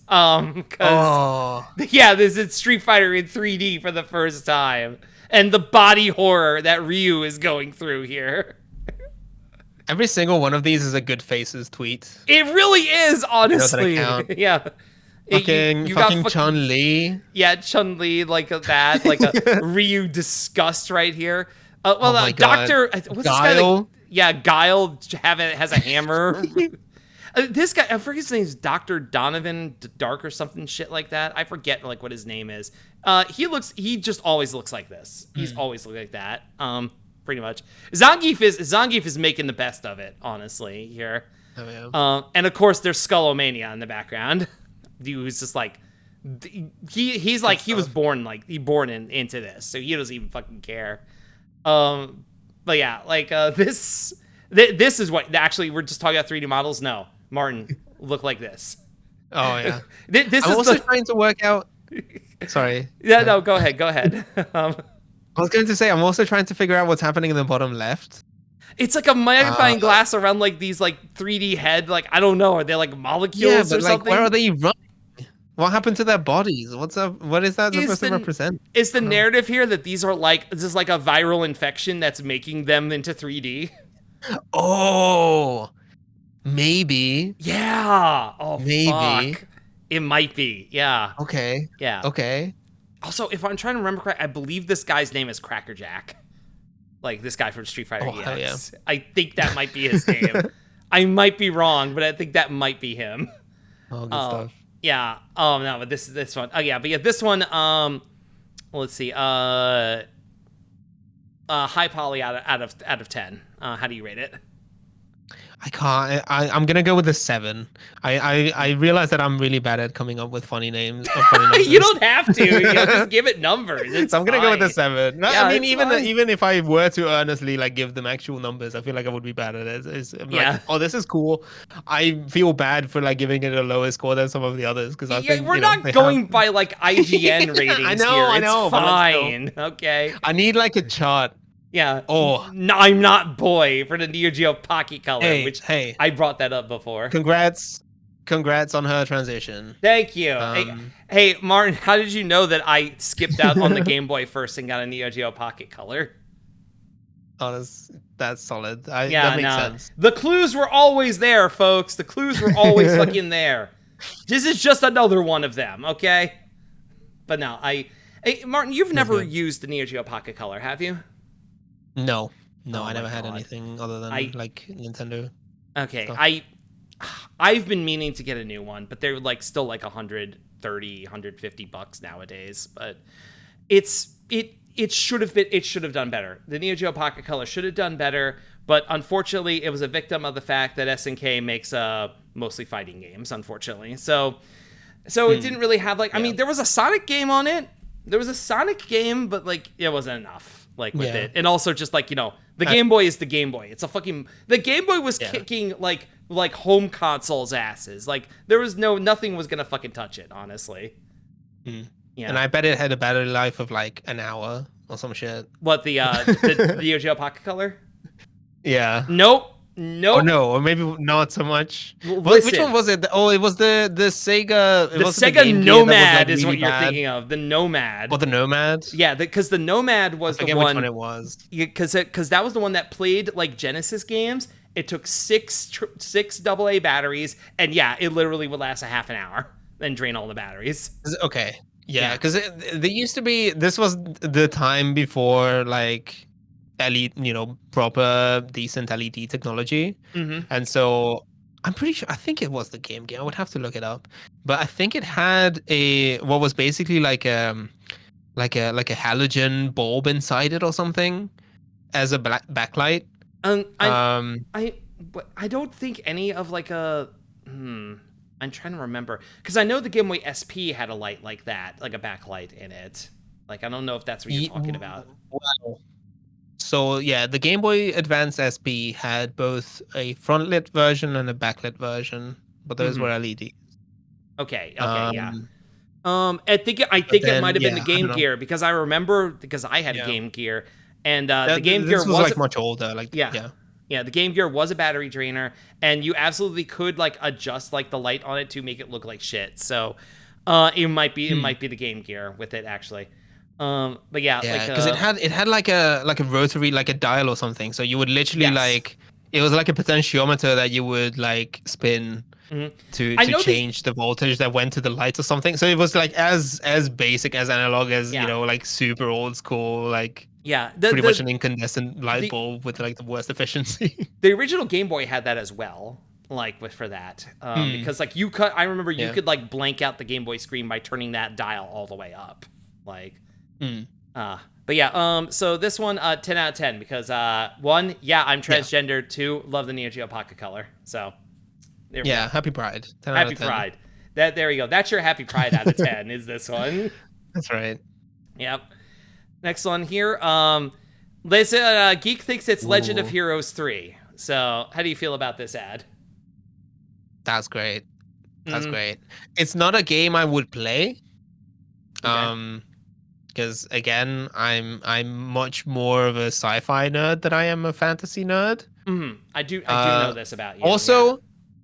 Also, I just noticed that the grippers are out. She's showing us all right, yeah. toes. Can you be fucking normal about this? And could soul you be fucking for free? Could you be fucking normal about this for once in your fucking life, Martin? Could you be fucking normal about this? Okay.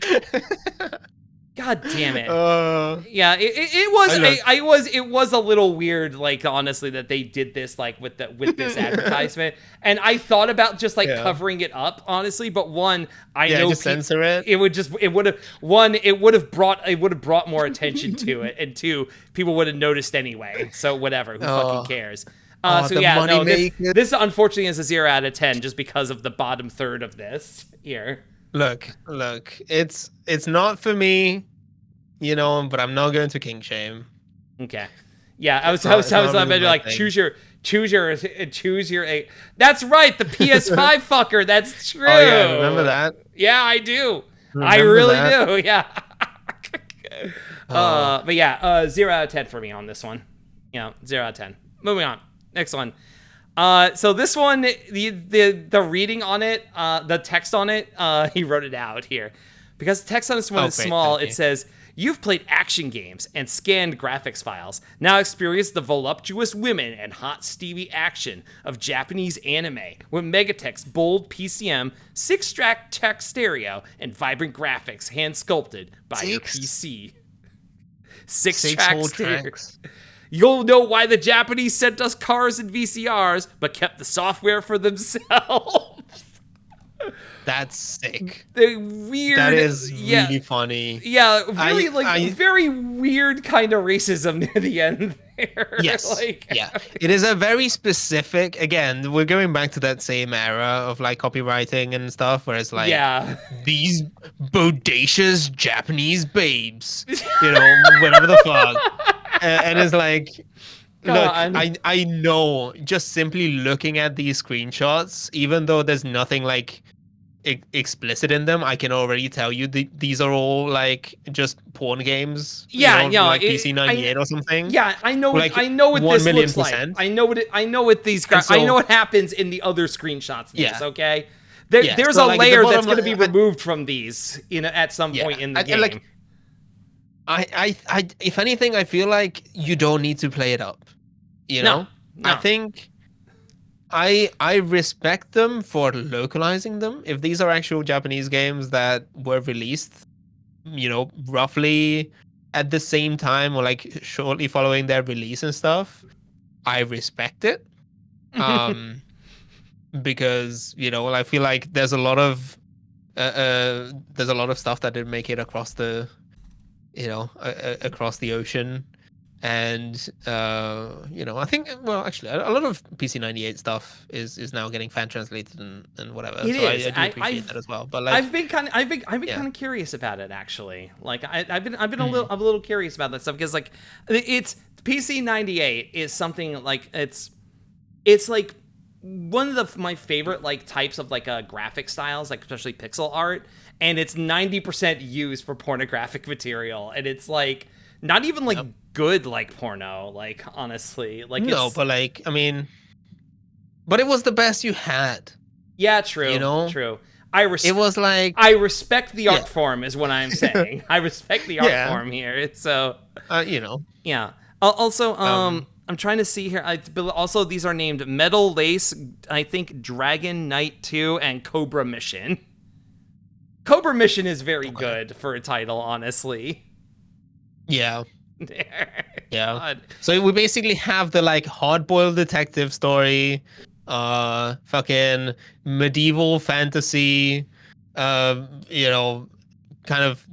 I assume the middle one is the most fucked up of them all. Yeah, no, it's a dragon one, so it's of course. There's a dungeon in that one, 100%, honestly. Oh, for sure, yeah. And then the sci-fi one. So it's like all bases covered. These are the three things that men care about. Yep, exactly. The Cobra is my Um, dick. The mission, I shan't say. I shan't say. Anyway, yeah, I will give this NR18 out of 10 here. Oh yeah, that's good. That's good. Yeah, PC 98 out of 10. Excellent. Yeah. Also would Yeah, have accepted ultimately, 6-track yeah. out of 10. Oh, that's also good. Yep. Yeah. All right. This one has turned up in circles. Like I've seen it on Blue Sky and such as well. I should note. Hell yeah, dude. I was sent the email that had this in it, and like a couple hours later, Geek sent this follow-up. I'm sorry to break this to you, but I found out the Tekken 3 ad I included in the last email isn't actually real. I think I'd rather lived in blissful ignorance. Yeah. Unfortunate. I think it's good that it exists. Unfortunately. But no, we could take this in here. We can take this in. Like a better world is possible, and it's King with a Corona. Yeah. Like, I mean, if we're making fake ads, I think we need to make I guess Corona makes sense. Corona makes sense, right? Yeah, because I was going to say this feels that plausible. Like it's a good hoax, honestly. Like this is a really good Photoshop job with it. Yeah. It's like this is something that this is something that made it onto my timeline recently. Like people were talking about like, oh, I bet it would have been sick as fuck to be Mexican 20 years ago. Or like something, or like someone was, I think it was like reposting or like retweeting like a fighting game clip or something. Yeah. From probably one of those like King of the Fighters type games, and it was just like, oh, I bet it would have been so cool. You would have been washed in 10 seconds, buddy. This. You would have been done in no time. And I feel like that's, if anything, maybe, I don't know if Corona might be the best beer to do this with. Maybe like Modelo's or something. Yeah. I don't know I don't know enough about Mexican beers. I was going to say my immediate, like I was kind of gravitating towards Cerveza Cristal, but I don't think that's no, Mexican, that's South American. Right? That's from Chile. That's like Chile or something. Yeah, it's from Chile. Yeah, so it's not. It is not Mexican. No, it's South America. Yeah. Uber was already on the same thing as you. So this one was fake. I don't think we can rate it, but 10 out of 10 in my heart, honestly. 10 out of 10. Yeah. Yep. I wish it were real. Cooler Borders 2 killing session. I did not. I did not realize this is what Cool Borders was about. Honestly, like me neither. Yeah. Also, why does it look like it's in Japanese but like written out like in like English letters? Oh yeah. Yeah, you see it, right? Yeah. So they've got it. Oh, okay. So, but this is a Japanese ad. This is not for the Western market. No, it is not. So they put the text in there. This is my guessing. My reasoning is that this is a like a Cowboy Bebop style thing, where they are telling a story that is kind of like a West, something that is kind of like a Western story ultimately, or something that is a little bit more, if that makes sense. You know what I mean? It's like it's kind of like a the kind of stuff that you would see from things like, you look at like Gunsmith Cats is one that comes to mind, right? Where it's like this is a story about detectives in Chicago, and it's from someone who knows too much about guns and cars and has been watching like fucking Starsky and Hutch or something, right? And it's like they made a good fucking comic and a good fucking anime. Oh, it fucking whips. Yeah, it fucking kicks. Gunsmith Cat kicks ass, folks.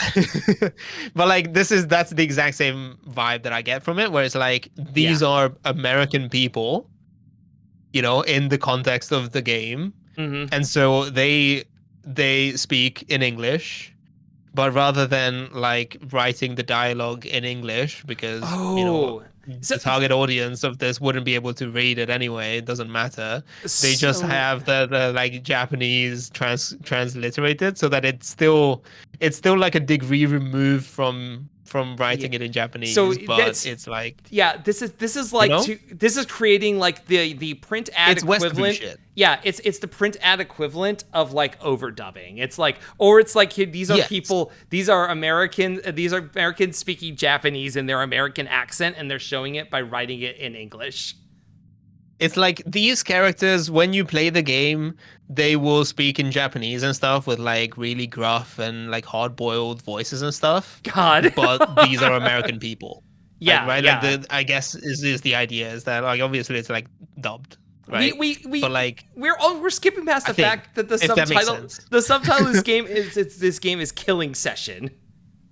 Killing Session, yeah. Killing Session. I have no idea what Cool Borders is. For the I mean, it was a PlayStation like snowboarding game, so you don't need to know. You don't need to know about it. Could you not put that together? That Cool Borders is a snowboarding game? I don't know. Like, I feel like I didn't even think that far. I didn't even. Yeah, I couldn't even hazard a guess as to what it might be. No, it's fine, giving. Shit. Now I can't think of the name. What was that? What was that like frisbee type game? It's like much more recent. Oh, where it's kind of like volleyball and stuff, but with frisbee. Windjammers. Yeah. That's what I don't know why, but like spiritually to me, like Cool Borders, completely different sports, in completely different parts of the world. Yeah, I know. Windjammers takes place on a beach, Martin. Okay, but like, are they jamming wind? How does that relate to the mechanic? Like, in a way, they are because they're throwing the frisbee. Okay. You're intentionally pissing me off with this. Okay. Look. It's I don't know. Like 8 out of 10, but it got roughly translated to a 9 out of 10. That's how I'm doing this. Sure, yeah. Low has a good point. Killing Session sounds like a Danganronpa song, like subtitle. Hi, Geek. We're most of the way through the emails here. Yeah, I'm gonna go with 828 in store out of 10. Yeah, perfect. Here, Side Pocket 2. Oh. Like here. This is just like what if Yakuza was a fucking FMV game? Like, okay, this is a could it be a Sega Saturn light gun game? Oh my god, that is kind of like a. Oh no! But there is some actual gameplay going on though. Yeah. I was going to say that this might just be. Yeah. I was going to say that this might just be like a pool adjacent story that is still kind of like where the main mechanic isn't about pool, but there is some in there, and that looks like an overhead shot of like pool being played as a video game. That's like right here with it. Like, listen, Martin, like this game has 5 minutes of video in it, okay? And you're looking at 3 minutes of it in this ad. Like, one of them is on. Yeah, exactly. Including this dude with the gun. There's no way this clip is more than 5 seconds long, okay? You're gonna get shot, the screen's gonna go black, it's gonna load the next video where you're shot and you fall over, okay? I do wonder what the gameplay is like. If you could, the problem is, okay, so like looking at it top down, kind of like gives some hints about how it might be controlled. But the idea of a pool game where you play, pool, billiards or whatever with a light gun is so funny to me. Where do you get this? Like, it is not this, but also like you saying that and it's saying a light gun. You think like, oh yeah, you could play Snatcher with a light gun, and it's making me think now. Hey, this is where the thought process has gone. Hey, well, what if Kojima made an FMV game? What if it won't happen? What if Death Stranding 2 out in 2 weeks? Yeah. Good luck, Kojima making a game that is mostly videos that you sit through, and he tells the story that way? Surely not. Couldn't happen. Surely not. Couldn't happen. Impossible. That's the clip. That's the clip here. Anyway, 3 7s because it's in Las Vegas out of 10 for this one for me. Yeah, that's an 8 ball out of 10. Hell yeah, brother. Yeah. And this is the last one here, the PS Ooh. Vita. Ooh, oh, that's a Ooh, late entry. That's such a late scandalous. entry for this kind of advertising. Yeah, like yeah, When did it's like the the mid Vita come out? 2000s. Isn't it like 2011 or some shit? 20 Yeah, something fucking. like that. Yeah, but also imagine 4 boobs on the front and the Oh, back. Oh I. man, But you don't have that many hands. not with You that, don't have not that with many that hands. attitude, not with that Not with that attitude, buddy. attitude. Oh, I mean, sure, Yeah. yeah. This was in public at the Walmart he worked at. God. Can we wait? Hold on. Can we pin that message from Indy that says 7 vaninas? 7 Virginias. Yep, you got it. You got it, man. Thank you. Maybe more. Yeah, right as Doom said Maybe it. more. Maybe more. No, this one here, like 4 out of 4, honestly. Like this should be the new standard. Why aren't we wait, you can do whatever you want in a video game. How come we're not giving women 4 boobs? That's crazy. I keep thinking that because I know, the PlayStation 3 had some unhinged advertising, right? Mm-hmm. But that was 2006 Yeah, it was. The or Vita was like something. like the Vita had no business to being like this at the time 2012? period it was. Is that what the Vita was out? 2012 is so yeah, Oh, at least in the God. West. It came out in 2011 in Japan. I Yeah. just checked. Yeah, But, no, so true. 2012 is so late for this to be No, yeah, it's, to get a green light. That's crazy. Yeah, no, this is one of the last like things before the last things that happened That's before people crazy, started dude. realizing maybe we should stop being sexist. Maybe. But yeah, no. Hey, if there's a game developer watching this game, watching this stream, I mean, if you're watching this stream, put 4 boobs on the next girl in your game. Yeah, consider more boobs. Consider more boobs. There we go. Done. Yeah. So true. Oh man. Oh. Oh, there we go. All right, that's the end of the emails, Martin. All right, we yeah. did it. We did it. Let me get this the fuck out of here. All right. Why stop at 4? Try 6. That's right. Hey, one thing at a time. One thing at a time here. All right, I think it's time to wrap this up because I'm exhausted. Yeah. We went for 4.5 that's fine. hours, Martin. Like, holy No, good shit. stream. Yeah. Okay, Martin. Anything coming up that you would like to plug? Now's the time. This is a bit of a funny timing because I'm literally about to go on a little bit of a break. Fuck, that's right, you are. God. Probably about a week, maybe 2, but hopefully not longer. Of a bit of a hiatus because I am rebuilding some of my stream setup. So I'm gonna be 3D printing and soldering shit. Oh boy. And all of that kind of stuff. So I'll probably post about it on social media. So maybe consider following me there. I'm still on Twitter. Yeah, just link the Blue Sky on there. And like, Blue Sky, same username across the board. So just give me a follow. I'll try to keep people up to date about that. Mm-hmm. But otherwise, yeah, just I don't know. Consider giving me a follow on Twitch. Like I said, I stream mostly. 2 to 3 times a week. It's mostly retro game stuff nowadays. I have a clean slate, so when I come back, I'm not sure what I'm going to be playing next. Probably not big RPGs. But yeah, I don't know. Yeah. Hey, you know what? We'll I'm see. always excited for what you got coming up next. Like I said, like you have an incredible setup. It's really fun, and I'm looking forward to what you got coming up next. Like whatever it is, I trust you. You know, you've done. I still think one of the best setups for a Twitch stream. Like you do things the hard way, and I respect it because it makes it so insanely fucking cool. Like it's incredible work, Martin. And thank you for being on this show. Thank you for being on the show and like talking for an extended period of time because holy shit, we talked a lot here today. on the talk show sorry of all things. Yeah. Sorry for all the rants, if anything. No, Martin, always did you feel like I not need hear to me apologize. ranting? I know that that's part of the. Yeah. I know that that's part of the show, but still, I don't know. I can't help but be like, oh, okay, well, sorry if I'm. No, Martin.